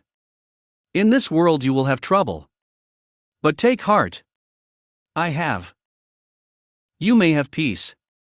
In this world you will have trouble. But take heart. I have overcome the world." John 16:33. He had overcome the world, so they didn't need to be afraid, even in the midst of this critical change. Remember Jesus' parable about the house built on the rock and the house built on the sand? The storm hit both houses equally. Change happens to everyone, to those who are prepared for it, and to those who are unprepared for it, to those who acknowledge God, and to those who do not acknowledge Him. Everyone who hears these words of mine, and puts them into practice is like a wise man who built his house on the rock. The rain came down, the streams rose, and the winds blew and beat against that house, yet it did not fall, because it had its foundation on the rock. But everyone who hears these words of mine, and does not put them into practice is like a foolish man who built his house on sand. The rain came down, the streams rose, and the winds blew and beat against that house, and it fell with a great crash. Matthew 7:24-27. Both houses were confronted with the same rain, the same swirling water, and the same wind. Your decision to build your life on the rock rather than the sand does not make you immune from the storm, but it does affect the outcome, it does affect how you survive it. Your faith does not always repel change. Rather, change proves the reality of your faith. This is why I say the maturity of your belief system will be tested by change. We can, therefore, list these principles of change and maturity. 1. Change comes to test who we are, and who we claim to be.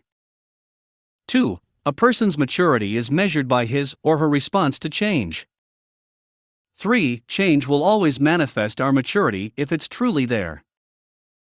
4. Change is a means by which we can learn the mature response to unsettling times. Change tests who we are. I think the Apostle Paul was one of the greatest examples and teachers of how to measure maturity in human experience. For example, he wrote to the Philippians, "I have learned to be content whatever the circumstances. I know what it is to be in need, and I know what it is to have plenty. I have learned the secret of be in need, and I know what it is to have plenty. I have learned the secret of being content in any and every situation, whether well-fed or hungry, whether living in plenty or in want. I can do everything through Him who gives me strength." Philippians 4:11-13. In essence, all circumstances were the same to Paul. He didn't let good times or difficult times prevent him from pursuing his purpose in life. Who shall separate us from the love of Christ? Shall trouble or hardship or persecution or famine or nakedness or danger or sword? Romans 8:35. This list of difficulties incorporates anything we might experience in life and worse, and they imply all the emotions that can accompany them, such as fear, terror, anger, shame, and sorrow. Let's consider how these areas might translate into troubles we experience as we live and work in our various nations. You can add your own applications. Trouble, temporary illnesses, accidents, misunderstandings between people, a child's learning difficulties, pressures on families, such as infidelity, unplanned pregnancies, or conflicts between parents and children, living amid the influence of gangs. Hardship, damage or loss to your property, having to work more than one job to make ends meet, taking responsibility for the long-term care of a loved one, not having access to clean water, having to travel miles for medical help. Persecution, being excluded by others, being falsely accused of something, being gossiped about, being ostracized or somehow penalized for your beliefs, not being allowed to vote, being pressured to support something you don't believe in. Famine and nakedness, being laid off and having no immediate means of earning money, lacking love from family members, physical droughts that affect the crops you intended to sell or to purchase, not being able to gain the education you desire. Danger, living in a crime-ridden neighborhood with frequent occurrences of assaults, rapes, or home invasions, being overcome by a natural disaster, such as a hurricane or a flood, living with the threat of terrorism or other violent acts, having a job that involves the risk of bodily harm. Sword, experiencing the death of a loved one, a friend, or a community member, whether through natural or unnatural means such as in the line of duty, car accidents, murder, or genocide. That is some list. Many more examples could be added. Yet Paul said he was more than a conqueror through all these types of things, because he had confidence that in all things God works for the good of those who love Him, who have been called according to His purpose. Romans 8:28. That's maturity. Maturity is measured by our response to change. Your level of maturity is measured by how you well handle change. In the chapter on the greatest hindrance to positive change, we discussed not centering our lives on either past accomplishments or past failures. We looked at Paul's statement, "One thing I do, forgetting what is behind and straining toward what is ahead, I press on toward the goal to win the prize for which God has called me heavenward in Christ Jesus." Philippians 3:13-14. Paul was saying, in effect, if you can forget what you did before, and press toward something you haven't done yet, that's maturity. Based on the above list of trials in life, we can add tragedies and hardships to the things we should not dwell on. Who is able to do this in the midst of life's changes and difficulties? Our answer comes in Paul's next statement: all of us who are mature should take such a view of things. And if on some point you think differently, that too God will make clear to you. Verse 15. Paul said only mature people can stop living in the past and accept the approaching future. Consider carefully how I am using the word maturity here. It refers to responding constructively, no matter what we face in life, instead of merely reacting and thereby causing ourselves further disappointment, pain, and lost potential. Paul was certainly not saying, and neither am I, that it is immature to feel sorrow or to grieve. At one place, he wrote to the Philippians about his friend and fellow worker Epaphroditus, who had fallen sick. Indeed, he was ill and almost died. But God had mercy on him, and not on him only, but also on me, to spare me sorrow upon sorrow. Philippians 2:27. Paul knew sorrow. He also knew deep distress. We are hard pressed on every side, but not crushed, perplexed, but not in despair, persecuted, but not abandoned, struck down, but not destroyed. We always carry around in our body the death of Jesus, so that the life of Jesus may also be revealed in our body. 2 Corinthians 4:8-10. 2 Corinthians 4:8-10. Maturity, therefore, is measured by your capacity to let go or to forget the past, and to build and create the future. Some people mourn for years over what happened, what didn't happen, what could have happened, what they used to do, and how things used to be. Maturity is measured by one's capacity to respond effectively to the unexpected. Those who are mature look to the future and focus on fulfilling their purposes for living.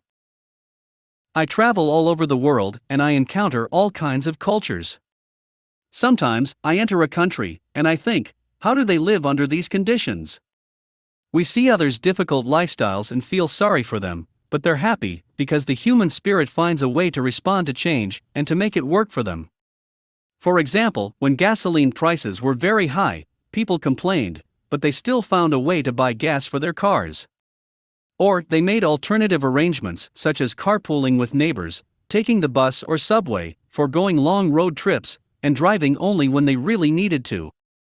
Consequently, people forced a change in the situation because, when the demand for gas went down, the price also went down again dramatically. Life can devastate us when we think that what we are experiencing is a permanent condition. Yet remember that everything is seasonal. If you're down and out right now, look up and smile. Why? It's only a season. The Bible says there's a time to weep and a time to laugh. See Ecclesiastes 3:4. Circumstances change. Change will manifest the maturity within you. Change is the greatest revealer of your inner, true maturity. Maturity has nothing to do with age. It has to do with your ability to maintain your balance, perspective, and internal peace in the middle of unexpected chaos. If change debilitates you, immobilizes you, or disarms your mental faculties to the point where they cannot respond and function in a positive and progressive manner, you can be described as immature. While children are often thought of as immature, we can note some important qualities they possess that will enable us to handle change better. A young child doesn't have the sophisticated perception necessary to properly understand and interpret his environment, which may be swarming with changes. Therefore, he may appear to exhibit qualities of the highest level of maturity, which seeks the benefit or beauty in every situation. For example, a child sees a truck coming down the street toward him. What is? For example, a child sees a truck coming down the street toward him. What is his response? He stands transfixed, fascinated by its powerful-looking size or shiny grille. Or, he sees a fire burning. The flames just appear beautiful to him, and he wants to engage with that fire. He does not yet have the life experience to know the potential dangers in these things, or to have developed a healthy fear of being hurt through improper interaction with them. If we observe a child reacting with naive curiosity rather than necessary caution, we remove him from harm's way, thinking, he just doesn't understand because he's immature. Yet Jesus made this remarkable statement, which contains an important truth we can apply to addressing change: anyone who will not receive the kingdom of God like a little child will never enter it. Mark 10:15. Of course, he didn't mean that we should walk in front of a Mack truck or put our hands into fire. I think he was suggesting that we should look at life with the fresh perspective and acceptance of a child. When change occurs, everyone else around you may believe it's chaos, they may think it's danger and destruction. Yet you can approach it as a child would by realizing, God promises that all things will work together for good, so there's something good I have to look for in this. Some people might call that approach unrealistic, but in God's view, it's mature, if it's based on trust in Him. Jesus responded in this way during a violent storm. He and his disciples were crossing a lake by boat when the storm hit. The disciples were beside themselves and feared they would all drown. They looked for Jesus and found him sleeping on a pillow at the back of the boat. Was this a childish way to react to the circumstances? It seems so. Some children have slept through tornadoes and never noticed. But did Jesus know something that the disciples didn't know? Absolutely, yes. He knew he could trust in God in the midst of any circumstance. That day when evening came, Jesus said to his disciples, "Let us go over to the other side." Leaving the crowd behind, they took him along, just as he was, in the boat. There were also other boats with him. A furious squall came up, and the waves broke over the boat, so that it was nearly swamped. Jesus was in the stern, sleeping on a cushion. The disciples woke him and said to him, "Teacher, don't you care if we drown?" He got up, rebuked the wind and said to the waves, "Quiet. Be still." Then the wind died down, and it was completely calm. He said to his disciples, "Why are you so afraid? Do you still have no faith?" They were terrified and asked each other, "Who is this? Even the wind and the waves obey him." Mark 4:35-41. The disciples asked Jesus, "Don't you care if we drown?" The disciples asked Jesus, "Don't you care if we drown?" His reply to them was another question, "Do you still have no faith?"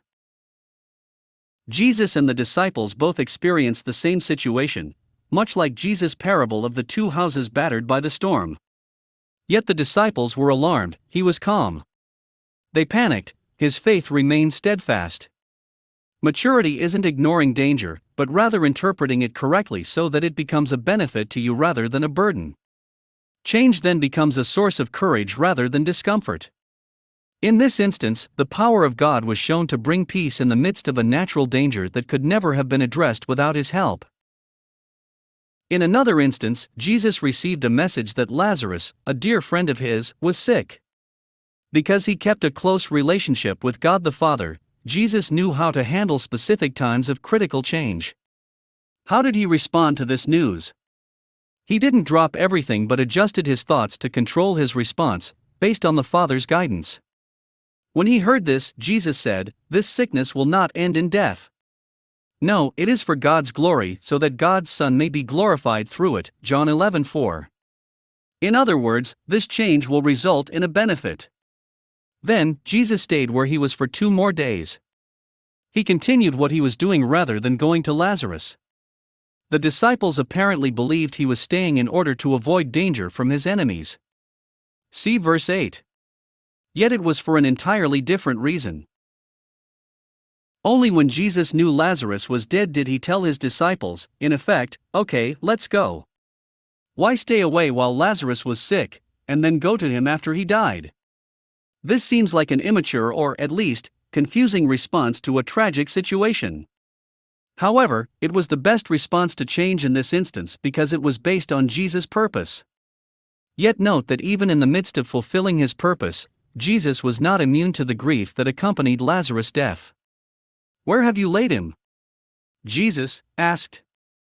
"Come and see, Lord," they replied. Jesus wept, John 11:34-35. This is what happened next. They took away the stone. Then Jesus looked up and said, Father, I thank you that you have heard me. I knew that you always hear me, but I said this for the benefit of the people standing here, that they may believe that you sent me. When he had said this, Jesus called in a loud voice, Lazarus, come out. The dead man came out, his hands and feet wrapped with strips of linen, and a cloth around his face. Jesus said to them, Take off the grave clothes, and let him go.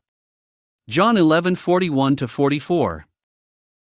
Sometimes, people will rush toward us, or call us, and say, Quick. Sometimes, people will rush toward us, or call us, and say, Quick. Something happened to somebody. We have to go. Some emergencies need our immediate presence. Yet others may not. Depending on the need, you may respond, I must finish this first. Others may think you are irresponsible or unfeeling.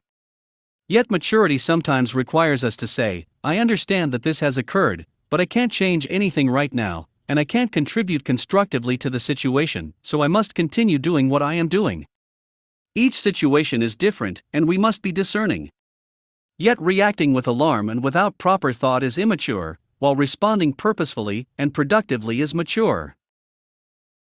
Suppose the bank tells me, you are behind in your mortgage payment by 4 months, and you apparently have no immediate prospects for producing the income to pay it. We are going to have to repossess your house. Assuming the money isn't provided miraculously, and my relatives and friends don't have the funds to help me out, how should I respond to the loss of the house? How should I handle this situation in a mature way?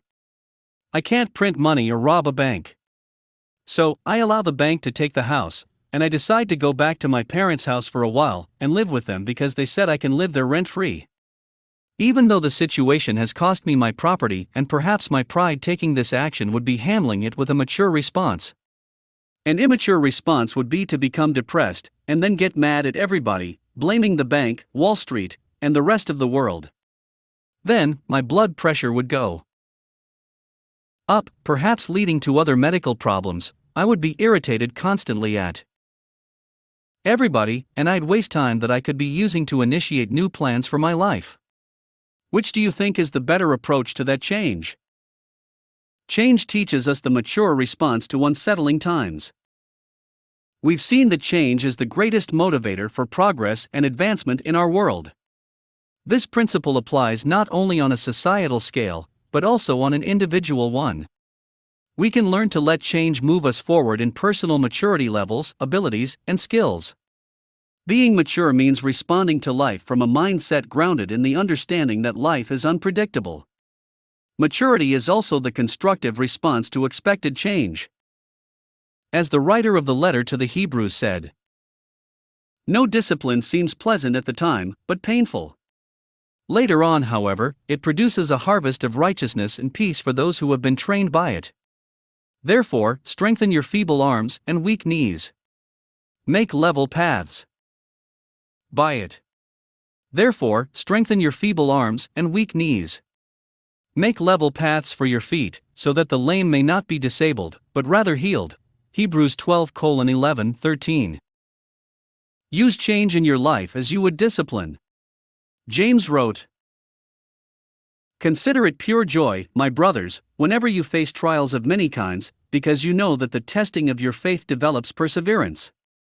Perseverance must finish its work so that you may be mature and complete, not lacking anything. James 1:2-4. What is a trial? It's a change. You were doing fine, and then the doctor told you that you have a lump in your breast or prostate problems, and that announcement brought a change. When you experience change, James said, consider it pure joy. Why? Not because you're immune to pain or sorrow, but because you know something. You know that this trial has come to test your faith, to develop your perseverance, and to make you mature. Whenever you see the word tribulations or trials in the scriptures, the concept of maturity is always implied in the context. This is because, again, maturity is tested and manifested by change. When the unexpected happens, when adversity comes against you, your maturity will be tested. So, remember this astute saying by the last newscaster David Brinkley: a successful person is one who can lay a firm foundation with the bricks that others throw at him.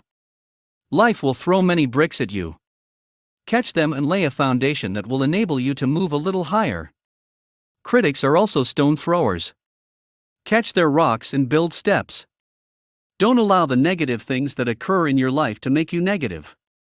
Turn them into something positive and use them as a foundation for your next move. A mature person will always use adversity for advancement. Release your potential through change. Do you see what a powerful force change really is? It actually manifests who you are inside, not just what you portray to others. It will test your true level of maturity. It will challenge your traditions to see if they stand the test of time. It will make you wonder, what can I really trust in? It will challenge the strength of your resolve to fulfill your purpose in life. And it has the potential to train you in maturity, if you will allow it to discipline you. In essence, you can release and maximize your full potential only through change. Through all these experiences that stretch us and cause us to grow, we can rely on our one constant. As Paul wrote, "In all these things we are more than conquerors through him who loved us. For I am convinced that neither death nor life, neither angels nor demons, neither the present nor the future, nor any powers, neither height nor depth, nor anything else in all creation, will be able to separate us from the love of God that is in Christ Jesus our Lord." Romans 8:37-39. To exist is to change is to mature is to go on creating oneself endlessly. Henri Bergson, philosopher and winner of the Nobel Prize in Literature. Part 3. Initiating change in your world. 12. The mindset of a change agent. Attitudes for interacting with change. The main dangers in this life are the people who want to change everything or nothing. Lady Nancy Astor, first female member of British Parliament. As we initiate and fulfill our God-given purposes, we become change agents. Sometimes, our exercise of change will seem relatively independent of the transitions in our culture. We will be the ones bringing something completely fresh to our lives, to the lives of our family members, to our communities, and to our nations. At other times, our exercise of change will be closely connected to the tides of transition already taking place in our nations and the world, and we will be integrating our changes into these broader changes. As I mentioned in the chapter Worldwide Tides of Change, I believe there are certain groups of people who are developing as leaders in the world, people who formerly were considered perpetual followers. There is an ongoing shift in the balance of leadership influence, and in the perceived value of people groups in the world. New respect and opportunities are coming to some of those from third world nations. Change is already causing, or will cause, the ascendancy of people who did not hold leadership positions before. These groups, especially, must understand how to interact with times of transition. No matter who we are or where we live, however, many of us are still getting used to the idea of leading change.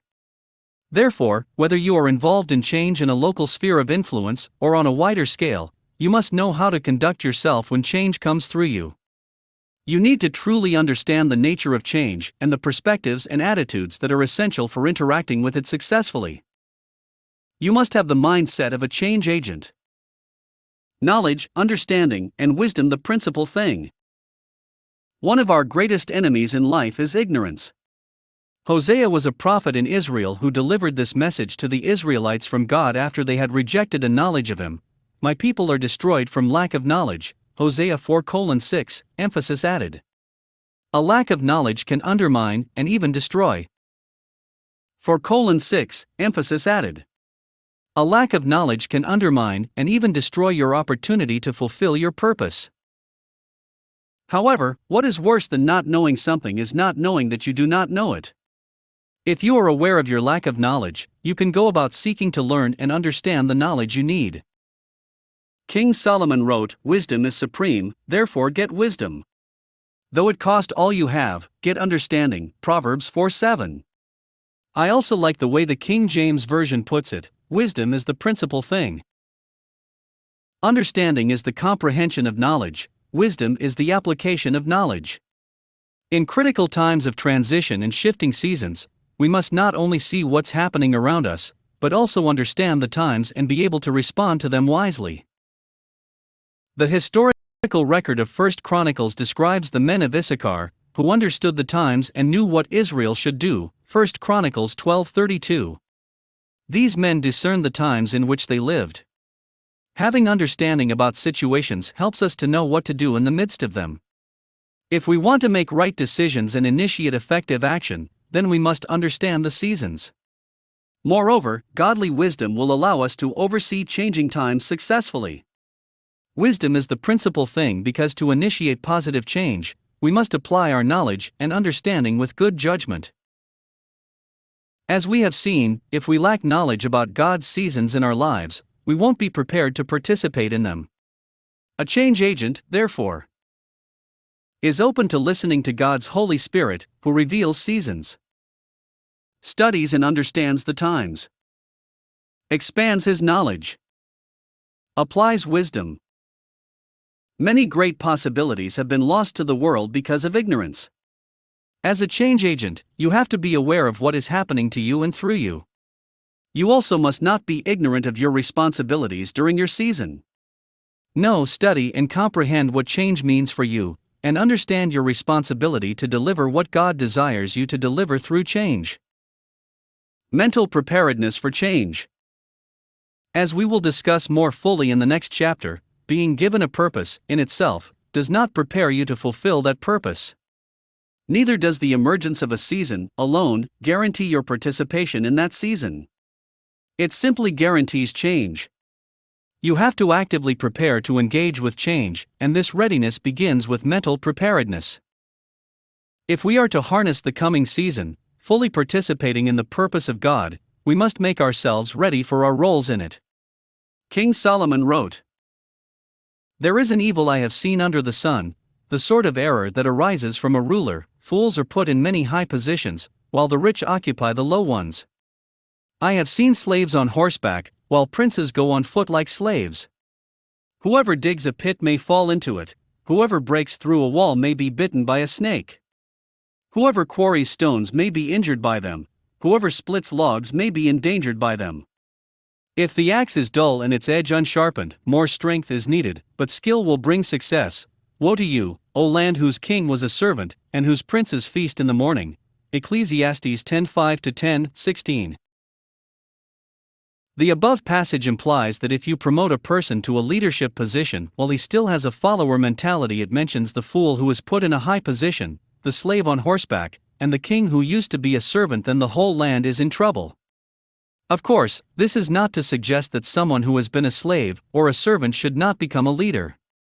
Rather, it indicates that someone with the mindset and habits of a slave is not properly prepared to lead others.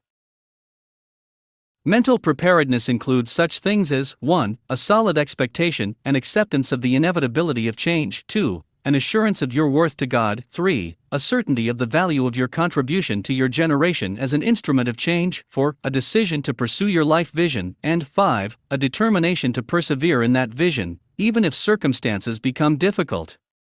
Developing mental preparedness before you experience change is best, but if you are currently in the midst of transition and lack this frame of mind, then seek to develop it in the midst of change. Humility in your season of change. Sometimes, when we are raised up by God to bring about change in the scheme of history, we may be tempted to confuse the purpose for the change with our positions in the change. Sadly, this seems to have been the case with our positions in the change. Sadly, this seems to have been the case with many change agents in their generations. They forgot they were instruments of the changes and not the author of the changes. They should have remembered that they were, in a sense, temporary delivery systems for these changes. Consider what happened to the mindset of the Israelites over the years after they were called by God through Abraham.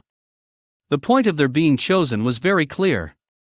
When God called Abraham, he said, "Leave your country, your people and your father's household and go to the land I will show you. I will make you into a great nation, and I will bless you. I will make your name great, and you will be a blessing. I will bless those who bless you, and whoever curses you I will curse, and all peoples on earth will be blessed through you." Genesis 12:1-3, emphasis added. In other words, God was telling Abraham, as well as the great nation of descendants who would come through his son Isaac, here is my purpose for choosing you to bring about change. I want you to be a channel through which I will reveal myself to all the nations of the world and draw people back to me. God gave the Israelites special status, love, and protection, yet the change was not about them, but about his plan for the world. What happened?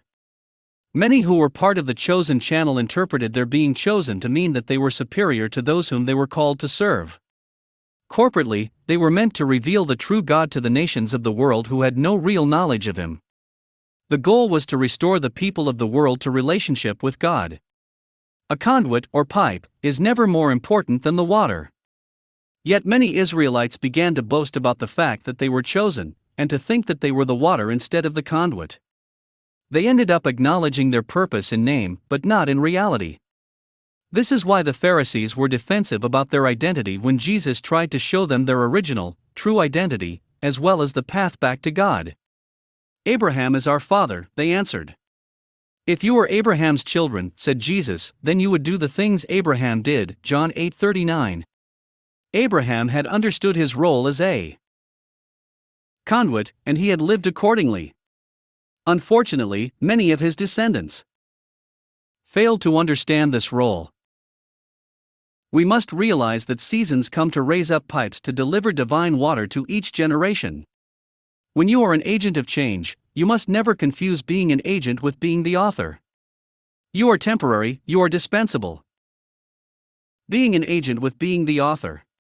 You are temporary, you are dispensable, and you can be replaced. You have to remember that, ultimately, change is happening through you and not by you. Suppose you are a participant in a change through which God takes oppressed people and puts them in influential leadership positions. How should you interpret that change? You could think, well, we are now better than everybody else. It's our time for revenge and oppression. It's our time to become the masters. This is not the appropriate nature and mindset of a true agent of change. Like everybody else, you're just an agent. If the previous agents abused their positions, this doesn't give you the right to do the same. God will test you to see if you will do the job He's given you. If you won't, He will give it to someone else at some point. In other words, God will never become a victim of the pipe. His water will be delivered to the garden of earth.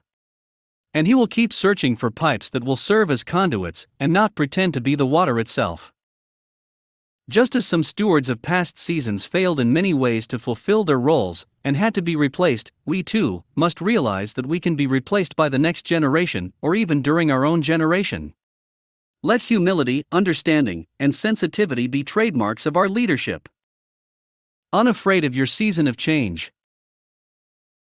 Positive change can be hindered when those who have been called to be change agents are afraid to accept or to fully accept that calling. I want to encourage you who are now moving forward in tides of change, who are emerging to serve God's purposes to the world, not to be afraid to accept the challenge. Embrace it as a divine obligation, as well as a human responsibility toward your fellow men. Become a faithful conduit of the grace of God, helping to fulfill His plan for your generation. Fear of accepting one's call often stems from feelings of inadequacy and a failure to understand one's significance in the world. If you've been taught long enough that you're nothing, it becomes almost impossible for you to believe it when someone tells you, you are important. God created you for a purpose. I know that this fear is real. I had to struggle with it a little myself when I first dealt with the issue as a young person and asked myself, how important am I really to the world? It's a tough question to answer. When someone tells you that you can be an agent of change, therefore,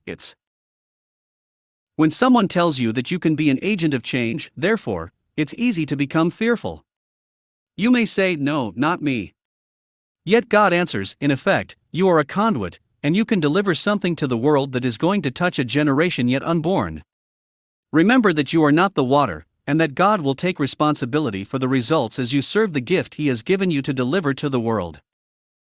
In addition, it is natural for feelings of anxiety, uncertainty, and fear to accompany any venture we make into unknown territory.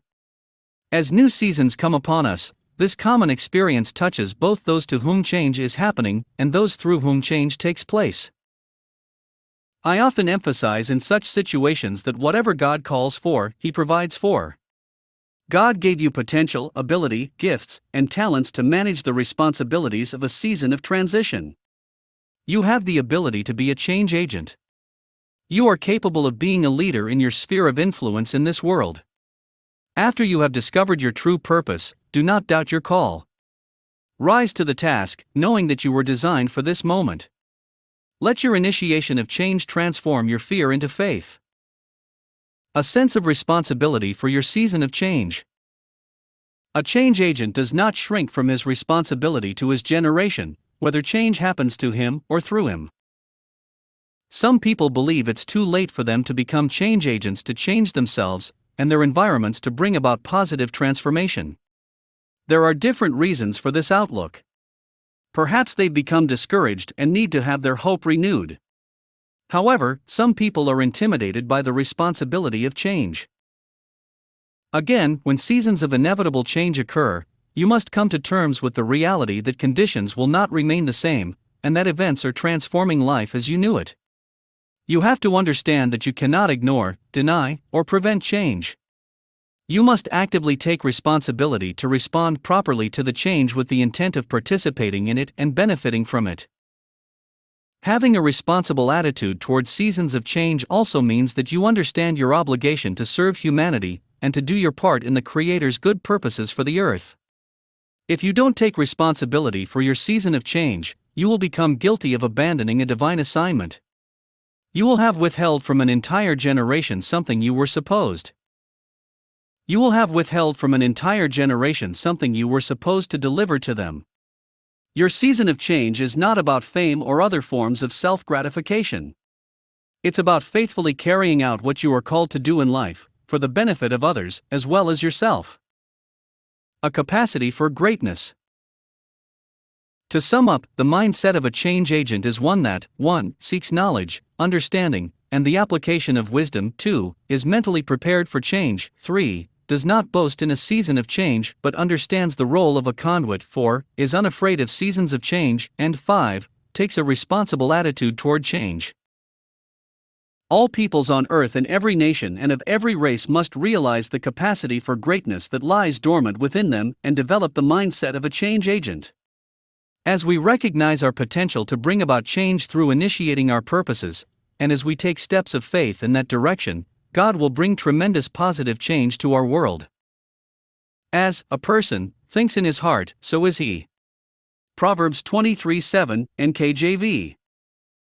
13. Charting your course to a preferred future. Essential features of purposeful change. It takes a lot of courage to release the familiar and seemingly secure, to embrace the new. But there is no real security in what is no longer meaningful. There is more security in the adventurous and exciting, for in movement there is life, and in change there is power. Alan Cohen, inspirational author. Many people think of life as a difficult thing, but it's truly a gift from God.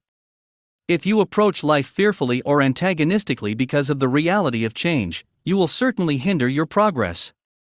We must think of life as a privilege, not a plague. It's a blessing to be given life, and we need to handle it thoughtfully and carefully.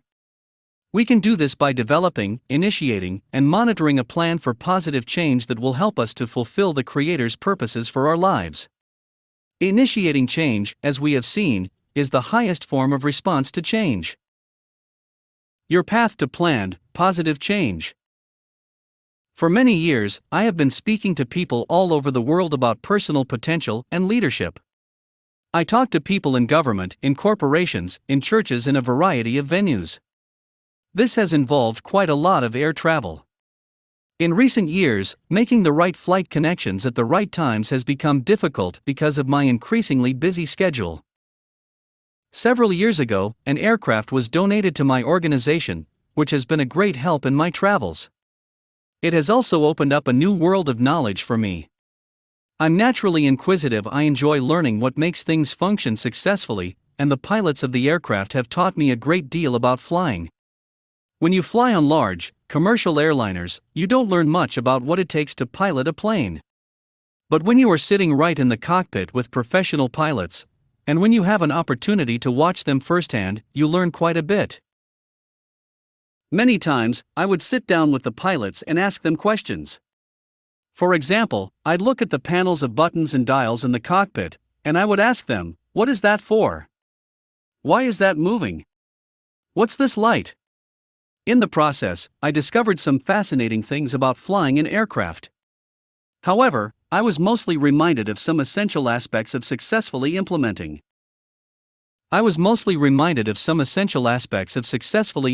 purposeful change. My conversations about piloting helped me to understand better the way our Creator works, and how we are meant to relate to Him as we pursue the purposes He's given us to accomplish in life. Here are some points about piloting an aircraft and their parallels for the pursuit of fulfilling purpose. Determine your destination. The first thing a pilot must do may seem obvious, but it is essential. He must determine his destination. You don't just take off from an airport with no destination in mind. Air traffic control has to know exactly where you're going to land before you take off. What is your destination in life? Most people go through life without knowing where they want to end up. Yet they are still surprised when they do not arrive there. Our destinations are determined by our understanding of the purposes God has for us. Our purposes, then, determine the initiation of change in our lives, which ultimately leads to the fulfillment of those purposes. In other words, you chart your course from the end to the beginning. Where you want to end up determines the path you choose in life, the priorities you set, the practices you nurture, and the daily habits you follow. In our piloting analogy, the Creator is air traffic control, or the tower.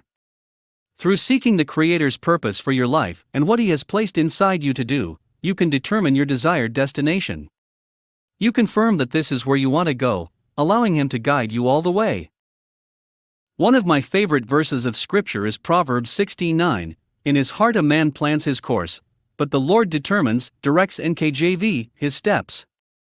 Who makes the plans? Man does. Who determines or directs the steps of that plan? God does. You make the plan, based on God's purpose for you, and He directs you. If you don't have a plan, there will be nothing for God to direct you in. I wrote a plan for my life when I was 13 years old. It wasn't written in calligraphy, and the words weren't fancy. I wrote it on a dirty piece of paper.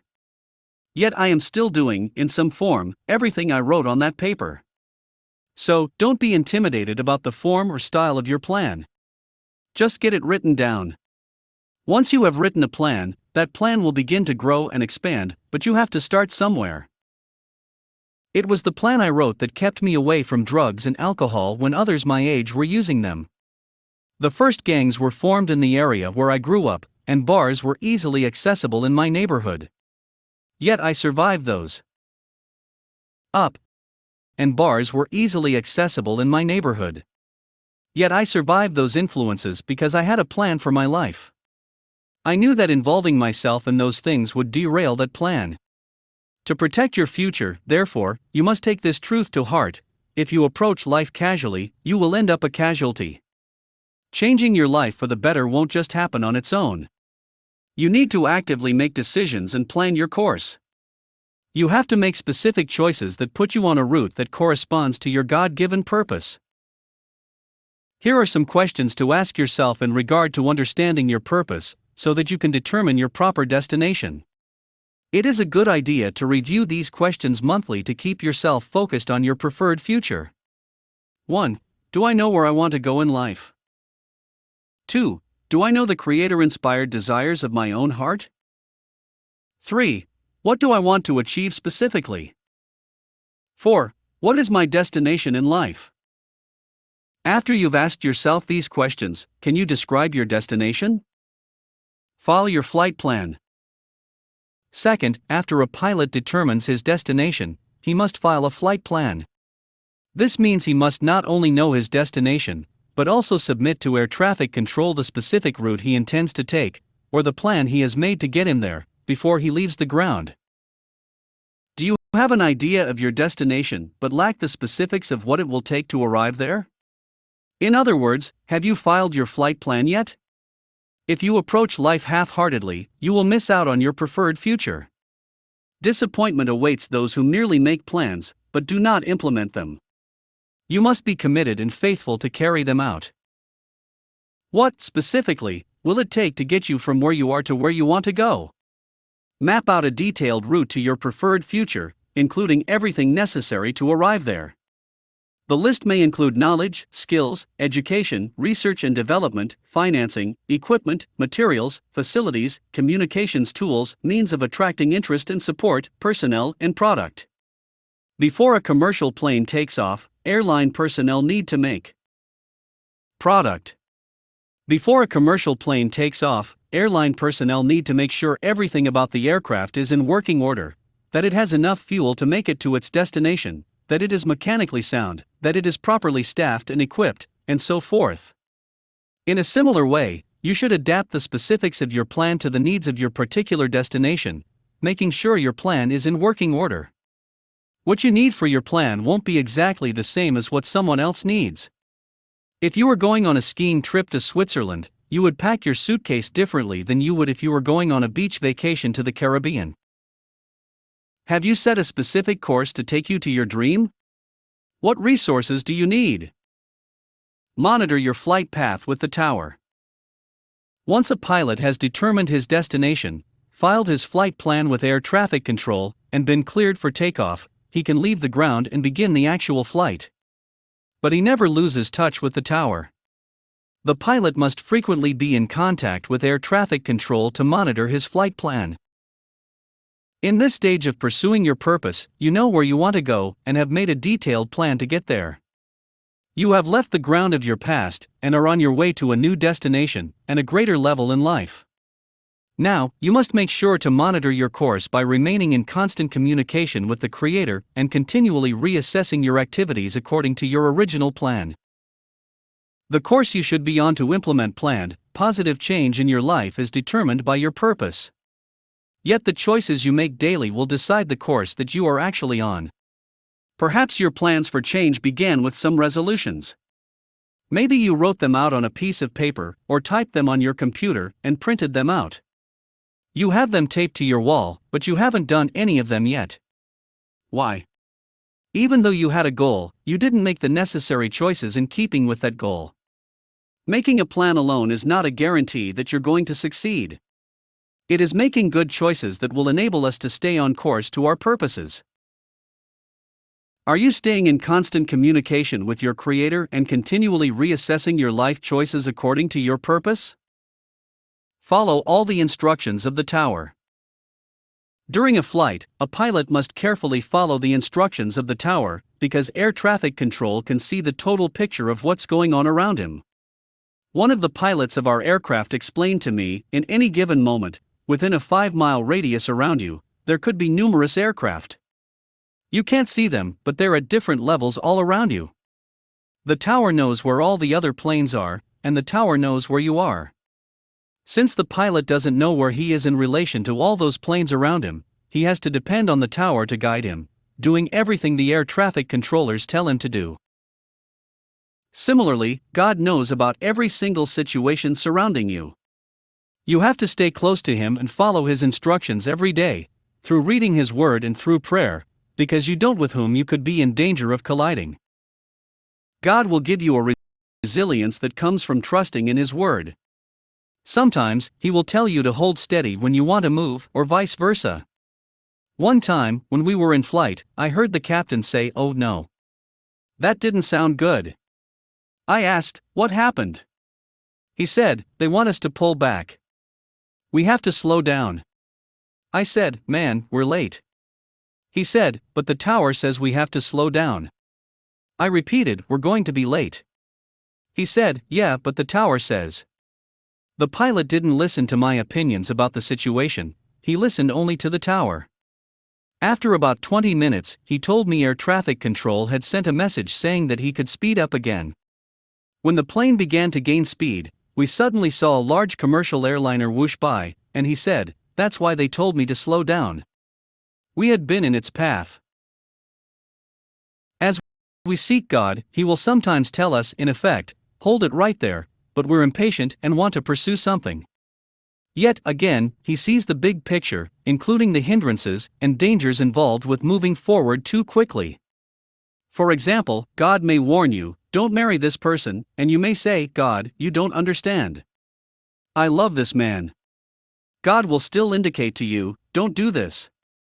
He knows there's another man about 2 miles away on a different latitude, and he's the right one. But since you can't wait, you move ahead too quickly and end up in an emotional collision. Or you end up with a helicopter rather than a Boeing 747.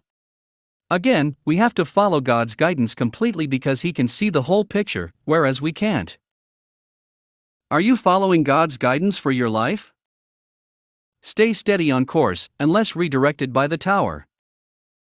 At times, as we were flying, the pilot would switch to a different frequency on his radio, allowing us to hear pilots from various commercial airlines talking to one another.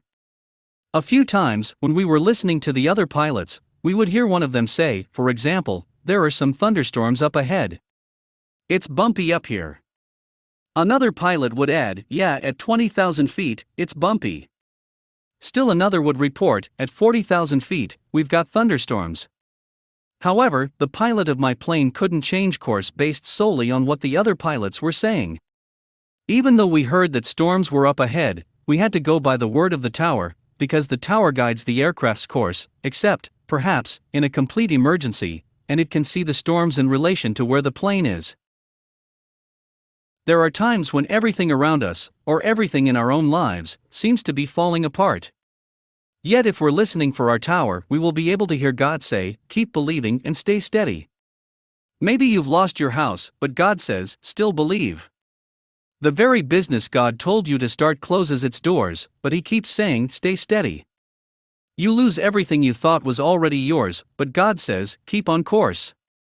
When things change and conditions are chaotic around you, you have to obey the last command God gave you. It may be something you were supposed to do, but failed to carry out, and it needs to be set right. Several years ago, I heard a wise statement by a Nigerian bishop: "We should never be selective in obedience." Selective obedience is deciding to obey some things but not others. You can't do that when you're following God. You have to obey the tower, no matter what He says. As an illustration, during a flight on our airplane, the pilot will sometimes tell me, "We have to go up another 2,000 feet. When I ask why, he'll say something like, "I don't know, but they say we must go up. Our altitude has to change 2,000 feet. Then, he might say, "Okay, now we have to go down. We have to drop another 10,000 feet.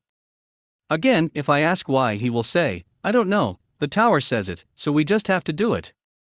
In other words, whether he understands the reason or not, he needs to do whatever the tower tells him to do. Do you listen to God like that? Once more, He sees the big picture, and He knows how to help you to avoid the obstacles or storms up ahead. He knows what potential collisions or enemy attacks are in your airspace, and He can see the whole weather system within range of your life. So, He may say, in effect, "Go down 10,000 feet. You answer, "God, I don't see anything." Effect, "Go down 10,000 feet. You answer, "God, I don't see anything. It looks good up here." But He says, "Drop right now. Drop your association with this person, or you're headed for trouble. He has charted a destructive course." "But God, we went to school together." "Drop down." "But we go way back." Now, God is trying to preserve your future and, perhaps, your life. How many people have failed to fulfill their potentials because of unhealthy friendships? Many who are struggling with destructive habits right now were encouraged by their friends to start them. What are you doing right now that is taking you off course? What should you be doing right now that you aren't doing? Whom are you listening to that you shouldn't be listening to? Think about it. If you are not in the place you should be, you may make it hard for others to fulfill their futures. On the other hand, don't allow others to miss their best futures because you were in the wrong place along with them, encouraging them in something that wasn't right for them. Bad environments destroy good destinies. Nothing can destroy the fulfillment of your purpose faster than being in the wrong environment. So, check your physical, emotional, mental, and spiritual environments. Staying on course will protect both you and others. We'll discuss more about how to get back on course in another chapter. In addition, if you aren't accomplishing what you wanted to, perhaps it's because you've listened to other pilots around you who are telling you their perspectives on the ways things are, what you can expect, and what direction you need to go in. Good counsel from those who have proven trustworthy is important, and it should be heeded. Yet you may receive advice from well-meaning people that is not appropriate for you. You have to be careful when listening to other people's experiences because they are not necessarily God's will for your life. If you're trying to accomplish something, they may tell you what they've been through and how tough it was for them to try to do the same thing. You can listen to them, but ultimately, you must listen to the voice of God, because He may be doing something different in your life. After Moses died and Joshua became the leader of the Israelites to take them into the promised land, God told Joshua, "As I was with Moses, so I will be with you. I will never leave you nor forsake you." Joshua 1:5.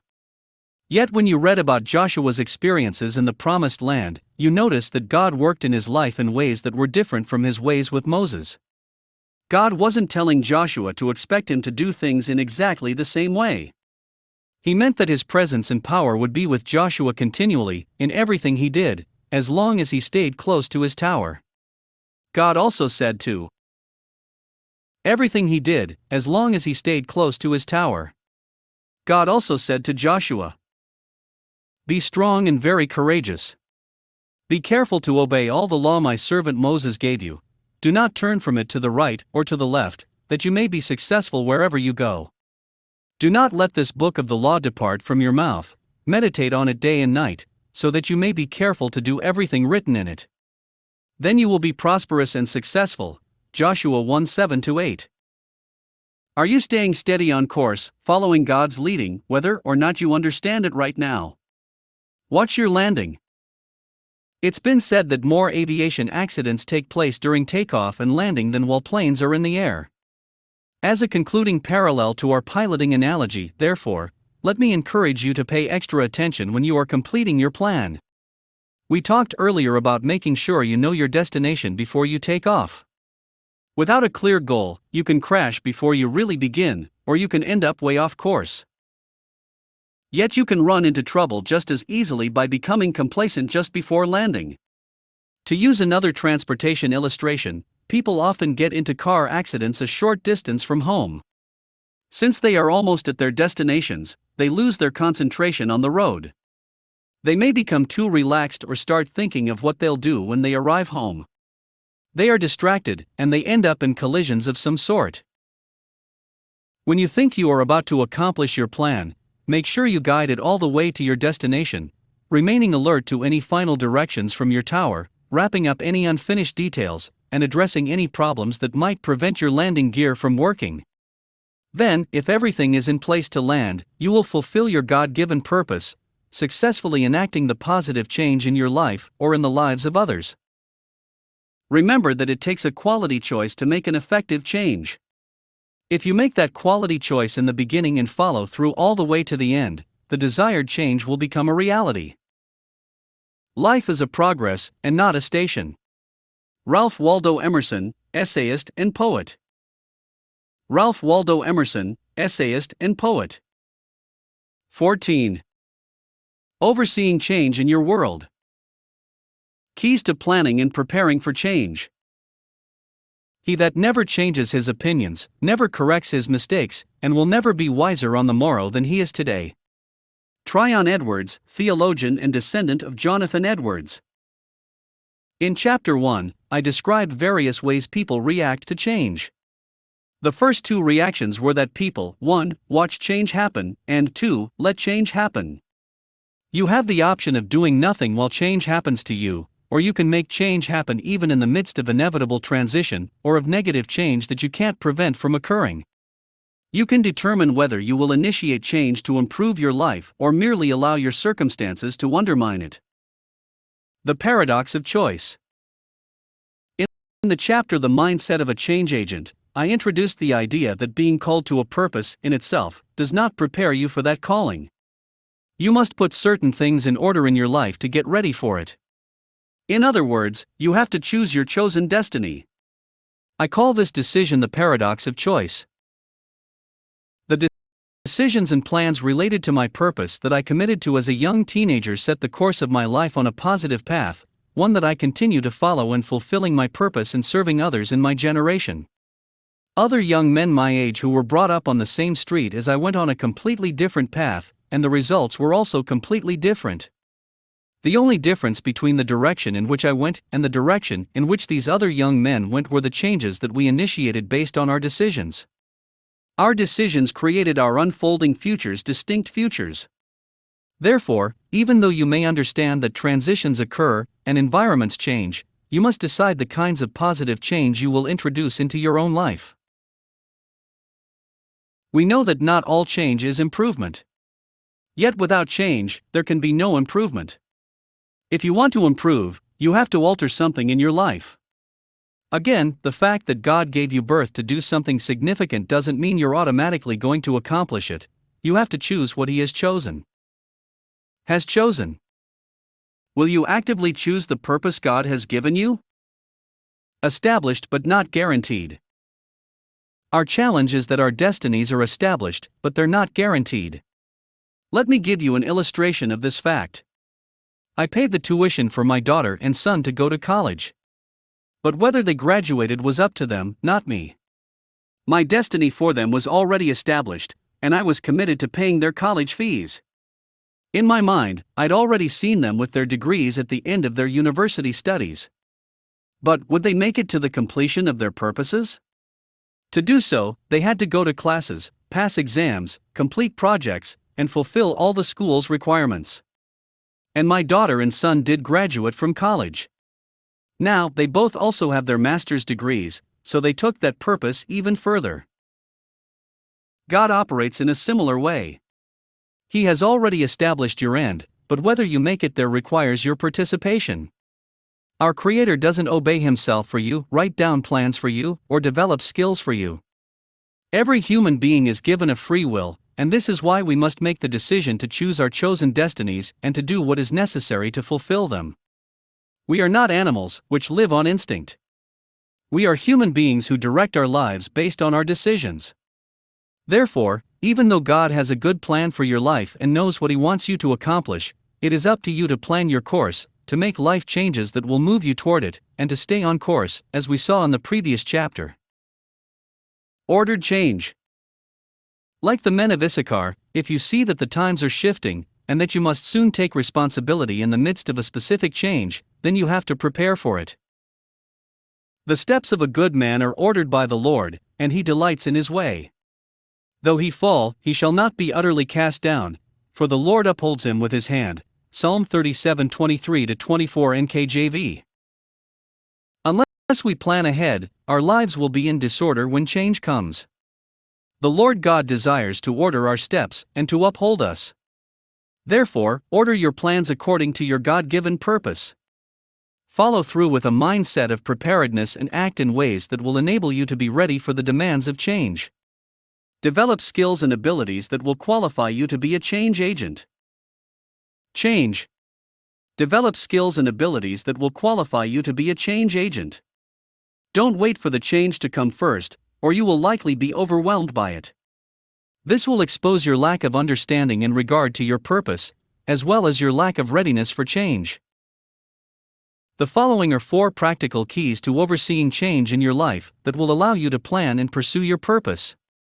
They apply to both change that is already occurring around you and change that you are anticipating will arrive. 4 keys to overseeing change. 1. Study the trends and demands of change. This key relates to gaining knowledge, understanding, and wisdom so that you may develop the qualities of a change agent. Suppose you become aware that significant change is happening, or you begin to see certain trends occurring in your nation or culture.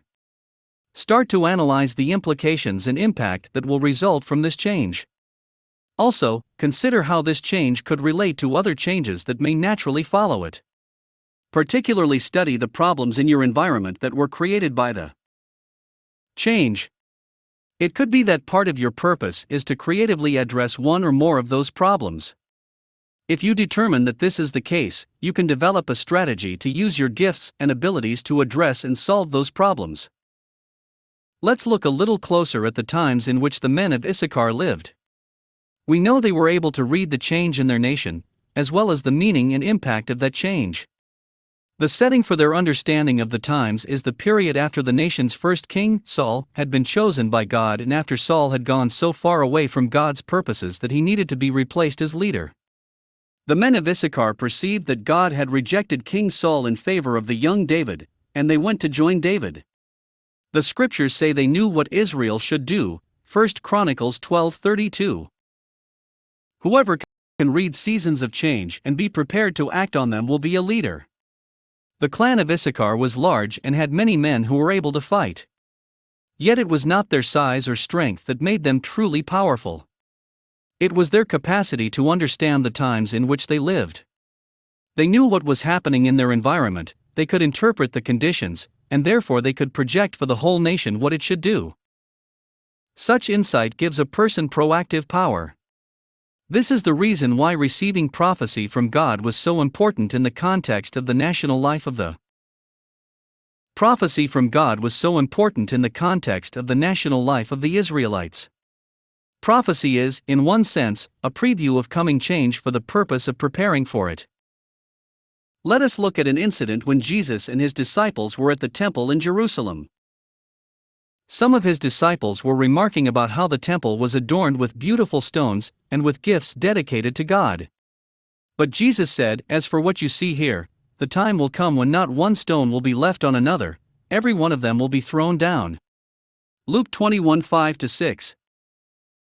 Jesus went on to tell his disciples that they would be persecuted, and that Jerusalem would be besieged. He talked about it with certainty, as if it had happened already. He did so because he knew it was coming, and he warned his disciples about it so that they could prepare and be proactive in the midst of it. He also told them, "Look at the fig tree and all the trees. When they sprout leaves, you can see for yourselves and know that summer is near. Even so, when you see these things happening, you know that the kingdom of God is near." Luke 21:29-31. Jesus was saying that just as we are familiar with certain signs in nature that correspond to specific seasons, we should recognize the signs of the times. This analogy brings us back to our need to study the trends of change that occur around us. Do not be ignorant or apathetic toward your environment, but be alert to what is going on and what impact it will have. 2. Plan and prepare for change. After studying the trends of change, begin to prepare a specific plan to address them. Your strategic plan should include practical projects and programs you intend to initiate, such as developing new skills, in anticipation of the change. You can also decide if any modifications need to be made to your immediate environment that will enable you to respond effectively to the impact the change will have on you. For example, what alterations to your lifestyle and reordering of your financial commitments might need to be made in response to these trends? When change is already directly affecting you, it's too late to plan ahead for it. Yet you can develop plans to address what you perceive as the next, obvious, impending change that is coming as a result of the present change. In this way, impending change that is coming as a result of the present change. In this way, you can learn to prepare continually for change. 3. Position yourself for change. Positioning yourself for change means putting your plans into action. Take personal responsibility for energizing your potential, developing your skills, and otherwise refining yourself for maximizing the benefits of the change that is coming or is already happening to you. Positioning yourself for change also means continually managing all your resources closely, including your time, your relationships, your money, and your other assets in such a way that you stop any hemorrhaging of their value and usefulness, which will be detrimental to the stability of you and your family during the change. Make any other alterations that are necessary, even though they may be temporarily difficult, to safely come through a challenging change that is ushering in your season and enabling you to progress toward fulfilling your purpose. 4. Change on purpose. In the next section, I've listed some specific ways in which you can plan and position yourself for change after studying the trends of change. Yet this fourth point, change on purpose, is the overarching key and deciding factor in overseeing change in your life. Changing on purpose means making a decision always to be, to the best of your ability, on the front curve of change. In this way, you are not pushed by change but propelled by your purpose. You initiate ordered change for the benefit of yourself and your environment, facing times of transition with optimism, energy, and personal involvement. 7 essential ways to plan and prepare for change. 1. Change your knowledge base. Pursue information that equips you to deal with an environment in transition.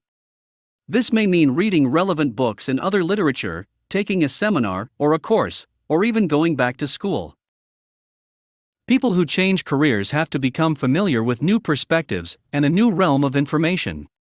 Likewise, as you sense changes in your nation, community, or personal life, study the knowledge you need to effectively address these changes and benefit from them. 2. Change your skill sets. Gain skills that enable you to address the challenges that change presents.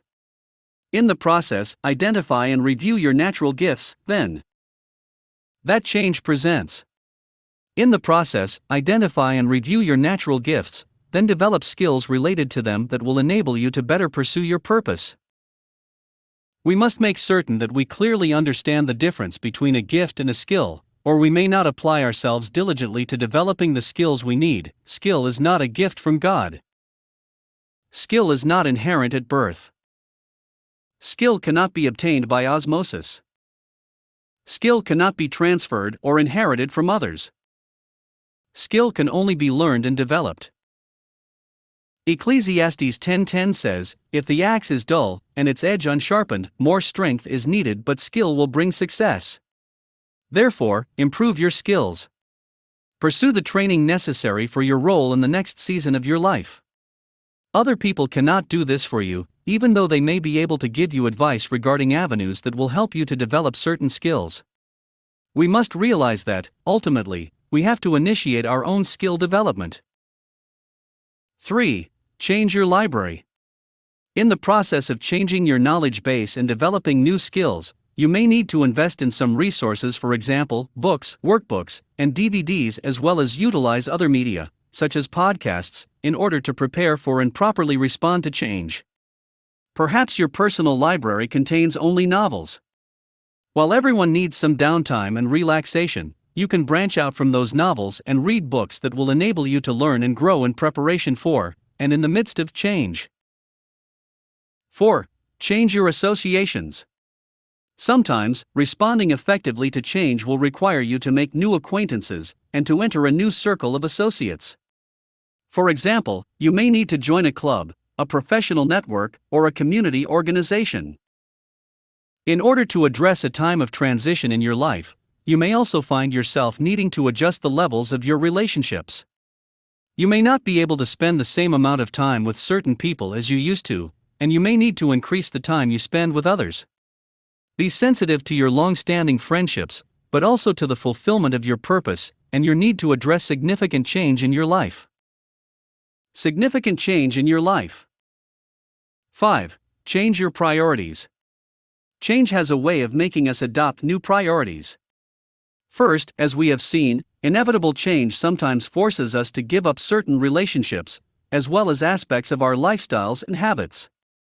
Moreover, in order to be successful in pursuing our purposes, we can't be involved in everything but must be selective in how we spend our time and what activities we choose to participate in. Proactively changing our priorities means choosing carefully how we live our lives rather than just letting life happen. If we fail to prioritize what is important to us, we will be carried off by the currents of life and not accomplish our purposes. 6. Change your expectations. We can never omit this vital facet of addressing change. Remember, what protects us from disappointment and frustration in regard to change is the expectation of change. We will often need to adjust our expectations in response to new changes we experience, because there is always some area of our lives in which we've settled into the anticipation that it will remain the same. Perhaps you fully expected to receive a raise from your company, but now, people are being laid off, and you have to withdraw your expectation, at least for a time. Or, maybe you fully intended to pursue a certain vocation, and change has blocked that path. Your expectations for your life have to be altered. However, remember that your purpose remains the same. Therefore, you must now discover how to fulfill your purpose under different expectations and avenues, or find out how you should live your life until that door reopens in the future. 7. Change your spiritual focus. Times of transition and change can help us to realize that we have not pursued vital spiritual priorities in our lives. In order to center on what is most important, we must discover and practice spiritual habits that will help each of us to develop a relationship with God and grow in that relationship. For you, changing your spiritual focus may include realizing that only through faith in Jesus Christ can you begin to have the relationship with God He desires you to have with Him. Perhaps you have never read the Bible or read it only occasionally. Now, as you face the challenges of change and energetically pursue your life's purpose, you realize you need to know God's Word. You understand that you must learn how to live according to spiritual values and principles, which are higher than. How to live according to spiritual values and principles, which are higher than those of the physical realm. In this regard, even though you may never have attended church before, you now recognize the importance of fellowshipping with a circle of people who are spiritually minded. If you have already developed a relationship with God, changing your spiritual focus may mean spending more time praying and meditating on what you read in the scriptures, so you may be open to receiving fresh ideas from God about how to prepare for change and how to deal with current change. We tend to allow our busy lives and the crisis of the moment to shorten the time we spend with God, yet these are the times when we need Him the most. The power of decision. The decisions you make about your life will direct your unfolding future. You can introduce positive change by ordering your life according to your God-given purpose. Apply the keys to overseeing change and commit to specific ways of positioning yourself to address change. Remember that your destiny is established but not guaranteed. Will you choose your chosen destiny? I am prepared to go anywhere, provided it be forward. David Livingstone, missionary, medical doctor, and explorer. 15. When you need a course correction. It's never too late to change. Change does not necessarily assure progress, but progress implacably requires change. Henry Steele Commager, historian and author. Even after we've made a decision to initiate change in our lives, there may be times when we move off course to a greater or lesser degree. What is important during these times is that we not become discouraged and convince ourselves that we knew it would never work out and it isn't worth trying anymore. It is vital that we not stay off course, but immediately make a course correction to move back in line with our purposes. As the quote at the beginning of this chapter emphasizes, if we truly want to make progress in life, we must persevere in implementing change. Let the Creator decide. One of the saddest things I've heard from people over the years is, "I cannot change." Have you convinced yourself that you cannot get back on track because you have wandered from your purpose and from God? We owe it to ourselves and our Creator to wholeheartedly pursue the purposes He's given us. When we go back to our original visions and tap into who we are and what we're meant to do, we will become re-energized to move forward in positive change. Whether you've never taken off and are still idling on the runway, or have gone off course mid-flight, it is never, ever too late to change. Think of Abraham, the great patriarch.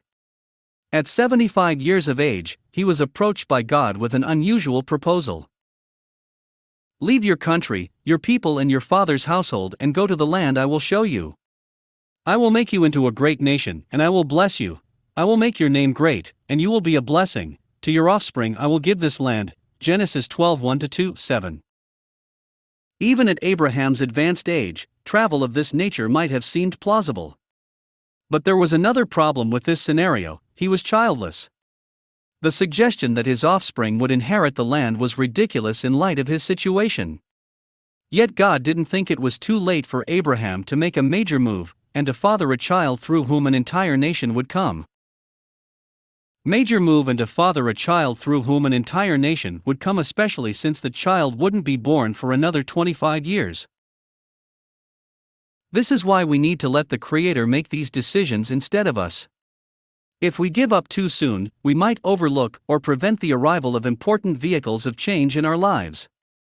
Abraham could have told God, "It's too late for me." He wouldn't have hindered anything too important, only the beginnings of the nation of Israel. Note that his choice wasn't a private decision, it significantly affected history. We shouldn't presuppose that our decisions to initiate change affect only us. Nelson Mandela came out of prison when he was over the age of 70 and became the president of South Africa. I wonder how many times he thought, while he was sitting in his cell, "How old will I be when I get out? I will be useless." I'm glad he didn't say, "It's too late for me to change. It's too late for me to lead a country and help a people. I have considered my ways." We have to take an honest look at where we are in relation to the purposeful changes we want to make in our lives. Are we on course, or have we taken a detour? Most of us know the courses we are on. We know our daily habits. In our hearts, we know exactly what we're doing and where we're headed. For example, if you keep going to work late and making the boss angry, you know your future for your job anyway. If you don't exercise and eat right, you know what course you're on in terms of your health. If you're lying about your relationships or about certain things you shouldn't be doing, you know that you will hurt others and yourself. Do you want to stay on the same unproductive or counterproductive course you have been on? Earlier, we talked about the analogy of piloting a plane in regard to pursuing our purposes. Proverbs 14:12 says, "There is a way that seems right to a man, pilot, but in the end it leads to death, collision." Perhaps the way you've been living seemed right at one time, or you wanted it to be right, but it's led to a collision or a dead end. Sometimes, people think they can outsmart God. They say, "I'm not going to do what I need to do, but I'll still be able to fulfill my purpose." You can't get away with shortcuts or substitutes. Trying to substitute something else for God's plan for your life is like trying to run your car on orange juice instead of fuel. It may run for a little while on the little bit of gasoline that is left in the tank, but then the juice will hit the carburetor. Likewise, you may think you have been doing fine, but the juice hasn't hit yet. Psalm 119:59 says, "I have considered my ways and have turned my steps to your statutes." The writer of the psalm was saying, in essence, I've thought about the way my life was going, and therefore I have changed course. The first thing you do is to consider your ways, look at what you're actually doing, and where your actions are leading you. "I will hasten and not delay to obey your commands," verse 60, emphasis added. Make a course correction right away. If you know where you want to end up, recalculate and turn in the right direction. Here are some questions for considering your ways. Am I truly satisfied with the course I'm currently on? Is the course I'm on enabling me to fulfill my purpose? What took me off course, and what has kept me there? Is how I'm spending my time contributing to my vision? Is what I'm doing in secret taking me to my purpose? Have I been deterred or distracted from my course? If so, what happened? What disrupted my life that has taken me off course for weeks, months, or years? Why am I in the same condition that I was in last year with no improvements? Why haven't I developed or advanced in any areas? Does what I'm doing have eternal value? Unless you address these questions, your life will remain the same. You'll keep doing things that cause you to diverge from the path to your purpose. Recommit to your vision, and then keep your word to yourself that you will do what it takes to fulfill it. To help you answer the above questions as you evaluate your life, here are some reasons and circumstances to consider that indicate you may need a course correction. Reasons for changing course. 1. You missed your goal. You didn't accomplish what you planned because you didn't pursue wholeheartedly what you wanted to achieve. Your course correction involves going back to your original flight plan to accomplish your purpose. 2. You know that your present actions are detrimental to your life and purpose. If what you're doing is causing you problems, you have to change your course and do different things that will put you a clear path to your purpose. For example, perhaps you fell into debt because you slipped into unwise financial habits. Make a course correction by developing a plan to get out of debt and follow sound financial practices. 3. You need to eliminate friction. Sometimes, you need to adjust your course because the direction in which you're going seems filled with friction. Once, I was talking with a young man whom I knew had gotten engaged, and I asked him how he was doing. He said, "Fine." I said, "Are you married yet?" He said, "We've been engaged for a while, but we keep fighting." I saw that he wanted to talk about it, so I said, "Tell me about it. What's the problem?" He said, "Every time we think things are working out, we have a big fight. We've been fighting for a year." So, I said, "Let me give you some advice. Every relationship has problems, and all relationships have conflict. Conflicts are normal. But if you keep fighting, you need to evaluate the source of the fights before you get married. For example, if you keep having conflict because she's jealous about the young women you work with, and every time she sees you talking with another woman, she gets angry, then the source of the conflict is jealousy. If your job requires that you work with a variety of people, both men and women, and she can't handle that, then that tells you what your future marriage will be like. After such advice, someone may say, "Yes, but I believe the Lord is going to change him or her. If your boyfriend or girlfriend isn't willing to change to win you, then he or she won't be willing to change to keep you. The Lord may have been trying to change him or her for a long time, but he can't change a person if he or she is not willing to change." The same person may say, "But I know her or she will get better." Oh, how long have you been going together? 20 years. You get the picture. 4. You must change your attitude. Sometimes, the necessary course correction involves a change of attitude. Again, what if God, in His purposes, takes you from a top position in your company to a new job where you have a lowly position? Can you adjust to that altitude? Change and have a good attitude in the midst of it? This might be a case in which the change of job is necessary in order for you to have a breakthrough of some sort in your life. Joseph was put in prison unjustly before he was promoted to ruler. It's very important to have positive perspective, even when you feel as if you're in prison. That position may help you to mature because it will reveal negative inner attitudes that need to be dealt with. Or, you may find your new position to be better for you physically and emotionally. Because you no longer have to work overtime, you can spend more time with your family. When you come through this change by achieving what God wants for you there, you will have been refined and prepared for a new leadership role wherever you are. 5. You experience unexpected disruptions. When life unfolds in a way you didn't expect, you might be thrown off course for a short time, but then you need readjust to get back on course. This disruption might be a minor inconvenience or a large setback. Either way, don't allow it to bump you permanently from your flight path. 6. You need to work through a detour. Sometimes, we experience major crises in our lives, or have disastrous personal failings. I want to encourage you that even though you have stumbled or fallen, you can still make it to your destination. If you have failed, you will need to ask God for forgiveness and seek reconciliation with those whom you've hurt. Working through such detours means you must take a revised route in order to get back to the main flight path, but you will get there. I didn't plan to be in such financial straits. God says, "That's okay, stay on course." I didn't plan to get a divorce again. God says, "Stay on course." I didn't count on my baby dying. God says, "Take time to grieve, receive my comfort, and don't give up hope. Keep pursuing your purpose." Every setback or failure can be transformed into a testimony. God will turn things around, and you will be able to grow from it and tell others how you developed faith and strength in the midst of it. Whatever you're going through right now, you will go through it and come out again on the other side. If you learn and grow from it, you're going to come out better than you were when you went in. 7. Your timing is off. Sometimes, we may mistake the timing of our seasons and try to act too soon.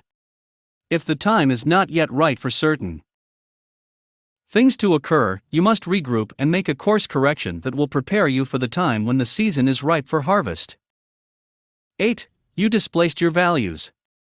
Displacing crucial spiritual and moral values will always throw us off course. The following are some areas we particularly need to evaluate in our lives to make the necessary course corrections. Changed priorities. You have to re-evaluate your current priorities. For example, whenever you start replacing God with other things, your future is in trouble. Perhaps, instead of valuing God, you've fallen in love with material things. You used to make God your priority, but now you have 2 jobs and are running a business, and you've stopped going to church regularly. What do you value most in life? Do you value being famous? Do you value the pursuit of money? Do you value being known as a success? After answering these questions, ask yourself, what is of eternal value? Also, what friendships and associations take priority in your life, and which are you pursuing? Are they beneficial to you? Sometimes, our professional or social relationships become more important than our family relationships or accountability relationships, and so we've strayed off course. It's vital that we give top priority to our relationships with God and our families. 9. Familiarity with God and abuse of His grace. Sometimes, we can become so familiar with God that we don't think we need Him, we're not even interested in Him anymore. We think we already know everything there is to know about Him and the Bible. When we take God and His grace in our lives for granted, however, we abuse our relationship with Him. We may begin to take it too casually when we think, say, and do things that are contrary to His nature and will. Then we wonder why our lives are off course. 10. A lack of personal time with God. Perhaps you used to get up early in the morning and spend time praying and worshiping God, but no longer. What happened? You're off course because you found more important ways to spend your time. As a result, there has been little or no spiritual growth in your life. You may still be pursuing your purpose, but you feel empty about it. It's time to check in with your tower. My personal time with God is the most important part of my day. I enjoy God because I choose to make Him a priority every day. If you don't spend time with God in prayer, you won't receive the spiritual refreshing you need, and you will be beaten down by life. You will struggle and become frustrated. Don't let your work become more important than worship. Check your values. Check your activities. Don't pursue things at the expense of God. 11. A lack of time in God's Word. When you lose your love for God's Word, you often lose your love for God Himself. And when you lose your love for God, your whole life changes for the worse. That's when you start altering your priorities. So, you see, one detour leads to another. You start valuing other people and things more than your Creator, and they become your gods. Suddenly, your life no longer represents God's true nature and ways, and He seems to walk away from you. I am committed to reading the Bible, because I want to stay on course. The Bible says that if you will seek God, you will find Him. See Jeremiah 29:13. But if you don't seek Him, He'll hide Himself from you. See Deuteronomy 31:17. It is sad to say, but many times, it takes a crisis for us to come back to God when we've grown apathetic toward Him. 12. Unhealthy personal relationships. You may need a course correction because you've been spending time in the wrong company. As I wrote earlier, some of our so-called friends are working against us by persuading us to take up habits and practices that are destructive, which short-circuit our visions for our lives. Blessed is the man who does not walk in the counsel of the wicked or stand in the way of sinners or sit in the seat of mockers. But his delight is in the law of the Lord, Psalm 1:1-2. Are you sitting with others as if in agreement when they scoff at God? Perhaps you have moved away from your close relationship with God because you started dating someone who isn't interested in Him and doesn't want to go to church with you. When a relationship pulls you away from God, you have gotten off course, and you should make an immediate course correction.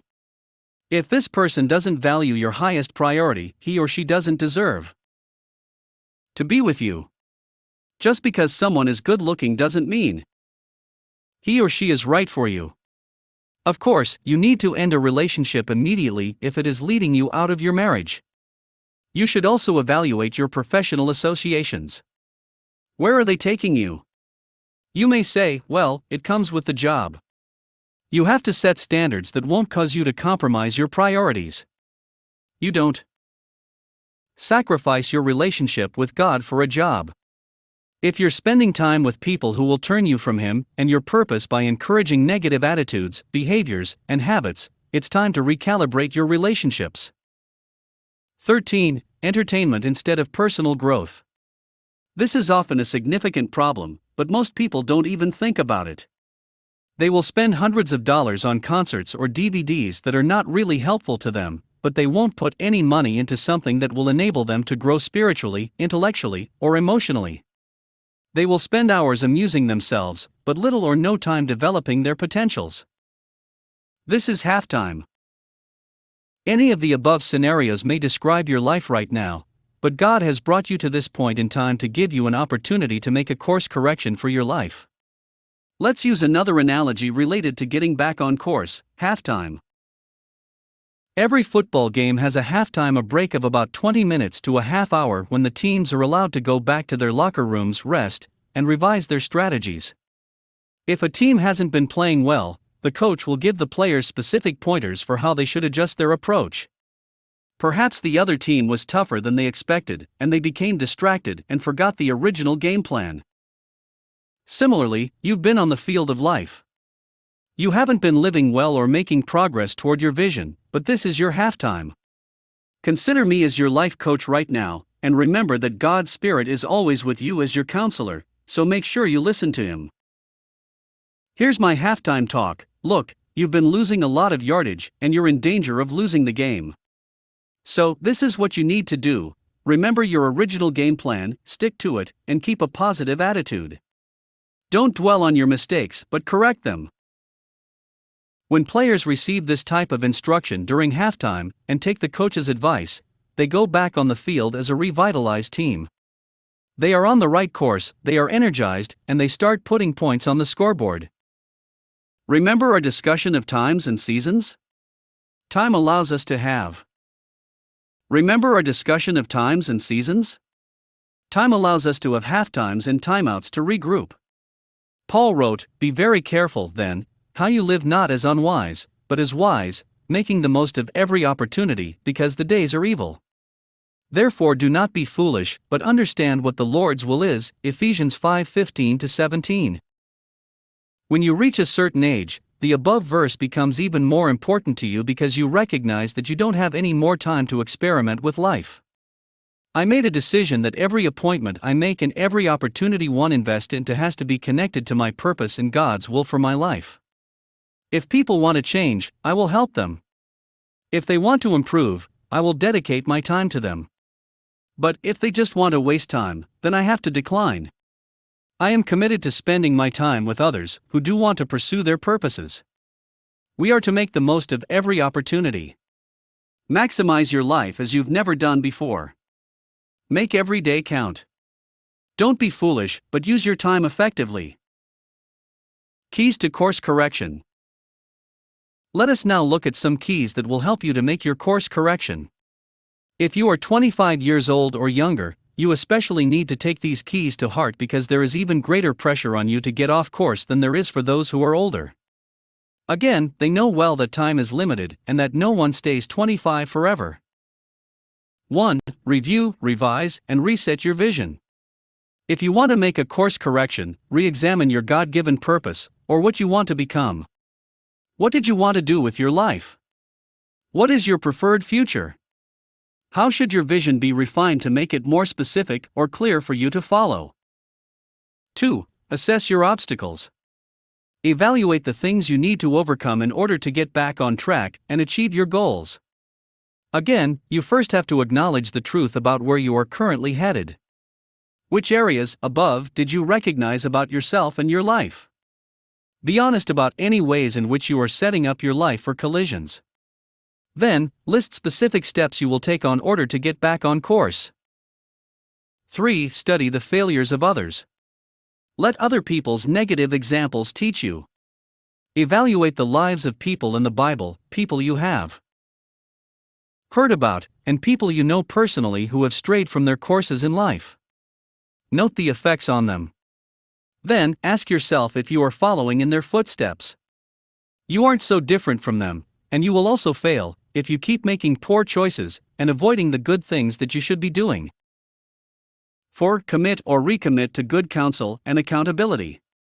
When you keep following the same advice from the same people and find yourself coming up with the same bad results, something needs to change. Who are your counselors? To whom are you listening? To whom should you be listening? Discover those who will give you good counsel, and ask them to help you evaluate your life and your plans for pursuing your purpose. Find someone with whom you can pray, and tell that person, "I'm going to give you my plan for the year on paper. I want you to help me make sure I keep it." Commit to having someone be your coach and accountable relationship, someone whom you give permission to ask you, "Are you doing what you said you wanted to do?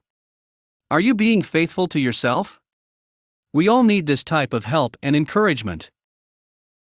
5. Cut off relationships that are hazardous to you. In order to maintain a strong relationship with God so you can fulfill your life's purpose, you may need to sever some relationships right away. Review the above points about unhealthy relationships and misplaced priorities to help you evaluate this area of your life. Then, take the necessary steps to free yourself from these negative influences. 6. Change the environments of your life that are hindering your progress. Negative life environments might include the forms of entertainment you engage in, your current job situation, your associations, and your habits, especially the secret ones.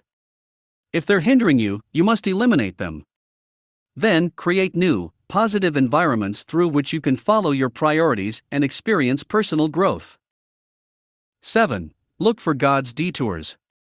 No temptation has seized you except what is common to man. And God is faithful, He will not let you be tempted beyond what you can bear. But when you are tempted, He will also provide a way out so that you can stand up under it. 1 Corinthians 10:13. God promises to give us a way out during times of temptation, so that we may resist them or hold up under them. If you're going to stay on course or make the proper course correction, you must take the escape routes that God shows you. For every temptation, He will always give you a way out. Take it. When you sense God saying such things as, "Leave now, don't call Him, don't answer the phone, or don't go there," listen to Him. Let your choices change your course. Even when you think you're on course, take time out periodically to review, renew, revise, and refocus your flight path as necessary. Again, ask yourself, am I going the way I want to go? Am I becoming the woman or man I committed myself to be? Am I doing things that will cause me to develop into the person I want to become? The course you are currently on will affect your whole life. If you need to make a correction, take courage and do so. Don't let a crisis change your course, let your choices change your course. Receive all the blessings, possibilities, and opportunities God wants for you. The past is history. Today is the beginning of your future. Progress is impossible without change, and those who cannot change their minds cannot change anything. George Bernard Shaw, author and playwright. 16. 10 ways leaders respond to change. Change is inevitable. Change is necessary. Change is possible. Change in all things is sweet. Aristotle, Greek philosopher. Pursuing our purposes transforms us into change agents. What is a change agent? It's another term for leader or emerging leader. Whoever can read seasons of change in his or her own life, and in the world at large, and be prepared to act on them will lead others. Leaders must understand the principles and benefits of change, because leaders have a major influence on the overall environment, conditions, and attitudes of those who are participating with them in fulfilling their visions. Many people refer to such participants in vision as followers. I don't often use this term because, 1, it limits people's mindsets about what they can be and do, and 2, it doesn't reflect that fact that each person is meant to fulfill his or her own purpose within the context of the wider vision in which he or she is a participant. Let me be clear that, by leaders, I am not referring only to those whom many people traditionally think of as leading, such as CEOs, presidents, managers, and supervisors. Here is my definition of leadership, which I have developed after decades of researching and studying leadership, as well as training thousands of individuals who have aspired to leadership. Leadership is the capacity to influence others through inspiration, generated by a passion, motivated by a vision, birthed from a conviction produced by a purpose. Leaders initiate change by and on purpose. The above definition crystallizes what we have been discussing in part 3 of this book, initiating change in your world. Leaders initiate change by and on purpose. Change agents exercise leadership in their particular spheres and environments of influence, whether in the home, classroom, community, church, nation, business, youth group, fraternity, or civic organization in all realms of life. In this context, all of us as leaders must understand that how we handle change will influence what happens in the lives of those who are invested in our visions, as well as how they themselves perceive change. Visions as well as how they themselves perceive change. Do you remember, as a child, being frightened about something? You probably looked to your parents for reassurance. If they seemed calm about the situation, you became calm about it too. If they looked worried or anxious, you remained feeling unsettled. When we become adults, we are able, through maturity and experience, to absorb or deflect situations that used to frighten us. However, people still often look to those who seem in charge for feelings of assurance during major events, such as national emergencies, natural disasters, war, or the death of a national figure. If someone in a leadership position seems disoriented or overcome by change, this reaction often spreads to the whole environment of the group or organization. If there's one thing that leaders must be distinguished by, it is their capacity to respond effectively to change for the sake of those whom they're leading, as well as for themselves. The leader almost always confronts change first. The most important work of leadership, therefore, is the ability to handle constant confrontation with change, as well as to initiate change. Leaders are moving constantly. They are taking people to change, through change, to change again. Change is also the incubator of leadership development. Through learning about, experiencing, and analyzing change, leaders discover the nature of change, the potential of change, the necessity of change, the power of change, the impact of change, the benefits of change, the challenges of change, and the hazards of change. Change is one of a leader's greatest assets. It is impossible to lead without change, so change is one of a leader's greatest assets. The success or failure of any leader may be measured by how he or she responds to, oversees, and benefits from change. Every nation and organization, as well as every individual, must cultivate the ability to respond effectively to change because none of us exists in a vacuum. Even the most unassuming organization or nation will be forced to confront change at some point. Being hesitant or passive in such situations may lead to the end of that organization or nation. This is why groups, companies, and countries, like individuals, must engage in campaigns of self-development. Research and development departments in many businesses are designed to ensure continuing innovation and implementation of change for the betterment of the company. In the life of an organization or business, success requires periodic reinvention, as we saw in the example of the Swiss watch company. John Walter, former president of AT&T, said, "When the pace of change outside an organization becomes greater than the pace of the change inside the organization, the end is near." In both personal and corporate life, then, leadership is ultimately about change. In this last chapter, I would like to summarize 10 ways in which leaders respond to change, briefly highlighting essential principles and benefits of change that we have covered throughout this book. 1. Leaders expect change. Leaders are aware that change is a principle of life. In leading others, they know that they are going where they have never been before, and that the passage to this new land is change. Leadership is about relocating individuals, organizations, businesses, communities, or nations to a future destination. The leader must help those who are invested in his or her vision to embrace this change in order to move toward the desired goal. Leaders are also aware that nothing is permanent except God and His promises. This means that they must live in continual expectation that things could change at any moment, and be mentally prepared for this inevitability, while trusting in God as their constant. 2. Leaders initiate or create change.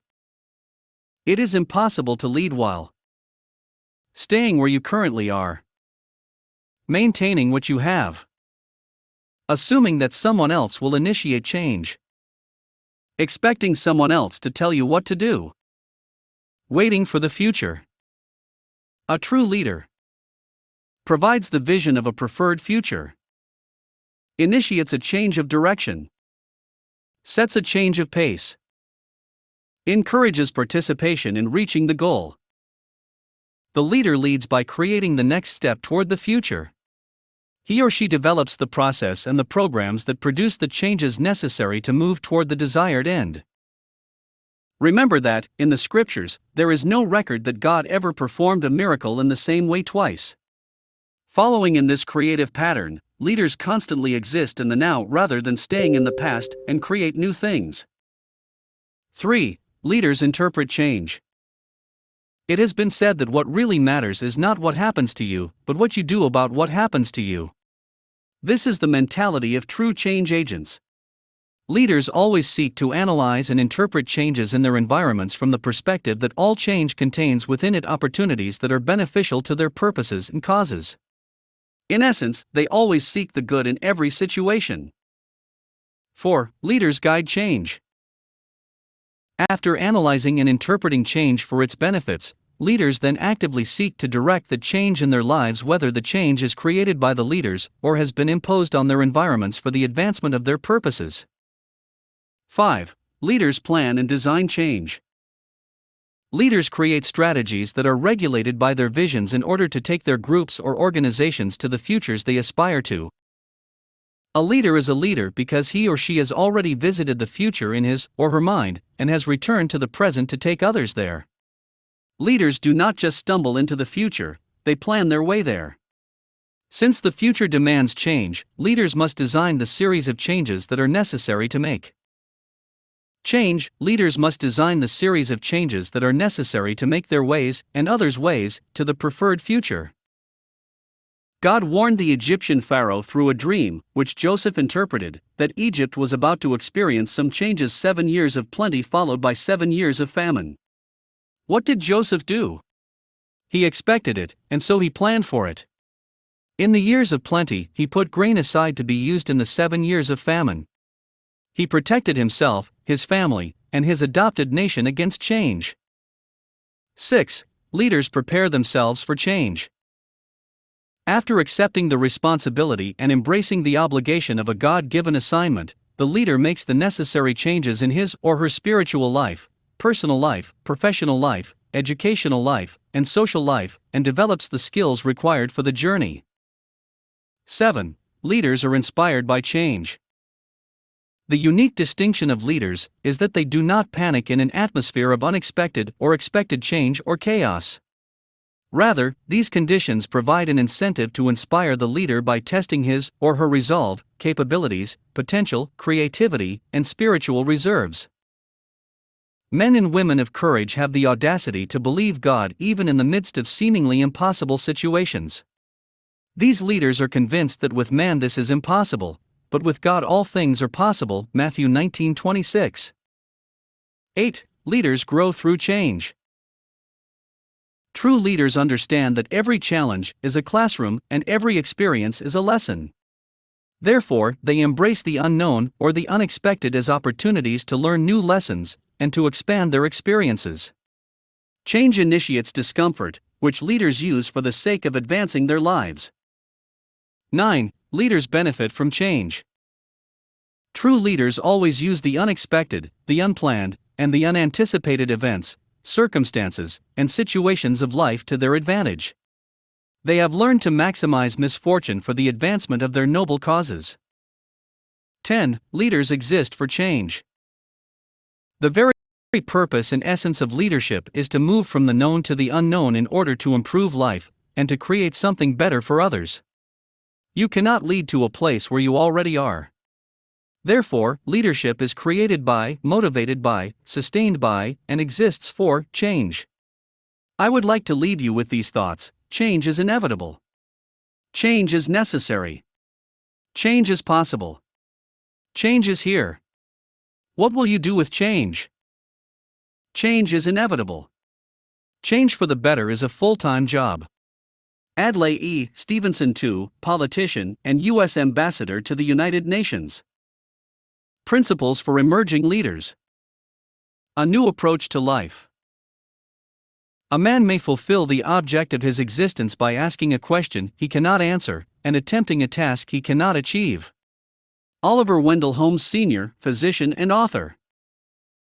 I have written this section of the book for all those who find it especially difficult to believe they can initiate positive change in their own lives.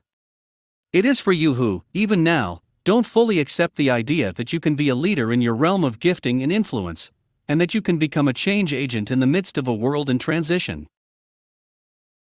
You may come from a family or a society that has told you for whatever reason that you will never amount to anything.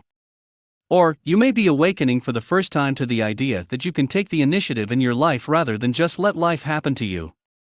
This may be true especially if you or your ancestors grew up under slavery, colonialism, or another form of institutional oppression, such as communism, and you seem to have inherited a mindset of oppression that holds you back in life. Regardless of your background, I want to encourage you to do what you never imagined was possible: take steps toward your preferred future. The statement by Oliver Wendell Holmes Sr. quoted above could describe me when I was a young person growing up in the Bahamas. I kept asking myself, why can't we have new third world leaders? Our lack of national leadership is destroying us.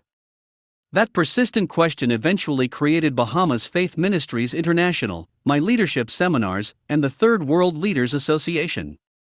I asked a question that I couldn't answer and attempted a task that I couldn't have achieved if I had followed the traditional mindset modeled around me. This is the time for you to take on a new mindset and a new approach based on the positive benefits of change. I consider you an emerging leader. The changes that you initiate and your response to the changes that are taking place in the world will enable you to release your potential. Here, then, are principles for emerging leaders to help you to fulfill your purpose in life. Emerging leaders interpret the past with insight. The first principle for emerging leaders is to interpret the past with insight. The first principle for emerging leaders is to interpret the past with insight. Often, those who doubt that they can initiate positive change are dealing with troublesome issues and attitudes stemming from their pasts. Yet we have seen that God can transform even the negative experiences of our lives into beneficial outcomes. We are the products of our histories, as well as how we integrate those histories into our lives. While we don't want to be chained to our pasts, we need to understand them in order to appreciate the present. With all the challenges that we face, we must gain a God-inspired vision of a positive future, not just for our lives in eternity, but also for our lives on earth now. Consider the past as prelude, not as your present. When God called Moses to free the Israelites from slavery in Egypt, Moses was hesitant. He said, "O Lord, I have never been eloquent, neither in the past nor since you have spoken to your servant. I am slow of speech and tongue." Exodus 4:10. Moses felt that his past difficulties in speaking before others disqualified him for his assignment from God. But God had a different perspective regarding who Moses was and who he could be. The Lord said to him, "Who gave man his mouth? Is it not I, the Lord? Now go, I will help you speak and will teach you what to say." Verses 11 to 12. Unfortunately, Moses held on to his interpretation of the past. He may have thought, "I haven't been able to speak well in the past, therefore, I will never be able to." He thought that his past and his present were synonymous. Moses said, "O Lord, please send someone else to do it." Then the Lord's anger burned against Moses and he said, "What about your brother, Aaron the Levite? I know he can speak well. He is already on his way to meet you. You shall speak to him, and put words in his mouth. I will help both of you speak, and will teach you what to do." Verses 13 to 15. Moses' perspective prevented him from accepting what God desired for him. Even though God eventually used him tremendously in freeing the Israelites, Moses could have experienced even more freedom and fulfillment if he had believed God's words immediately and trusted God to help him to speak without having to use his brother as a go-between. You can think of yourself in connection with your past failures and the negative experiences you have had, or you can trust God to transform your life. Negative experiences you have had, or you can trust God to transform your life and give you a positive future. Remember Isaiah 43:18-19, God said, "Forget the former things, do not dwell on the past." See, I am doing a new thing. Now it springs up, do you not perceive it? The scriptures describe the deep grief Naomi experienced when her husband and adult sons died while the family was in Moab to escape a famine in Israel. With no husband or sons, Naomi and her daughters-in-law had no means of support and were in a precarious position. Naomi had been away from her hometown of Bethlehem for many years, yet she decided there was no choice but to return there to live. When she and one of her daughters-in-law, Ruth, a Moabitess, returned to Bethlehem, her former neighbors asked, "Can this be Naomi?" Ruth 1:19. Apparently, her grief and hard life had taken a toll on both her appearance and her attitude. Naomi replied, "Don't call me Naomi, call me Mara," verse 20. Naomi means pleasant, while Mara means bitter. Naomi allowed bitterness to characterize her life to the extent that she identified it as her name. Naomi's life was transformed, however, as she recognized the hand of God at work in her life. God had brought her and Ruth to a place where they attracted the attention of Naomi's godly, kind, and wealthy relative, Boaz. Naomi told Ruth that Boaz was one of their closest relatives, and that he could redeem the family from their distress. She advised Ruth on how to conduct herself with Boaz. Boaz married Ruth, and they had a son named Obed. Obed means serving or worshipper. His name may reflect Ruth and Naomi's gratitude to God for delivering them from their distress. The women of Bethlehem said to Naomi, "Praise be to the Lord, who this day has not left you without a kinsman redeemer. May he become famous throughout Israel. He will renew your life and sustain you in your old age. For your daughter-in-law, who loves you, and who is better to you than 7 sons, has given him birth." Then Naomi took the child, laid him in her lap and cared for him. The women living there said, "Naomi has a son." And they named him Obed. He was the father of Jesse, the father of David, Ruth 4:14-17. If Naomi had continued to live in bitterness instead of recognizing the provision and blessing that God was making possible through Boaz, she might never have experienced God's unfolding grace in her life. Moreover, by advising Ruth, she participated in bringing about a purpose of God that was much larger than the individual lives of Naomi, Ruth, or Boaz, the establishment of the family line through which David, the great king of Israel, would be born.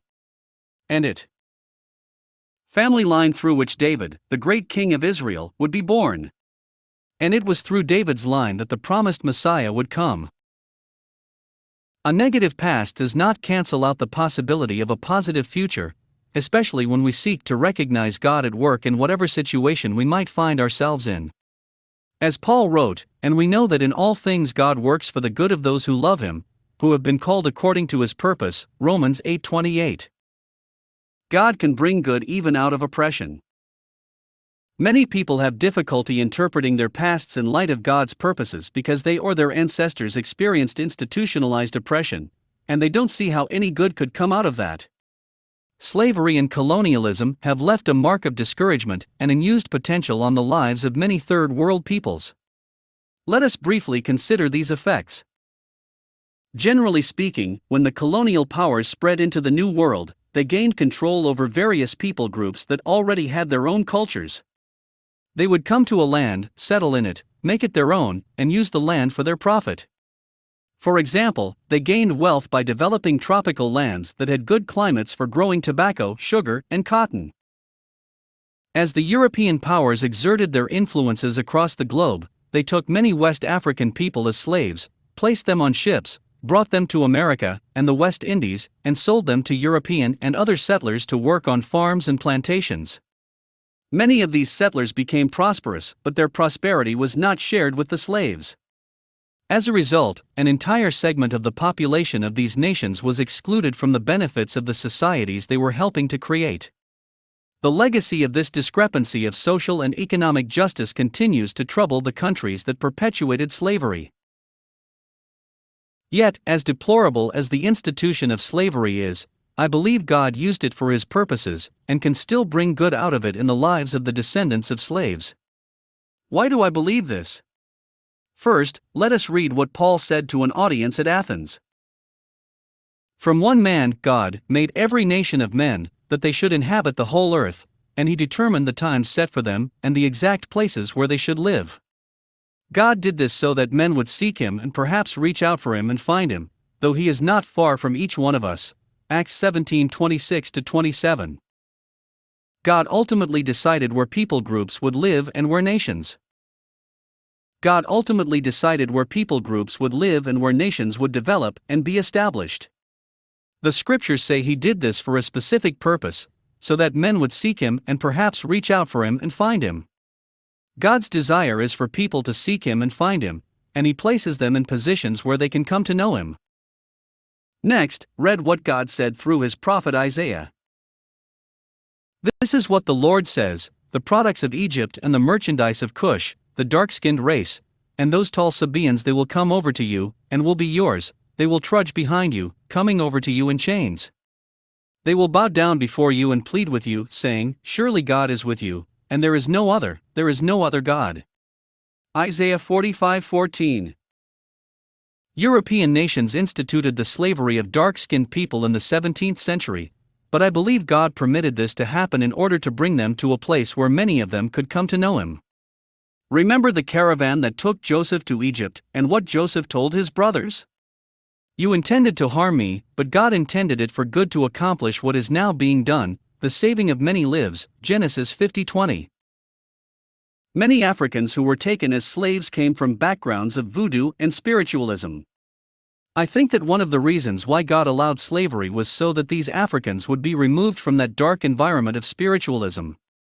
While slavery is contemptible, and the slave traders and slave owners had selfish motivations, many slaves who were brought to America, or their descendants, came in contact with the gospel there. They came to know the living God, which is true, spiritual freedom. Emerging leaders, therefore, must learn to interpret the past with insight. If you or your ancestors were mistreated, you have a choice of continuing to curse the domination and cruelty. Or, you can discover the benefits that came out of it. We should continually work to eliminate oppression wherever we can. Yet I suggest that we should also look for the ways in which God might be using it in our lives and others' lives to move us toward his ultimate purposes. This is what it means to interpret change. It means to recognize the bigger picture of what is happening in the midst of that change. Moreover, note how Jesus taught us to respond to oppression. "You have heard that it was said, 'Love your neighbor and hate your enemy.' But I tell you, love your enemies and pray for those who persecute you,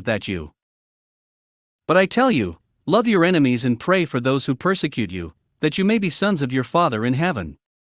He causes his sun to rise on the evil and the good, and sends rain on the righteous and the unrighteous. If you love those who love you, what reward will you get? Are not even the tax collectors doing that? And if you greet only your brothers, what are you doing more than others? Do not even pagans do that? Be perfect, therefore, as your heavenly Father is perfect." Matthew 5:43-48. Love your enemies, do good to them, and lend to them without expecting to get anything back. Then your reward will be great, and you will be sons of the Most High, because he is kind to the ungrateful and wicked. Be merciful, just as your Father is merciful. Do not judge, and you will not be judged. Do not condemn, and you will not be condemned. Forgive, and you will be forgiven. Give, and it will be given to you. A good measure, pressed down, shaken together and running over, will be poured into your lap. For with the measure you use, it will be measured to you. Luke 6:35-38.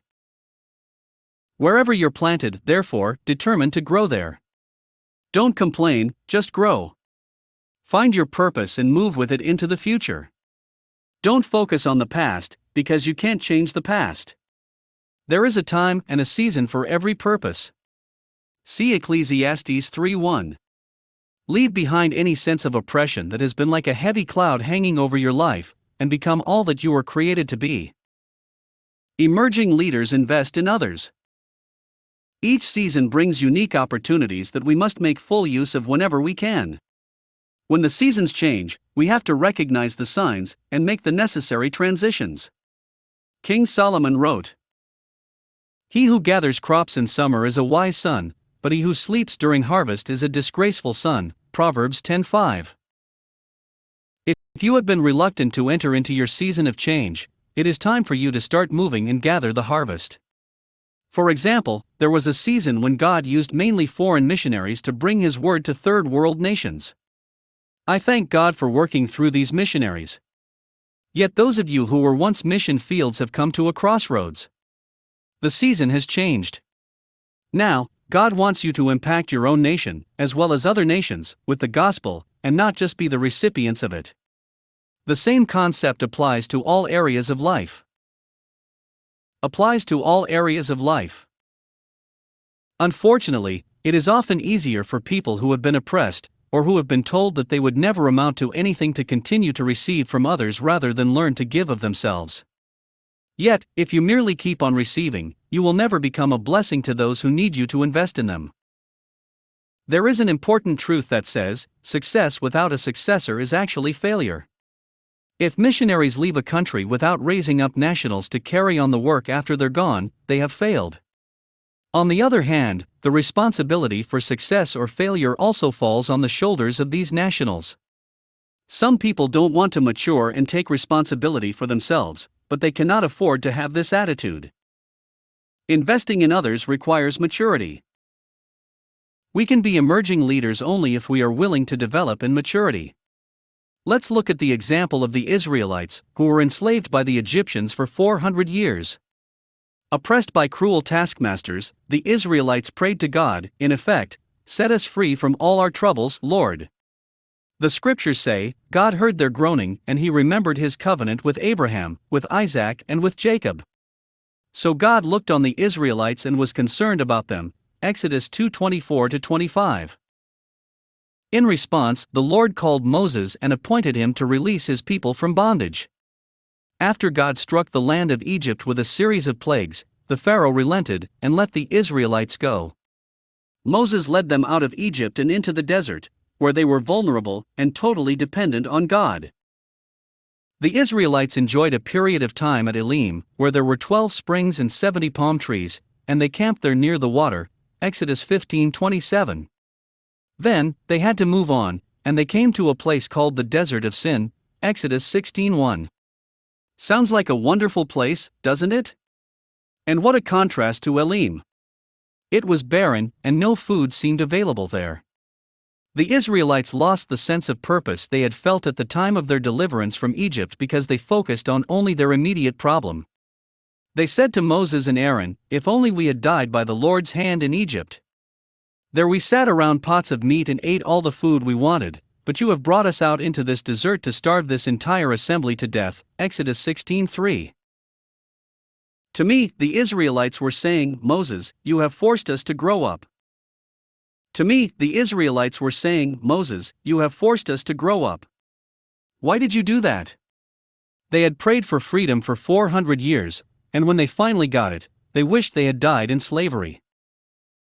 The Israelites quickly grumbled when faced with adversity. That sounds like many of us. We don't like independence because freedom costs too much. It requires dealing with issues and problems that others have taken responsibility for previously, even if we didn't like the way they handled them. People who have been in bondage often begin to fear freedom when it means they are required to mature.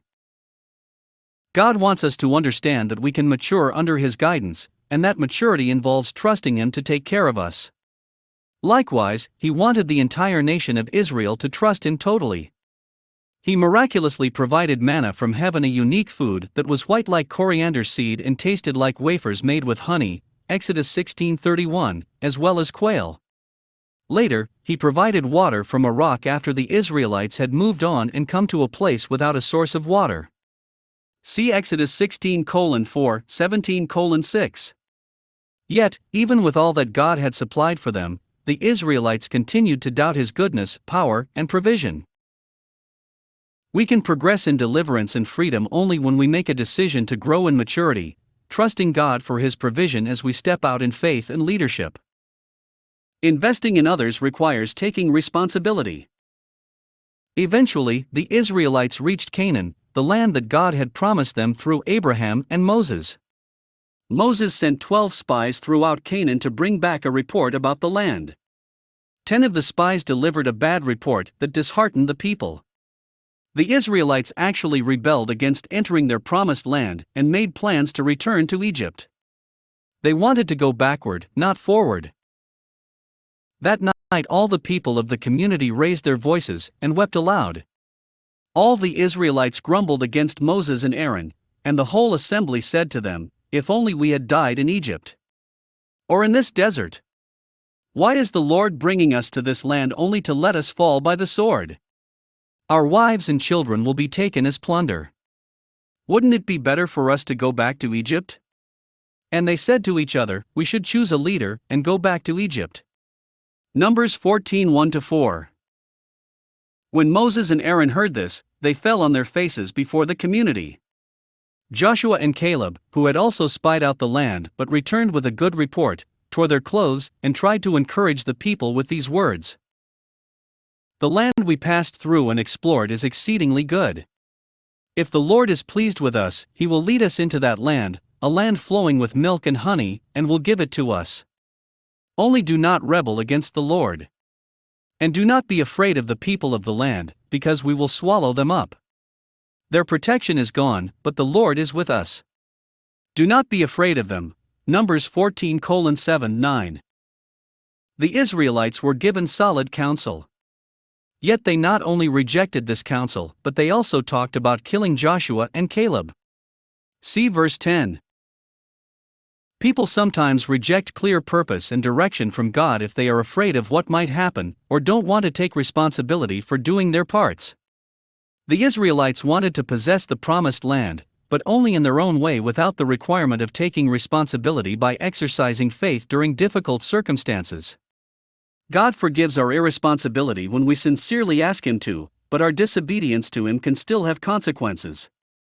If we don't learn to take responsibility for our seasons now, we will suffer for our lack of faith and inactivity, and we may cause others to suffer too. God became angry at the Israelites for their contempt of Him and their lack of faith in His provision. When Moses asked God not to destroy the Israelites, God answered, "I have forgiven them, as you asked. Nevertheless, not one of the men who saw my glory and the miraculous signs I performed in Egypt and in the desert, but who disobeyed me and tested me 10 times, not one of them will ever see the land I promised on oath to their forefathers. No one who has treated me with contempt will ever see it." Numbers 14:20-23. Taking on new responsibility in our lives involves stepping out in faith while trusting in God's love and provision for us. If we don't take responsibility, we will remain the same as we always have been. And if we remain the same, we will not fulfill our God-given purposes. This will leave us in future generations without the benefit of our initiated change and, perhaps, without hope for the future. Future results of remaining merely a receiver. What can we conclude about those who shrink back from their callings to be change agents with a vision to impact others? What happens if you remain where you are? 1. You don't have to lead, but you'll always be led. 2. You don't need to make decisions, but they will be made for you. 3. You don't have to provide for yourself, but your needs will be met on others' terms. 4. You'll become attached to traditions, but you won't learn to think for yourself. 5. Your irresponsibility will have consequences not only for yourself, but also for others. Are you more concerned with receiving or with giving? A self-centered approach to life may be satisfying for a while, but it lacks the true fulfillment of maturity, love, and sacrifice. Paul, one of the greatest change agents the world has ever known, quoted these life-changing words of Jesus to the elders of the church in the city of Ephesus. "In everything I did, I showed you that by this kind of hard work we must help the weak, remembering the words the Lord Jesus Himself said, 'It is more blessed to give than to receive.'" Acts 20:35. Emerging leaders should work for the benefit of others rather than for personal gain. Will you enter into that blessing by giving to others? Will you take responsibility for serving your nation and ensuring a positive destiny for your children's children? You must go beyond deliverance from whatever type of trouble or oppression you have endured in your life. You must decide to move from deliverance to freedom, from the desert to Canaan, because freedom is your destiny, freedom to participate in God's ultimate purpose of drawing human beings back to Himself. Emerging leaders understand their true potentials. Sometimes, we hold back from moving into the stream of change that God is. Sometimes, we hold back from moving into the stream of change that God is directing us toward because we doubt our own capabilities. I have seen this mindset firsthand in my work with third world leaders. Despite some improvements in conditions and a greater measure of freedom and independence, many third world peoples still grapple with issues of identity and self-worth. In part, this is because some industrialized nations have reinforced by their attitudes, policies, or legislation the notion that third world peoples lack the potential, intelligence, and sophistication necessary to be on an equal plane with them. This terrible misconception has limited many talented people who have not been allowed to maximize their potentials. Another part is people limiting their own potentials because of ignorance, fear, or, again, a lack of a sense of responsibility. The potential of all peoples in Africa, Latin America, the Caribbean, and Asia, as well as in industrialized nations, is abundant and cannot be measured by the negative opinions of others. Neither can it be measured by a lack of wealth or a low social status. I want to encourage you that you possess the ability to develop, produce, create, perform, and accomplish the ideas and gifts that God has placed within you. He created you with all the potential you need to fulfill your purpose in life. Emerging leaders, therefore, are those who have come to understand their true identities and potentials in God, and to develop those potentials. The opinions of others should never determine your self-worth. Neither should a false opinion of yourself determine your self-image. Your identity is not found in the prejudgments of others, or even of yourself, but in the source from whom you came, God, your Father and Creator. Jesus came to restore you to your rightful position in God and to reveal to you the awesome potential that is currently trapped inside you. Emerging leaders develop their true potentials. The wealth of potential within all those who are living below their capabilities must be recognized, harnessed, and maximized by them. Are you willing to commit yourself to tapping into your own rich potential? Are you willing to help promote the creativity and productivity of the other citizens of your country? Are you willing to improve upon the outmoded, institutionalized systems you inherited from past generations, whether those systems are in government, business, education, or the church? For example, the church in the third world should realize its potential to develop indigenous artistic works, resource management, financial autonomy, and accountability. We must be careful not to inhibit our potentials for charting new courses for the future by being preoccupied with our pasts. We need to deposit the wealth of our potentials in this generation, so that the next generation can build its future on our faithfulness to become all we can possibly be. Just as there is a potential plant or tree in every seed, there is a potential new world within your world. Remember that whatever God calls for, He provides for. Therefore, you must be committed not only to recognizing your potential, but also to developing it. I believe it is the nature of third world peoples to be hardworking, dedicated, and highly sensitive. Yet, as we have seen, many have developed a spirit of dependency and a lack of self-confidence. The debilitating system of colonization often provided a colony's subjects with basic training for service, but not for productivity. In essence, people were taught how to grow sugar cane, but not how to make sugar. They were taught how to grow cotton, but not how to make cloth.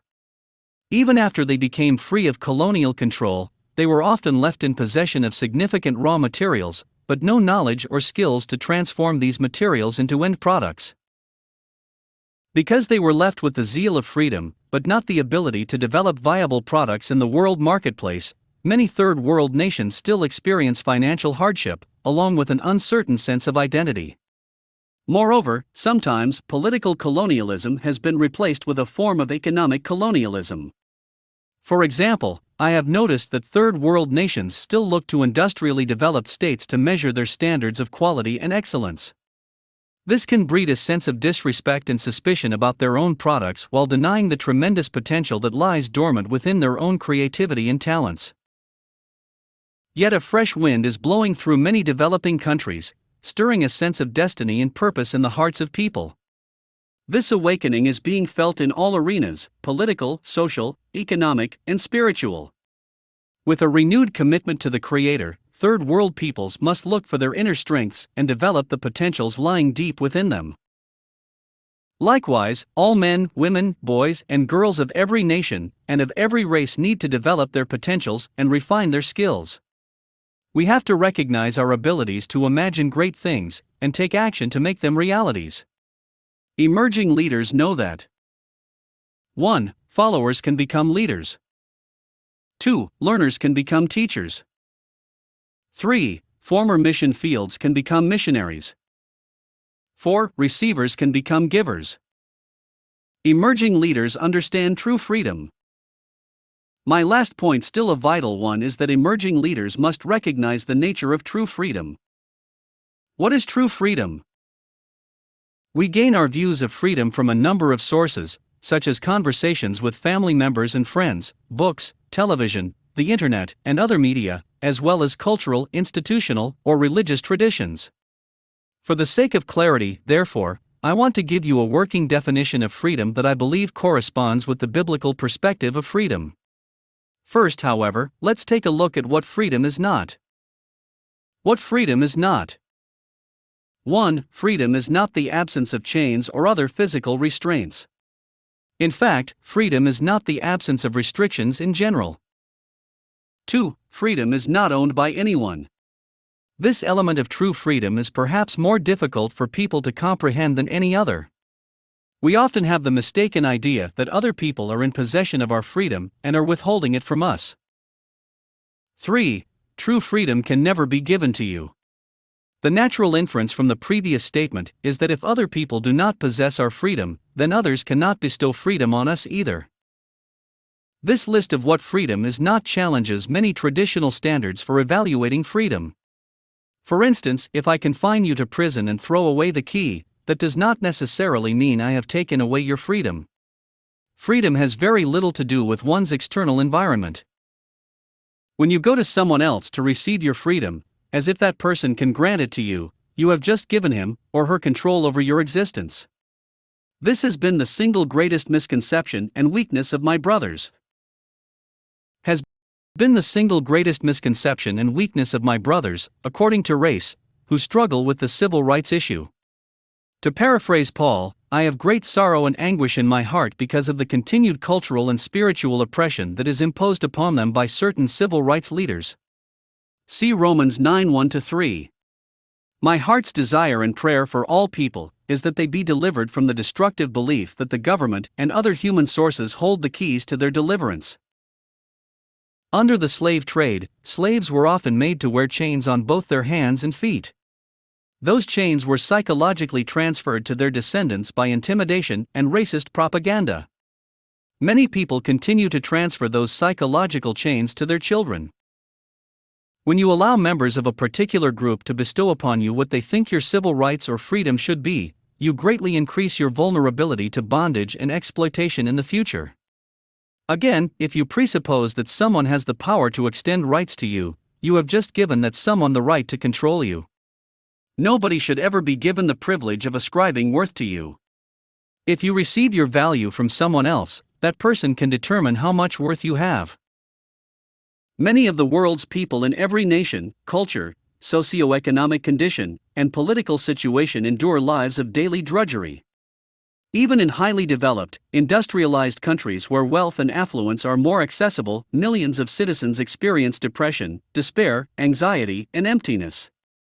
They realize that possessions, fame, status, and power can never replace a personal sense of purpose and significance.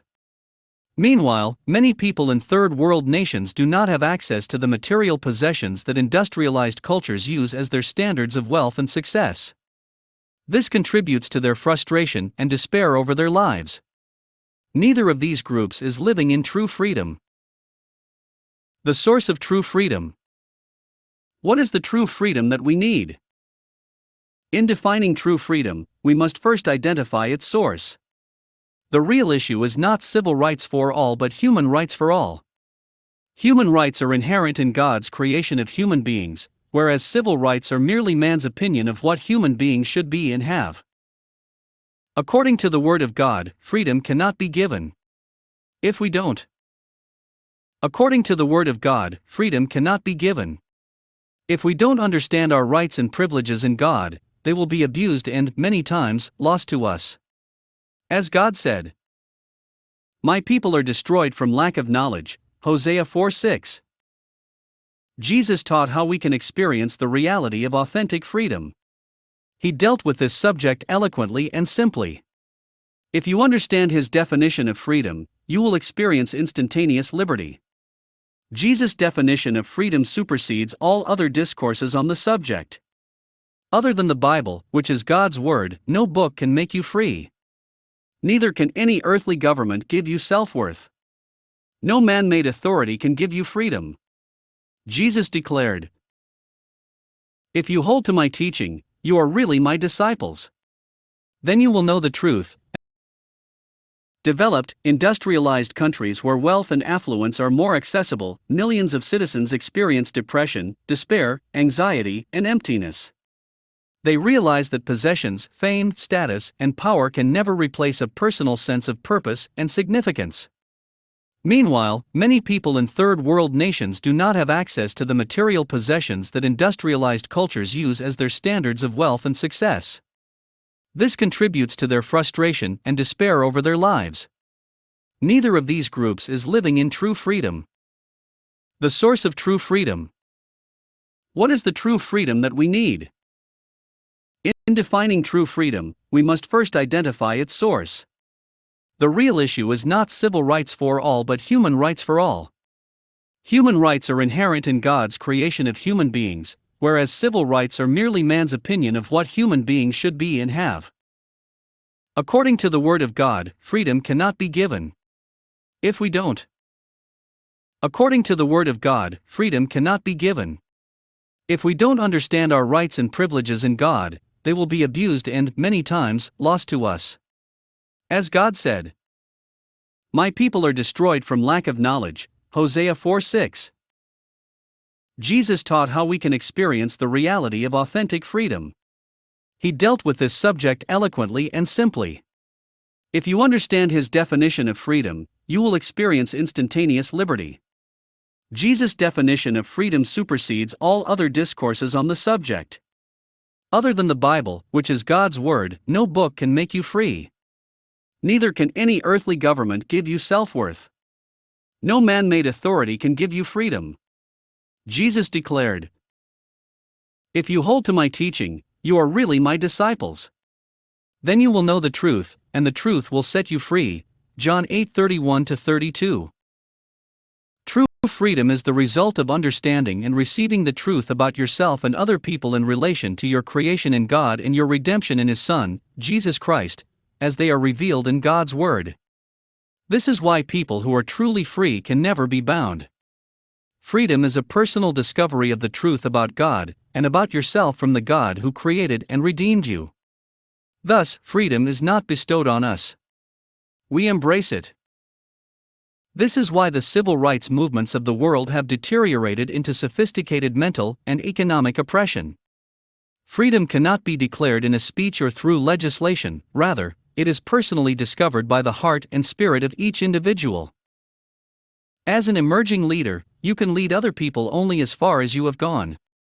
We remain in bondage when we are ignorant of what has been provided for us through the life and death of our Lord and Savior Jesus Christ. Emerging leaders understand their own freedom in Christ and therefore are able to set others free to discover and maximize their full purposes and potentials. Nothing splendid has ever been achieved except by those who dared believe that something inside of them was superior to circumstance. Bruce Barton, author, U.S. Congressman, and advertising executive. Notes. Chapter 8, Worldwide Tides of Change. 1. Thomas Caton, Spain's Bullet Train Changes Nation and Fast, Wall Street Journal, April 20, 2009, http://article_email/sb1240183953866331435LMIQJXMDI5NDIWMDEYODAZWJ.html 2. Sam Roberts, The New Face of America. By 2042, minorities will make up the majority of the U.S. population. What will this demographic sea change mean? New York Times upfront, September 22, 2008. http://www.thefreelibrary.com/-is0186224296. 3. Stephanie Modkins, pastor of the largest church in the world, visits the Northwest. AssociatedContent.com, March 26, 2008. http://www. Dr. Myles Munroe is an international motivational speaker, best-selling author, educator, leadership mentor,